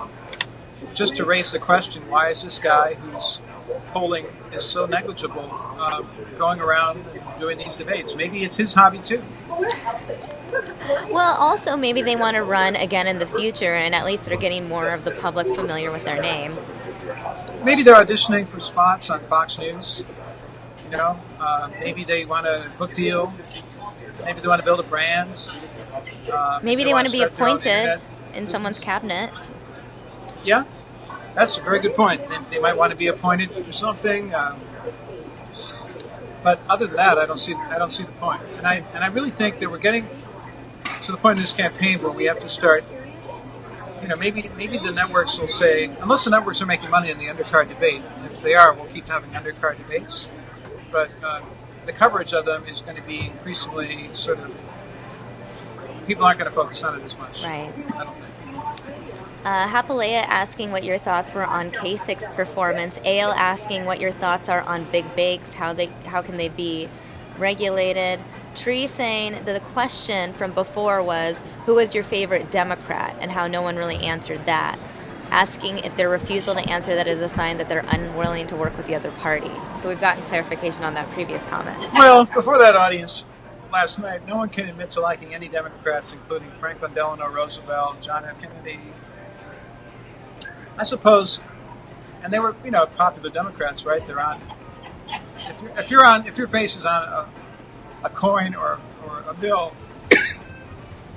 then you're kind of famous, and if there's a memorial to you, I think it's okay to admit to saying that they were good, even if you're in the other party. I mean, it'd be like a Democrat not saying that Abraham Lincoln was good, because he's on our money, right? Right. Our penny. But before that crowd, I guess they just couldn't bring themselves to acknowledge that there was any good in anyone from the other party at all, so they didn't.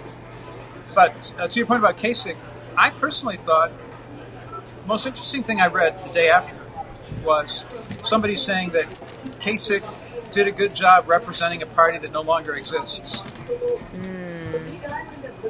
So he represents the party of George H.W. Bush, to me. Kasich was in D.C. at that time. I believe he worked with George H.W. Bush in those days. He was Ways and Means Committee for 18 years, I think it was, writing budgets. He's like a guy from the early to mid-1990s, or even before that. 1988 to 1992 was George Bush the first. And that's not relevant to this audience. Well, the Republican Party today has moved on, and they've gone way to the right of that, and they're not like those people anymore, which partly explains why a guy like Kasich is struggling to get 3% in the polls, because 97% of the party is to the right, and they're moving away from him. So I think his frustration is that he feels that guys like Trump are clowns. He really does. Right, they got at it. They got at it because at this point, Kasich's really got nothing to lose. And I think he's trying to send a message to Trump that his strategy is a losing strategy, and demonizing Latino people in this country is a prescription for disaster at the polls. And you got to get to 30% at least. That's conventional wisdom among Latino voters to have any chance as a Republican to win the White House. And Romney was, 25, 27%, I think it was, pretty low. So how are you going to do that? By saying stuff like that. Right. So that's going to be that's what Kasich's saying, basically, but I think it's falling on deaf ears. Well, Kasich, aside from some commentators. Well, other candidates were kind of reiterating Kasich's point, though, on immigration as well, how unrealistic Donald Trump's plan is. Who really said that? Well, Jeb Bush, and I feel like Marco Rubio also touched upon it. Marco Rubio is a guy who was for immigration reform, and now he's against immigration reform. Remember? Marco Rubio is one of those guys who's trying to thread the needle, and he's going to say whatever he needs to say to get to the point he wants to get to. Right. So, I mean, that's just an honest reading of his record. He was part of the Gang of Eight who wanted the Green Act passed. Remember that? And then immigration reform stalled in the House, and then he announced his bid for president, and he renounced all of his immigration stuff that he had championed before. Now he's like, make the border tougher. He's closer, I think, to where Trump is. Not that you're going to deport people, but necessarily. He's just talking about that, but he wants a militarized border, much more militarized. So there are no Republicans who are really making headway, who agree ideologically with Bush and Kasich. These people are in a corner, in a little corner of the party. And everybody else is talking tough. They really are. And I've been to the border. You've been to the border. It's progressively gotten tougher and tougher over the years. It's a lot different than it was 10 years ago. To get through? Oh yeah. Oh yeah. It takes forever to get back into America when you drive into Mexico. Go to the border sometime and check it out. It's pretty tough. Yeah, I've done the Tijuana San Diego border. They're serious. You're like in line for hours, and people are coming up to you trying to sell you random things. $1 churros, though, those are pretty good. Let's see. I heard there's so many questions. I'm scrolling. I can do about 5 more minutes. Okay, sounds good. Jeff Cotton saying, how much money will the clash of establishment titans, Jeb versus Marco, cost? Who will benefit the most from that fight? The American people. Okay. I don't know how to say that. Rich Robbins saying, I heard Who will this benefit the morning. most? I don't know. Rich Robbins in the chat room saying, I heard this morning that they predict that Jeb will be the Republican candidate with Marco as his vice president, but they will lose to Bernie. I don't even know where you got that, Rich. I don't know.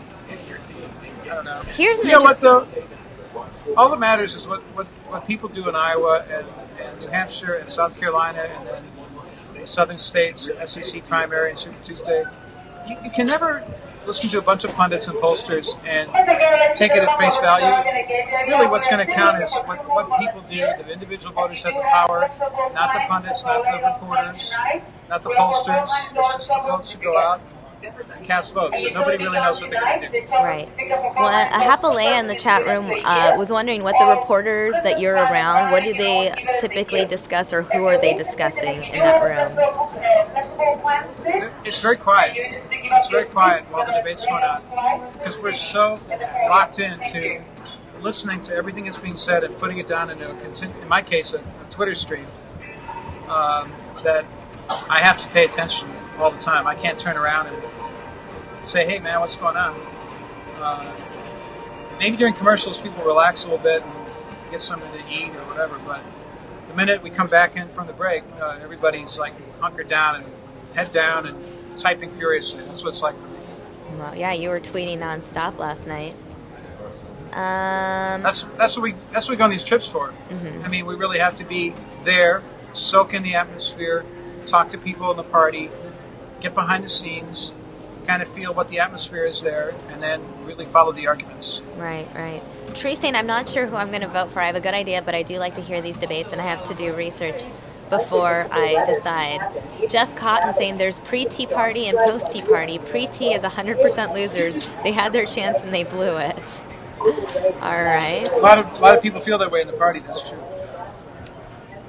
Someone else, Jeff Cotton saying Rubio is currently the greatest threat. That is I think the calculation the party's making, that he's the guy who's got the best chance. But Tree thinks Rubio won't be elected. Tree says Rubio will never be elected. He fails in his job now. He has a horrible attendance rate. His voting history contradicts his promises. Okay. I know that is a line of attack against him. But you hear this a lot when people run for president and they are a governor or a senator. They're gonna miss some aspects of doing their regular job. Mm-hmm. Did you see? Some miss more than others. Have you seen the new ad that came out yesterday? The one that Marco Rubio put out about Jeb Bush with all the clips of Jeb Bush praising him. What was your take on that? Pretty effective ad, if you ask me. You didn't hear Jeb bring that up at all yesterday. Right. He's moved on from that. So I think that case is not going to be made anymore. All right, Steve. Well, thanks for hanging out with us in the airport. I hope you have a safe trip back to Arizona. Thank you so much. And Always a pleasure. And we'll see you tomorrow. See you back in Phoenix. In the newsroom? Absolutely. Maybe on News Got Now? Who knows? And I'm going to show the viewers at home this fire that's coming in suddenly. I don't know where it is, but there's flames. Thanks, Steve. See you. Bye.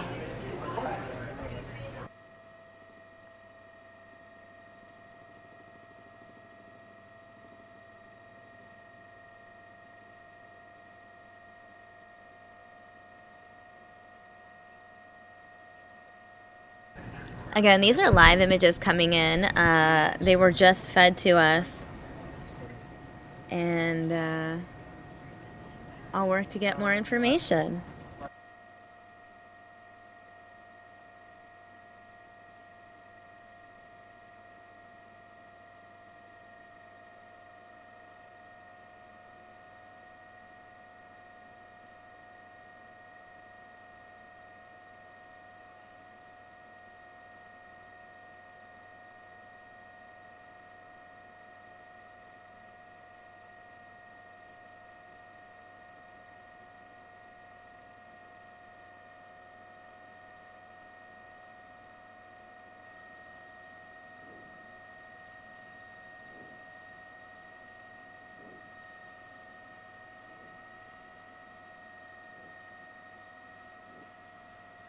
Correct. The one I showed you earlier was out to the west of Bartlesville. Now I'm to the east of Bartlesville, about 10 miles. Now each fire has its own unique problems for firefighters. You can see this fire here. It's about 2.5 miles in length, about a half-mile wide. It's moving very rapidly because it's out in these grass fields, and it's just moving very quickly at 40 miles an hour. Firefighters are having a hard time keeping up with it until it hits some of the wooded area here. Now the bad part about the wooded area is even though it slows down the fire, it has a lot more fuel.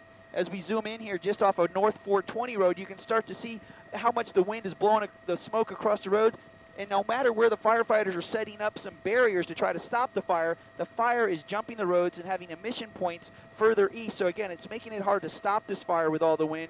And you can see a lot of homes in here are threatened by the fire, but I want to give some kudos to the fire departments out here. Out in this area, we've seen dozens of homes where it's burnt right up to the foundation, but we haven't seen any lost structures at this point, and not even any major damage. So again, kudos to the fire department. Again, they're getting around surrounding these buildings and protecting them. And that seems to take up most of their time right now, is just defending the property and the home. All right, guys, we don't have a clear idea of where this fire is coming in from, so we're going to take you back to Phoenix, where MCSO is holding a walk in honor of the vets that are there. I just saw a quick shot of Sheriff Arpaio. We're going live now inside the building, and we're going to be carrying this right here on News Now, guys. Outside where they're walking.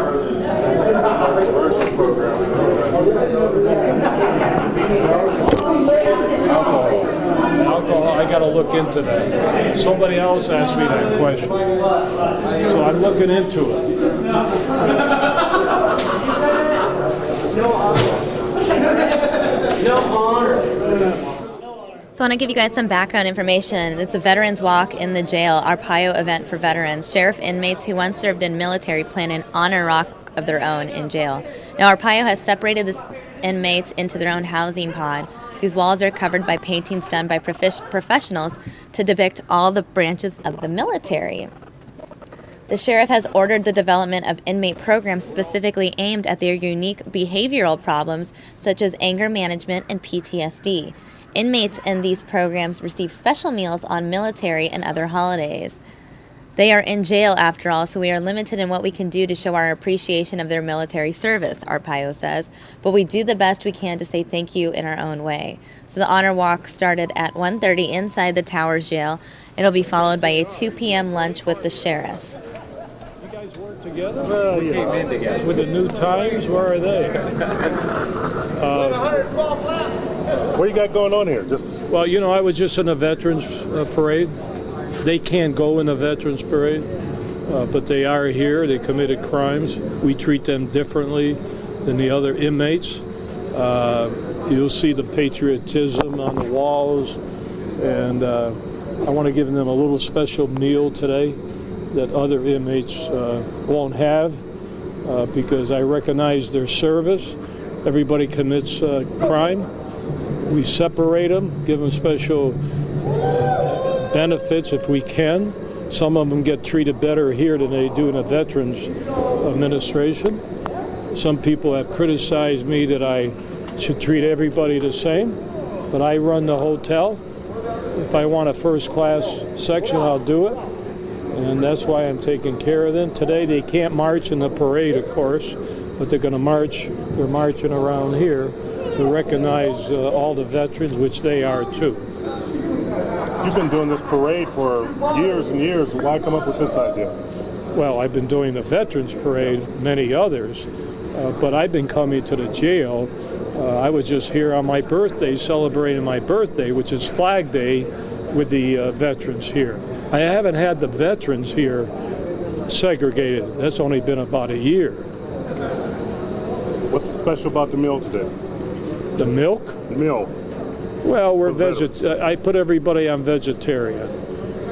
So they're going to get cake, they're going to get ice cream, they're going to get Doritos.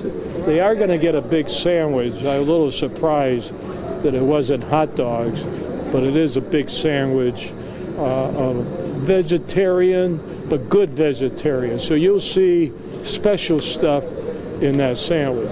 But next time I'm going to get those hot dogs if I have to buy them. So we didn't have them. I thought we were going to have hot dogs. Chef, can you talk a little bit about you mentioned special programs for like PTSD or health programs in here for them? Well, I think one person here said he gets better medical in one day than he does at the VA hospital. I don't want to criticize the VA hospital, but they do get quick treatment. They don't have to wait 30 days, maybe 24 hours. So, and that's all the inmates. But the veterans have special problems coming back from the service. So I think they should be treated a little differently so we can help them with their problems as long as they're in the jail. I'm a veteran. I joined the Army when the Korean War broke out. So I have not forgotten our veterans. I feel very sad if anybody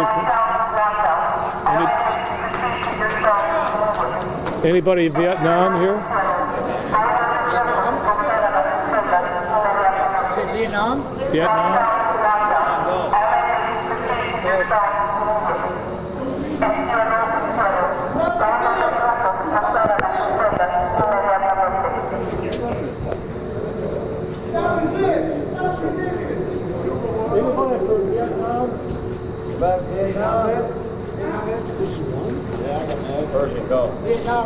Where's give me the Vietnam guy. No, you don't have to.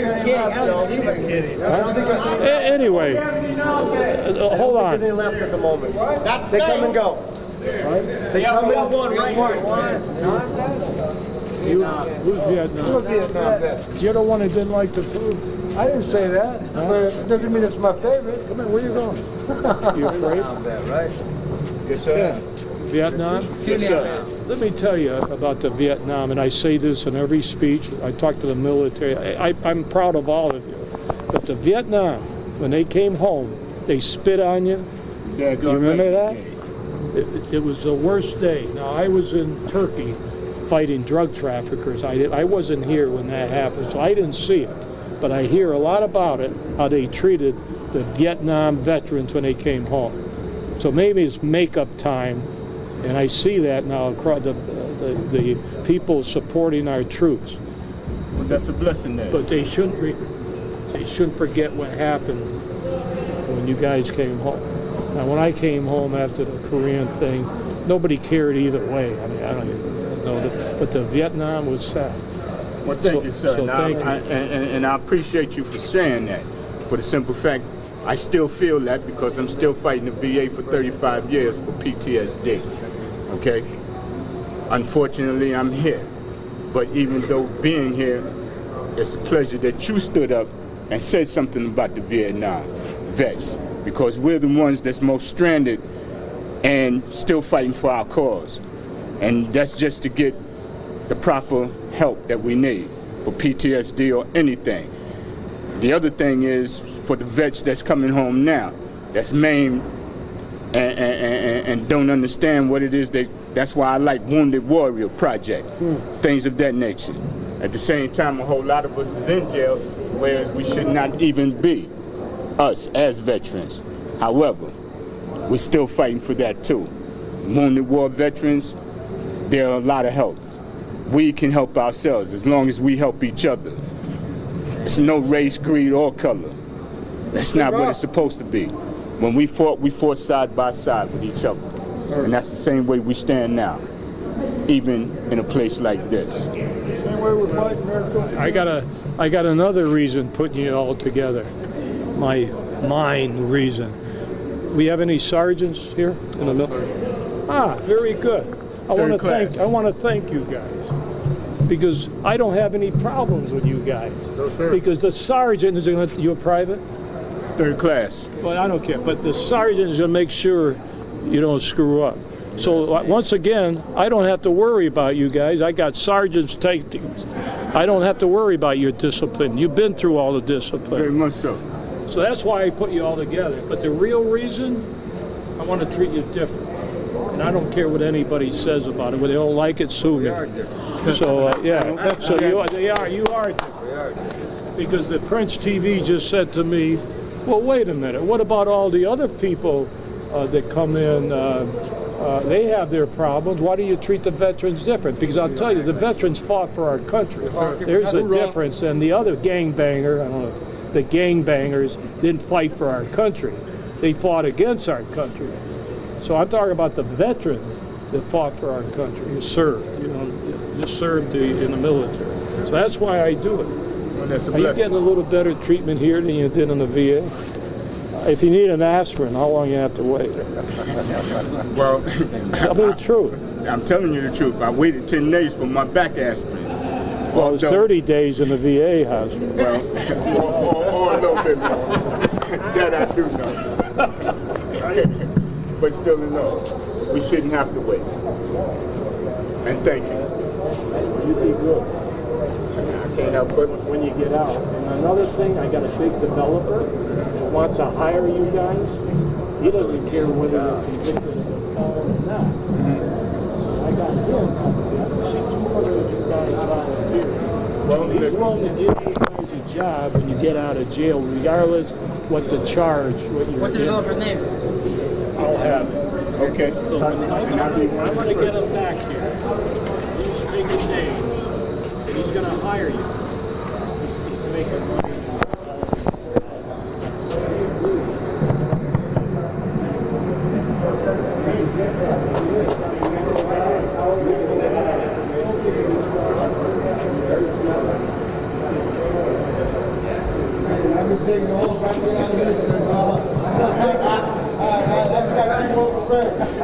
You'll get a good salary. Yes, sir. Yes, sir. Most definitely.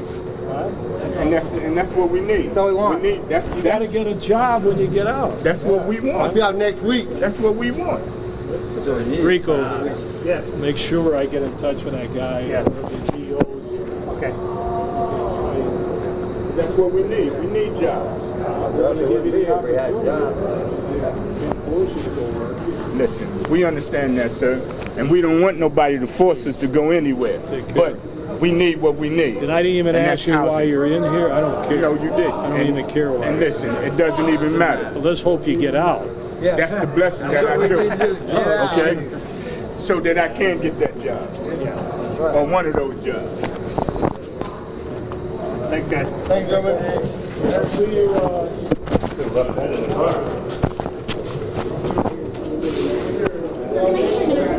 Here, I'll give you my cards. I need to get this. Yeah. Always carry a wristband.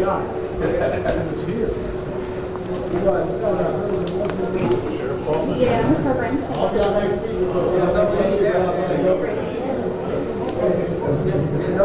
Nadia made sure everybody had the thing. So mention in the release special services, ma'am. Mention in the release special services for veterans. It mentioned in the release special services for veterans as far as health is concerned and asked about it. Is there anything specific programs that you guys are doing? I'm coming down. No, I'm done. We're done here. Rick, you want to work it then? I think so. You get double overtime? No, we don't do veterans. It's not a double dip.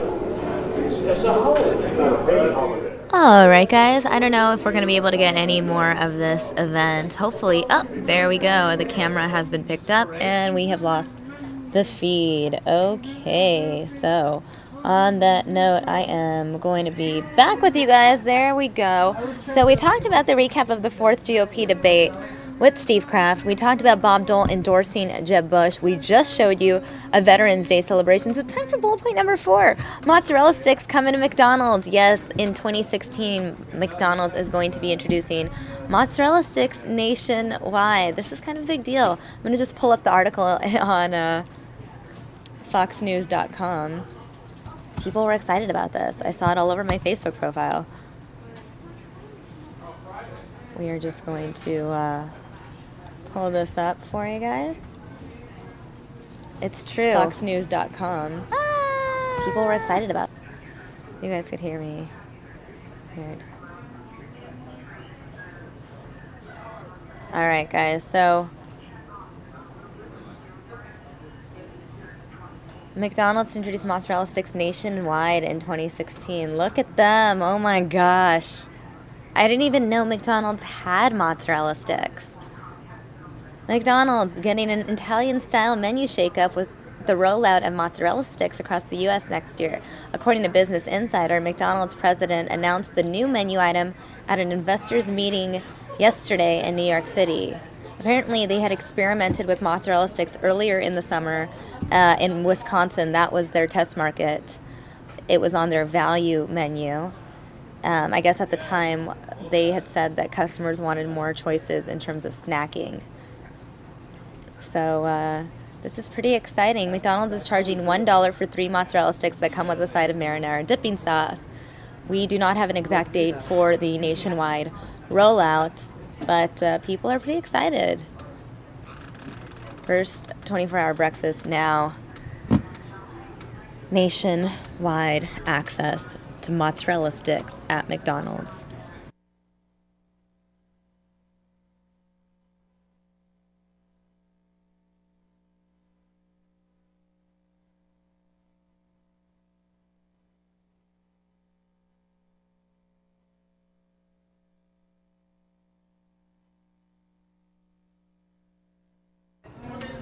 And last but not least, this story right here. 8-year-old faces murder charges. Guys, this story is crazy. So there were a handful of kids left at a home in Alabama while the parents went out clubbing. The oldest of the children, 8 years old. There was no parental supervision, no adult supervision, no official babysitter, just the oldest child being 8 years old. Apparently, there was a 1-year-old who was crying, and the 8-year-old took it upon himself. Apparently, he beat the 1-year-old because she was crying. They are not related, the 8-year-old and the 1-year-old, and now this 8-year-old is facing murder charges. I think it's the youngest person, I think I read something like that, youngest person, at least in Alabama, to ever face murder charges. Let me get that completely correct. I'm going to pull up the Fox News article on this, too.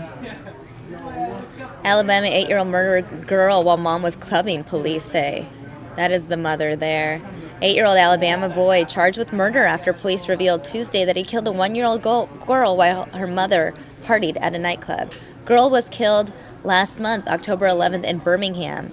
Investigators say the boy viciously attacked the toddler after she wouldn't stop crying. Several kids were left home alone at the time, according to police. They say the girl's mother, 26-year-old Katara Lewis, right there, had gone to the nightclub with a friend. Police tell Fox 6 the toddler suffered from severe head trauma and major internal organ damage. The mother has been charged with manslaughter. She posted $15,000 bond and was released from Jefferson County Jail. The 8-year-old is now in custody with state officials. We can read more at Fox 6. Let's go.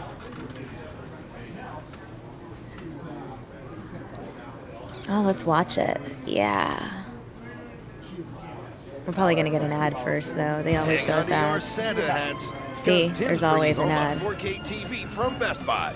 Well, let's show this. That's the mother's mugshot because she was arrested on manslaughter charges for leaving her old 1-year-old girl there.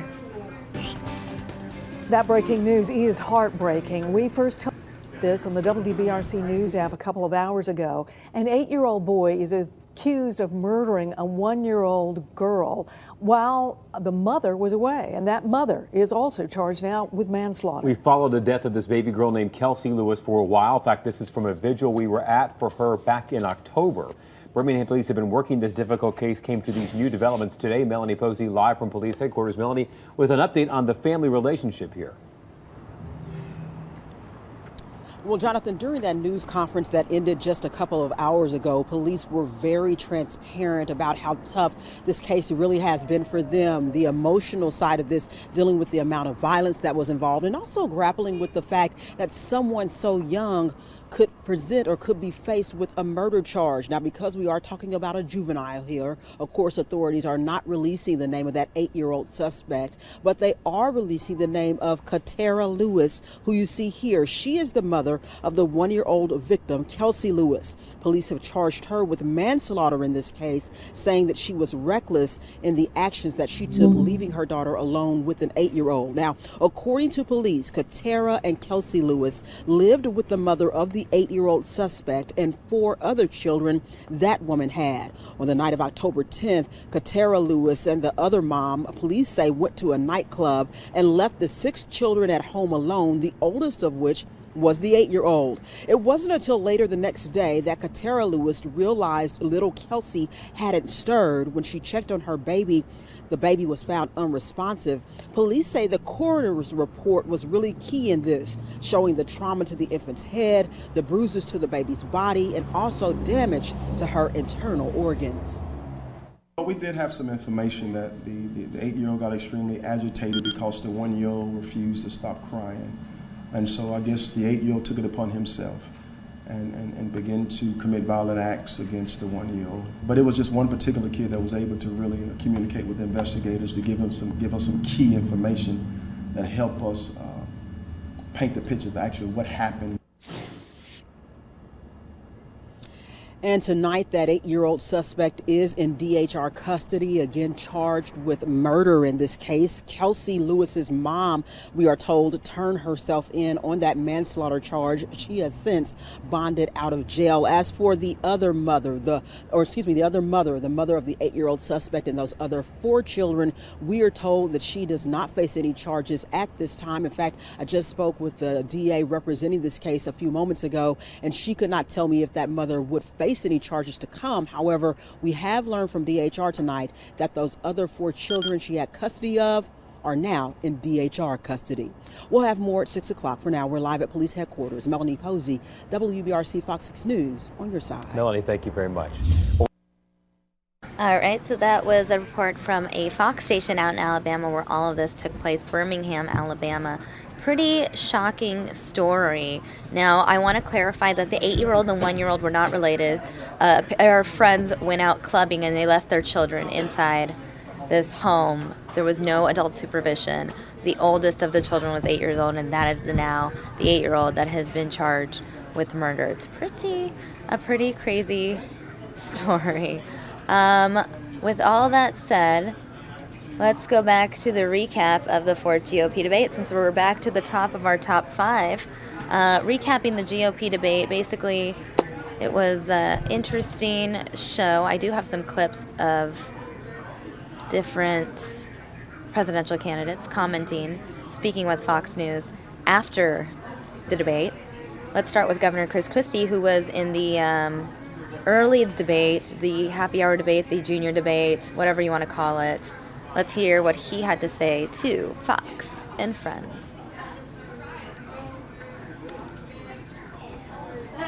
Our real adversary, the person that we need to defeat, is Hillary Clinton. And so I was going to make sure I spent my time last night letting the American people who are watching know that I have a plan to beat her and that I'm the best person to be on that stage next September to prosecute the case against Hillary Clinton and to win back the White House for our party. I thought that the moderators were great. I thought Trish and Sandra and Jerry did a great job. I thought they asked really good substantive questions. I thought they did a good job of controlling the banter back and forth. And I thought they did a wonderful job. So I thought it was a good format. It was a great audience, and I felt really good about how it went last night. On the main stage, what you saw again was a lot of interruptions, a lot of back and forth against each other. And the fact is that the differences between us on that stage, while real, are much, much less significant than the differences that we have with Hillary Clinton. And I think we've got to get a lot smarter about how we focus our conversation going forward. You can count on this. That's the way I'm going to focus my conversation. And that's why Hillary Clinton does not want any part of me being on that stage next September, because she knows I will not take my focus off of her for 1 minute. I'm running for President of the United States. I want to be President of the United States, and I think the people saw on that stage last night just how badly I want to be president and how much I'm willing to fight for them and the issues that they care about. Listen, if 4.5 more years of running the state of New Jersey, one of the most chaotic, difficult, energetic, diverse states in America. Also, Hurricane Sandy came in between that time, and one of the biggest crises that any governor has faced in our country, and bringing my state through that crisis taught me how to make difficult decisions even more than I knew before. And so now I really understand what it's going to be like to have to sit behind that desk and make those difficult decisions. And what the people of the country need to know about me is that I want to do this job. I believe I'm ready to do this job, and I'm ready to take on any crisis, whether it's around the world or right here at home, to restore middle-class wages and do what needs to be done. Now Rubio on Fox and Friends as well. First of all, before we fund anything, the federal government should be fully funding national security. It is the most important obligation of the federal government. Without it, none of these other things matter. You can't grow your economy if you're under duress. You can't grow your economy if you're sucked into wars because of weakness. You can't grow your economy if your people aren't safe because they're coming under terrorist attack. So before we fund anything, we should fully fund defense. And then with the money that's left over, we can decide what the proper role of the federal government is.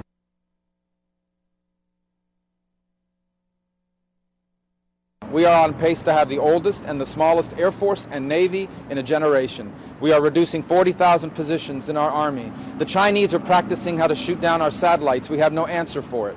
They hack into our computers through cyber warfare. We have no answer for it. We are lacking in every component, and we're not doing research and development to confront the challenges that are around the corner that lie ahead in the years to come.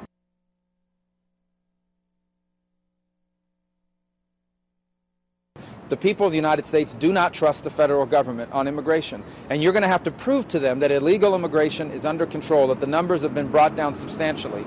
That means not just passing a border security law, but actually doing it and proving it to them. And once you do that, the second step is to modernize our legal immigration system so that it's merit-based. And after you've done those two things, then we will realistically but responsibly deal with the people that are here illegally. If you're a criminal, you'll be deported. If you're not a criminal and have been here longer than 10 years, you have to learn English, you have to start paying taxes, you're going to have to pay a fine, and you get a work permit. And that's all you're going to have for at least 10 years. All right, guys, now we're going to go to Driver got lost, Donald and Corey Trump. told him exactly how to go. So he's from New Hampshire, very famous. Donald Trump making an appearance in New Hampshire early this morning, like 6 o'clock Arizona time, so we weren't able to bring it to you live. But we do have a portion of it. Going to play this for you guys now. He is in Manchester, New Hampshire. Raise your hand, Corey. But Corey was in my office, right? Corey's sitting there. So he asked for me. Then I get a letter a couple of days later. Mr. Trump would like to request $1 million for the club for growth. I said, is this guy crazy? $1 million? So I was just nice. You know, how do you say no nicely? You say, no, I'm sorry, we're not interested. We said it nicely. All of a sudden, news conference. Donald Trump is not a conservative. He's not a real conservative. I didn't give him $1 million. I guarantee you, if I paid $1 million, he would have been saying I'm the greatest guy in the world. These people are the worst. I'll tell you what, you meet some bad people in politics. But the reason is the eminent domain. Because years ago, there was a project that needed a certain house, and eminent domain, it would have, by the way, would have created 2,000 jobs and all. But without eminent domain, and it's interesting because most of the conservative groups, and me, and I'm a conservative person, but most of the conservative groups very much in favor of the Keystone Pipeline, right? Wouldn't you say? Most of them. And there's no downside. It's better environmentally, all the stuff, you don't have the trucks driving all over the place, and it's better. And so many advantages. But in order to do it, you need eminent domain because you have to condemn that little narrow strip going through somebody's farm or wherever it may be going, right? And they have a whole thing about eminent. It's okay. Eminent domain's okay for them. But for me, no good. You know, it's sort of an amazing thing. But I will say this about the Keystone Pipeline. We're taking fuel from Canada. We're sending it through our country. Okay. I've heard of better deals than that, right? But I still like it because it's more stuff coming out. It's good. Keep prices down. It's good. But I want a piece of the profits from the pipeline. See, right now, we're giving them, oh, go ahead through our land. Go ahead. Come on. I want like 25% of the profits. Does that make sense? I could say 50%, but I want to be nice. No, seriously. I want 25% of the profits. And I'm going to approve it fast, but I want 25. I'm going to negotiate a deal. It'll take me about 2 seconds. Those guys have been so beaten up with that stupid pipeline. They have been so beaten up. I'll get them into my office. They'll give me whatever I want in about 2 minutes, right? But let's make a good deal. Why should we have a pipeline that we made possible, right, and not get a piece of it? So I want 25% of the profits, okay? All right. Okay, one more good one. Unless it's a bad one, then we'll do it. So we'll end on a good one. Sir, Here's a good-looking guy, wherever oh, there you are. Go ahead. We have a spelling bee winner here that has a question for you, sir. Go ahead. Hi, I'm Adam. I am 10 years old, and I'm from Bedford, New Hampshire. And are you a spelling maven? Yeah. Okay, good. I want to know your opinions on NASA. NASA. On NASA? Or NAP? NASA. Space. I think it's great. The space program. You know, in the old days, it was great.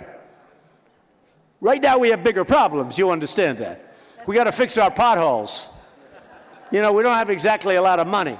I love NASA. I love what it represents. I love what it stands for. And I hope that someday in the not-too-distant future, we can get that going. Space is terrific. Space is terrific. You know, space is actually being taken over privately, which is great. It's being taken over. A lot of private companies going up through space. And I like that maybe even better. But it's very exciting. And if you're looking to do that, I think it's terrific. It's terrific for the future. And you love it, I can see, right? You love it? Whatever it is you love, you do. Okay, one more question. One more. Where's the mic? Toby and the... Go ahead. You want to stand and just yell it out, because time is... Go ahead. Go ahead. Go ahead. Yell it out. Yell it out. Go ahead. You don't need him.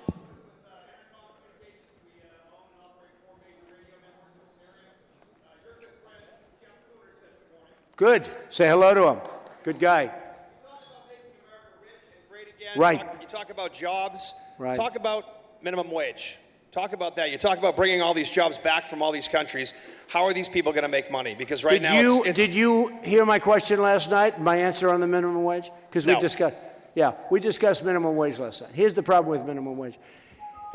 Right now we are losing businesses to everybody in the world. Companies are leaving. They're taking thousands and thousands of jobs. We're losing tremendous amounts of business.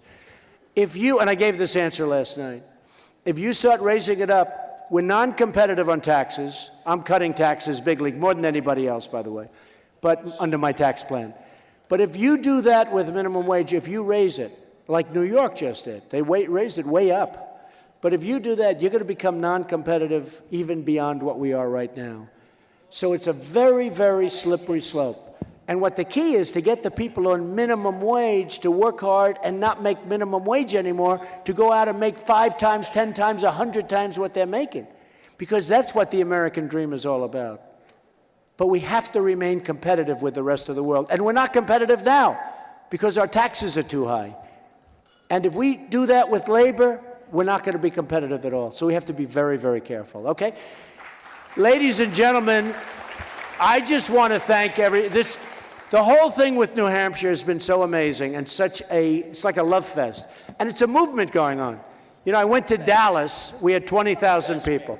I went to Alabama, Mobile, Alabama, we had 35,000 people. I go to Oklahoma,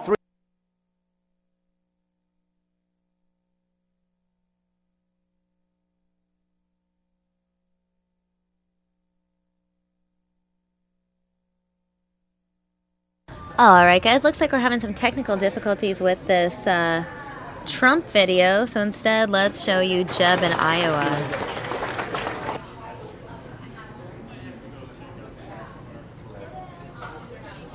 I don't know what's happening. Here we go. Thank you. Thanks. Good man. Thanks for doing this every year. It's just my wife. I didn't get much. My mind didn't quite shut down like my body did. Al Hicks. How are you, sir? Good. Nice to meet you. Nice meeting you. Yeah. How are you, sir?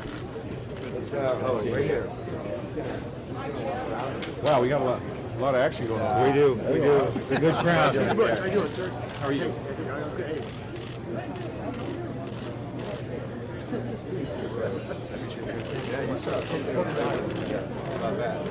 Hi. Yeah, how you doing? Good, how are you? This is Jeb Bush campaigning in Iowa early this morning. He was out there meeting and greeting people. We just saw Donald Trump in New Hampshire. Obviously, New Hampshire and Iowa, key states. As you know, candidates on the campaign trail nonstop, not wasting any time.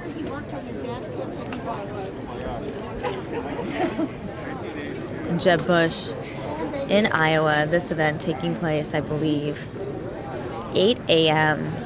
Arizona time.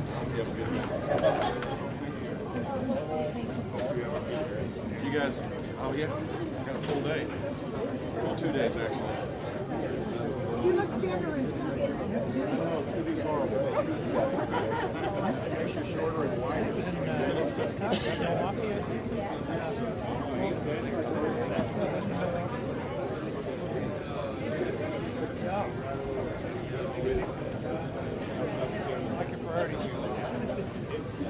Take care.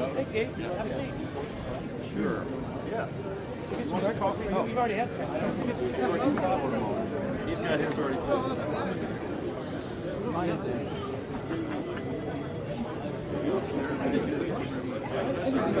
I promise I won't say more. Thank you.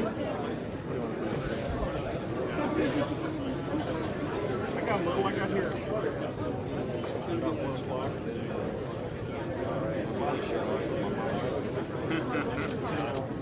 Jim, got any left? I need some. Yes, ma'am. I'm Bobby. How are you doing? Your brother served pancakes. Sold them? You didn't give them to you? Oh, served? And my daughter wants to know, there's something, she's got a son that's talented and gifted, and she's worried if you get in, that will ruin his special school. That what? My daughter's worried that it's going to ruin my grandson's talented and gifted. Why is that? I don't know. She just thinks, I'm trying to convince her. Well, the President of the United States has nothing to do with local school districts, for starters. Well, that's why the Department of Ed needs to be in the state. So if you want to look at my record as governor of the state of Florida, we had the greatest learning gains of any state. My brother lived in Florida for years. How are you all doing? Nice to meet you. Hello, sir. Meet you. Appreciate you.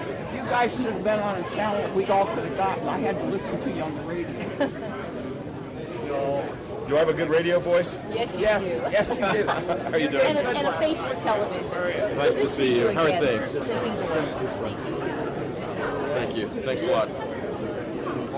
Hey, how are we doing? Good, how are you? I'm a volunteer with Global Zero. We're moving does a good job. I was wondering, given that Reagan had a great legacy introducing nuclear weapons, so did your father and your brother, if you're planning on taking any steps to do the same? Look, I think there's a role for the United States in the world, that we need to restore our military, but we also need to embrace our values, export our values, and that soft power is effective for the country. So a good example, the best example I can think of is the PEPFAR program. Definitely, definitely. Would you take steps to eliminate nuclear weapons as president? A what? Eliminate nuclear weapons as president? It would be, if it could be done, where there's, where we're eliminating proliferation. You get the North Koreans, you handle North Korea, I'll handle the rest of the world. How about that? I mean, yeah, of course. That would be an incredible objective, an aspirational goal. Not easy to do. We certainly couldn't do it unilaterally. Yeah, we would be. I think it's really important to do it, the world as a whole, and we really can take those steps to be a leader in that respect. Well, I appreciate you bringing it up. Thank you. What's the name of the organization again? Global Zero. Global Zero. Do you mind if we take a picture of that? I don't mind. It's the first time I've heard Global Zero. Oh, yeah. Do you mind if I take the picture? Is that the logo? That's pretty cool. Oh, okay. Thank you. Thank you so much. Where's Global Zero based? We're all over the world, actually. Thank you guys. So much. Thank you for being here. Yeah, thank you. Thank you. Nice meeting you too. Gonna get to eat? Probably. Yeah. Oh, wow. Where are y'all going? To a table.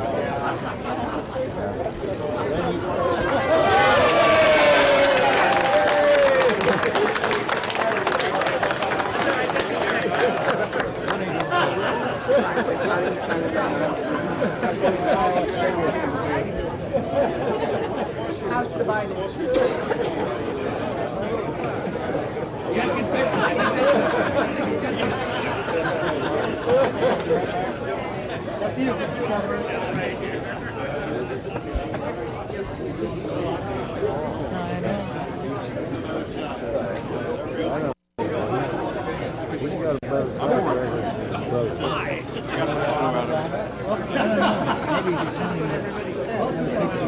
Good to be back. Thank you, guys. Thank you for your service.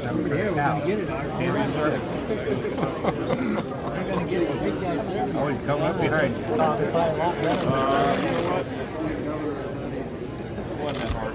It was a joy. We had tough times. It's hard work. Sometimes hard things. Make sure Russ and Linda get a copy of that. Yeah, great. How are you, sir? Doing well. Anybody want some coffee?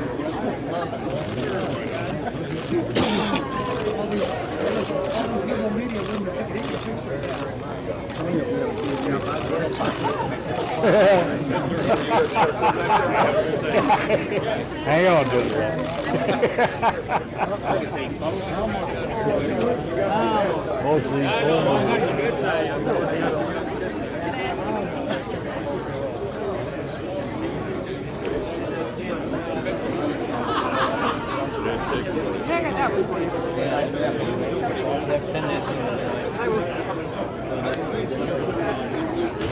Are you serious?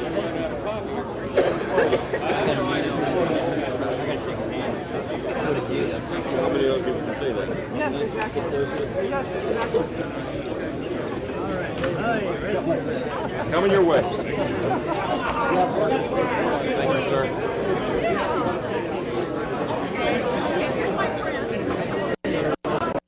You too. Appreciate your service. Thank you. Thank you.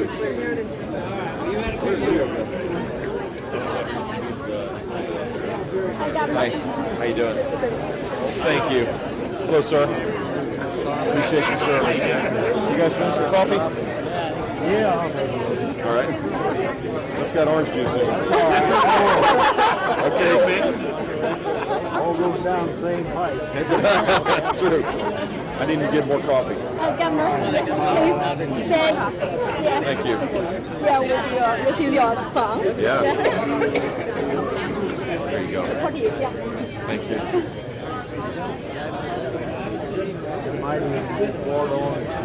Excuse me? It could be Florida orange juice. It's definitely Florida orange juice. It might be mixed with a little Brazilian, but it's definitely got orange juice. If it's the best, this is the supermarket only sells the best, so it's got to be Florida. Did you? Not as much as we used to, because we've got a lot of disease right now. The greening. Hi, good morning. Good morning. I just wanted to say thank you for your attention on the sugar sweet relationship. You bet. Absolutely. Hey, how you doing? Last night. I wish we could have taken Bin Laden out on W's watch. That would have been wonderful. That's true, but the good news is he's gone. You're right. Got some more coffee coming your way. Chris, all right. How about you? Yep. You got the same thing going on. Yeah, I know. Okay. Thank you, sir. Mary Kay would like an autograph. I would like an autograph. I have the gorgeous. Yes, you do. 1999, and I would like to have yours, if possible. He was a little fast on that one. Hey, and look, this is from Midland. You've seen that before. I have. I've been there. Yeah, you've been there. Actually, I I have lived too. there. I know you did. They call it the George W. Childhood Home, but it happens to be my childhood home as well. Oh, that's exactly right. Well, I've been through it. That's It's kinda- great. it's Yeah, kinda thank neat. you. Thank you. Had like little Roy Rogers It did. deal Yeah, and the little, all these little toys. so tiny. It's The house? Tiny, yeah. I bet Yeah. it seemed big when you lived there. I lived there till I was 3 or 4, so it looked huge. Okay. Thank you. What did you call your brother when you were kids? George W? George. George. Okay. Well, he was the boss. He was like 6 years older than I'm the second. Thank you. He was the oldest. What are you going to do about Social Security for these young cats? We've laid out a proposal to protect it for those that have it and reform it so it won't be. If we do nothing, there'll be a 25 to 30% cut in benefits in 10 years. So it's lower the benefits for people that are higher income, create a minimum for every Social Security beneficiary of 125% of the poverty level. So basically compress the benefit structure, raise it for people lower income, lower it for higher income, raise the retirement age. If you're retired, you've reached retirement age, and you want to work or you have to work. That's the two options for most people, right? You don't pay the payroll tax. So you basically save the money. Autograph for Governor? Oh, he's going to leave? Yes, sir. Yes, sir. Here. I know. Okay. Use that one. Thanks for coming. Yeah, thank you. Thank you. Excuse me. Thank you. Thank you, sir. Appreciate your service. Oh, so nice.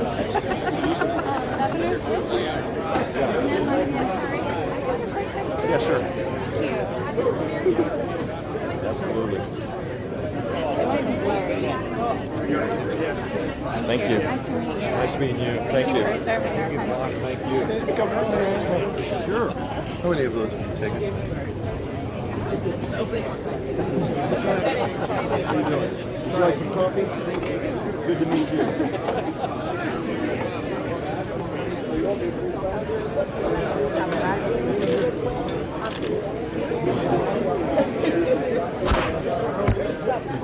Ten guys in a house in the middle of the town. Found another place.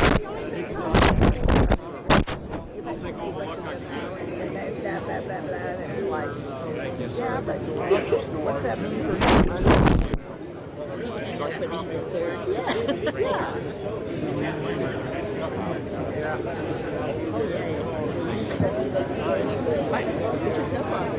Oh, maybe not. Oh, you bet.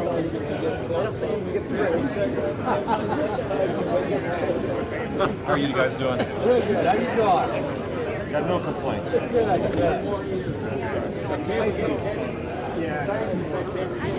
You look like my Uncle Lou. That's a compliment. Have you met him? Probably you, Martin. You ready for the handshake or not? I'll never work for this. Is where he's going to Thank you. Hey, good morning. How things going? Good. Would you like some coffee? Oh, thank you. Sure. You don't want to back. You're welcome. Would you like some more coffee, sir? No, I'm fine. Thank you. Good meeting you. He's on B show. Yeah, There you go. Thank you, guys. Thank you. Yes. Wow. That's jumped that down pretty good. Yes, he did.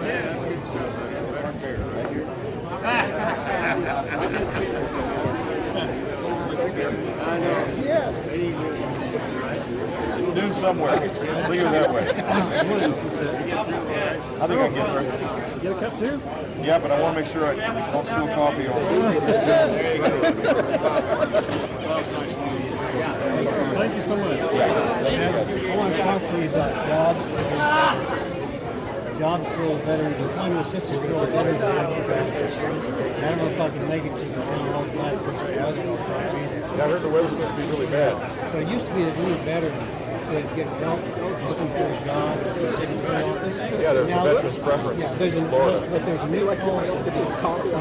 Not young and not recently discharged. The vet reps there are not So Inside the state veteran office? Yeah, and that was, and there's been a lot of talk about the retirement income crisis, and there's a lot of older people that work to 70 or older. Yep. You get to state Social Security, and employment services for many old veterans have been forgotten. So one of the ideas that we laid out in our tax proposal is if you're past retirement age, 66, going to 67, and you have to work or you want to work, you don't pay any more into the payroll. You don't pay the employee portion of the payroll tax. So 6% that goes right to your pocket instead of going to the business. That I think helps. And the other thing that we're talking about that we proposed that relates to performing Social Security is creating a minimum floor of 125% of the poverty level. Right now it's like 75% of the poverty level. So they have a big range of benefits based on income, and we suppress it, if you will, so the people that are well off, that have higher income, get a lower benefit package. People that are struggling, that haven't saved, get a minimum. But we need to find ways for private savings as well. In 2016, Social Security is not going to have any cost of living increase, but prices are still going up. Yeah. So do what you can to make it better. Yeah, we gotta start. The other side doesn't even want to have a conversation about reforming this. And when you go from 30 retired, 30 working people to one retiree, or 3 to 1, that's where we're moving towards pretty quick. And I think the PAC groups have a lot of money, and a lot of candidates have a lot of money. We had a percent of that money. Is that a campaigning? Well, just maybe 10%. Well, God bless you. Thanks for your service. You served in World War II? World War II. I was in General Bradley's headquarters company. Fantastic. I was over there 14 months, all the way from Shrewsbury to Where did you grow up? I grew up in Northwest Iowa. My mother died in the flu epidemic in World War I. People forget the flu epidemic.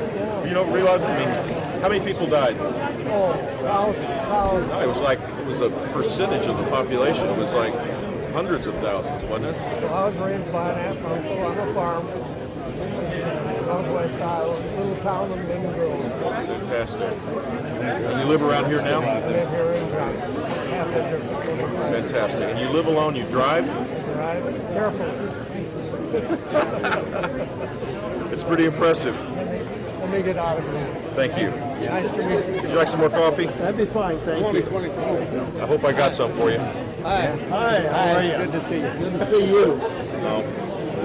We ran out again. You go out to the Gold Star Museum? I'll be right back. I want to shake your hand while you're here. All right. Thank you again. I'm coming back. I'll get some coffee. Oh, I didn't get one. He ran out of time.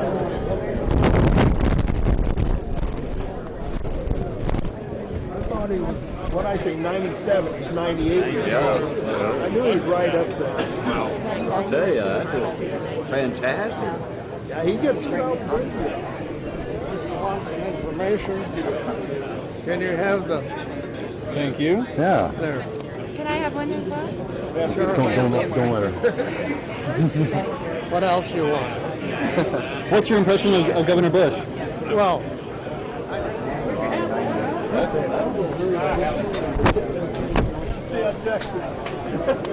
We're one of the few out there.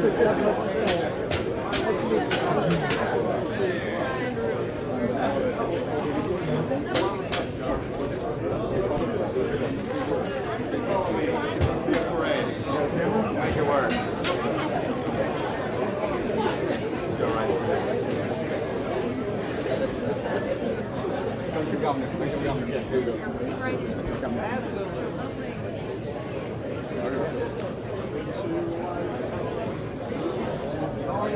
Governor, can I introduce you to my brother and we back from Iraq.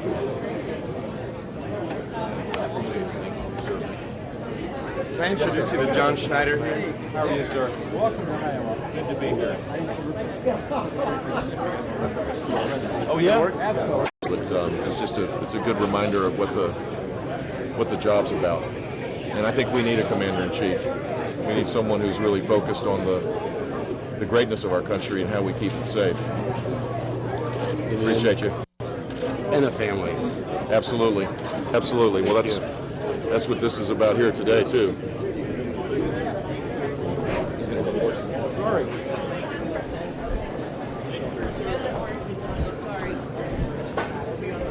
Thank you. I think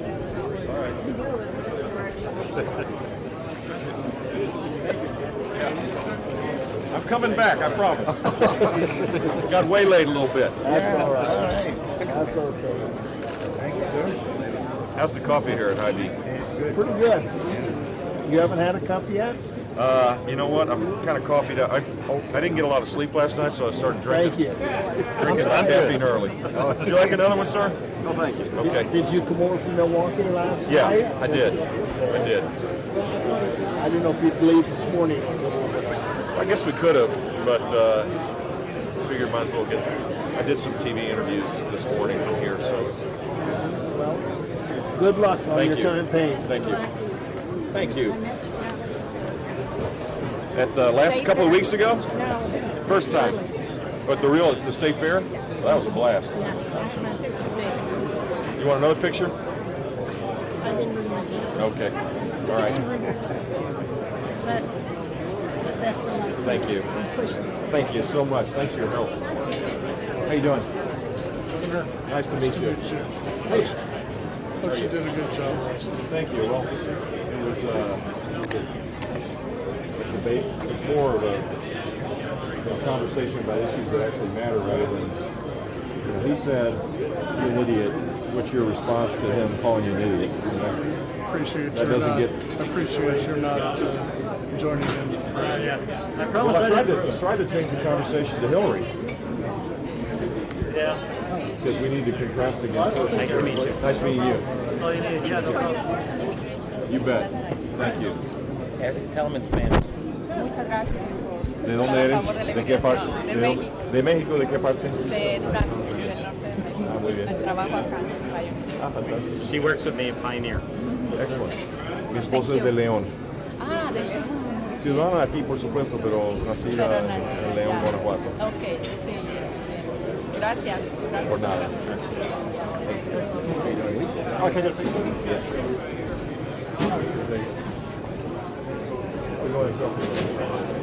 Excuse us. Thank you. Good, how are you? Fantastic. Nice to meet you. Nice to meet you too. You have some coffee? Sure, great. Sorry. Spilling on yourself yet? Hang on. That's beer. Oh, look at here.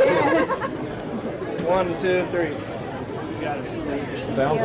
All right, guys, so that was Jeb Bush in Iowa campaigning, meeting and greeting people. Some of you guys noticed that it was just outside of a Starbucks. It looks like he was inside a grocery store in Iowa meeting people, and that was a little earlier today. Okay, so we've recapped the 4th GOP debate, letting you know Bob Dole endorsed Jeb Bush as his choice for president. Today is Veterans Day. We showed you a celebration at the Towers Jail, courtesy of MCSO and Sheriff Joe. We showed you a celebration, or rather a ceremony, at Arlington National Cemetery this morning featuring President Obama. I know Mike Pace showed you aerials of the parade that took place right here in Phoenix. Basically, there's a lot of Veterans Day events and things that have gone on throughout the day. Plus, if you didn't hear it the first time, I said mozzarella sticks are coming to McDonald's nationwide. Yep, mozzarella sticks are being introduced in the United States in 2016. We don't have an exact date, but this is exciting. The mozzarella sticks currently being sold for $1, 3 for $1, and they come with a side of marinara sauce. And last but not least, this really crazy story out of Alabama, an 8-year-old facing murder charges in the October death of a 1-year-old. Now, the 2 children were not related, but they were left home by their parents. Their parents went out clubbing. There were a handful of children there. The 8-year-old was the oldest. Apparently, the 8-year-old did not like that the 1-year-old was crying and took it upon himself to make the 1-year-old quiet by allegedly beating her. So there's that story. And let's see what I can play for you now. What stories? We have a lot of random stories. And I think I will play for you this story on the plane crash in Ohio. Because this video is crazy.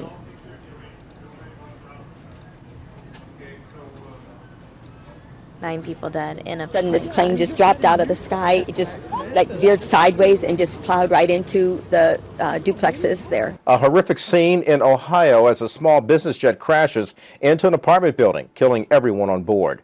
The incident happening Tuesday afternoon in the city of Akron. The plane is reported to be a Hawker jet. It's a twin-engine plane. It's approximately a 10-passenger plane. The plane, which took off from Dayton, was preparing to land at a nearby airport, but it clipped a utility wire on the way down and crashed into the small brick building, which was destroyed by a subsequent fire. The plane became engulfed in flames, which ignited the residence that it originally struck, and then also continued on to another residence that was actually behind that house. People working nearby say they heard a low-flying plane, then what sounded like a car hitting a telephone pole. When they went outside, they saw flames and black smoke. I see this huge plume of smoke, and it's literally right around where I live. So I just run. There's power lines all over the ground. I'm jumping over them. It was pretty bad. I mean, things were still exploding when we got down there. Meantime, a mass fatality team plans to begin working Wednesday morning to sift through the wreckage and recover the bodies of the victims. We're going to wait until daylight so that everything can be handled in a very systematic and careful manner so we get the best information possible about the nature of the accident and the individuals that are involved. Workers with the National Transportation Safety Board are now investigating the exact cause of the crash. Kelly Wright, Fox News. And Mike Pace sent me this interesting video. A Snapchat video captures the moments of the Ohio plane crash. There's video of it that Mike sent me apparently in this Fox News report, so let's go ahead and watch this. Pretty crazy. Stand by. I'm just waiting for this ad to end, and then I'll show it to you guys, and that will be that. Then I'll be wrapping things up, and Kinsey will be with you guys once again, starting a new stream at 3 p.m., but right here, you guys can stay in that chat room. She will be with you guys momentarily. Hope you guys had a wonderful, wonderful day. Happy Veterans Day to all of you out there. Good morning. It's 24 minutes after the hour. Back with a look at some of your headlines and a Fox News alert to bring you. No survivors after a small plane plunges into an apartment building in Ohio. That moment of impact caught on Snapchat.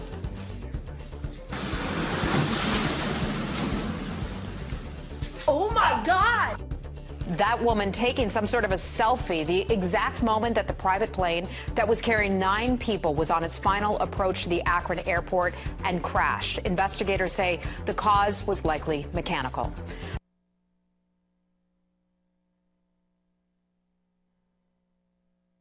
All right, guys, that was that video. I am going to leave you all now, and Kinsey will be back in 15 minutes.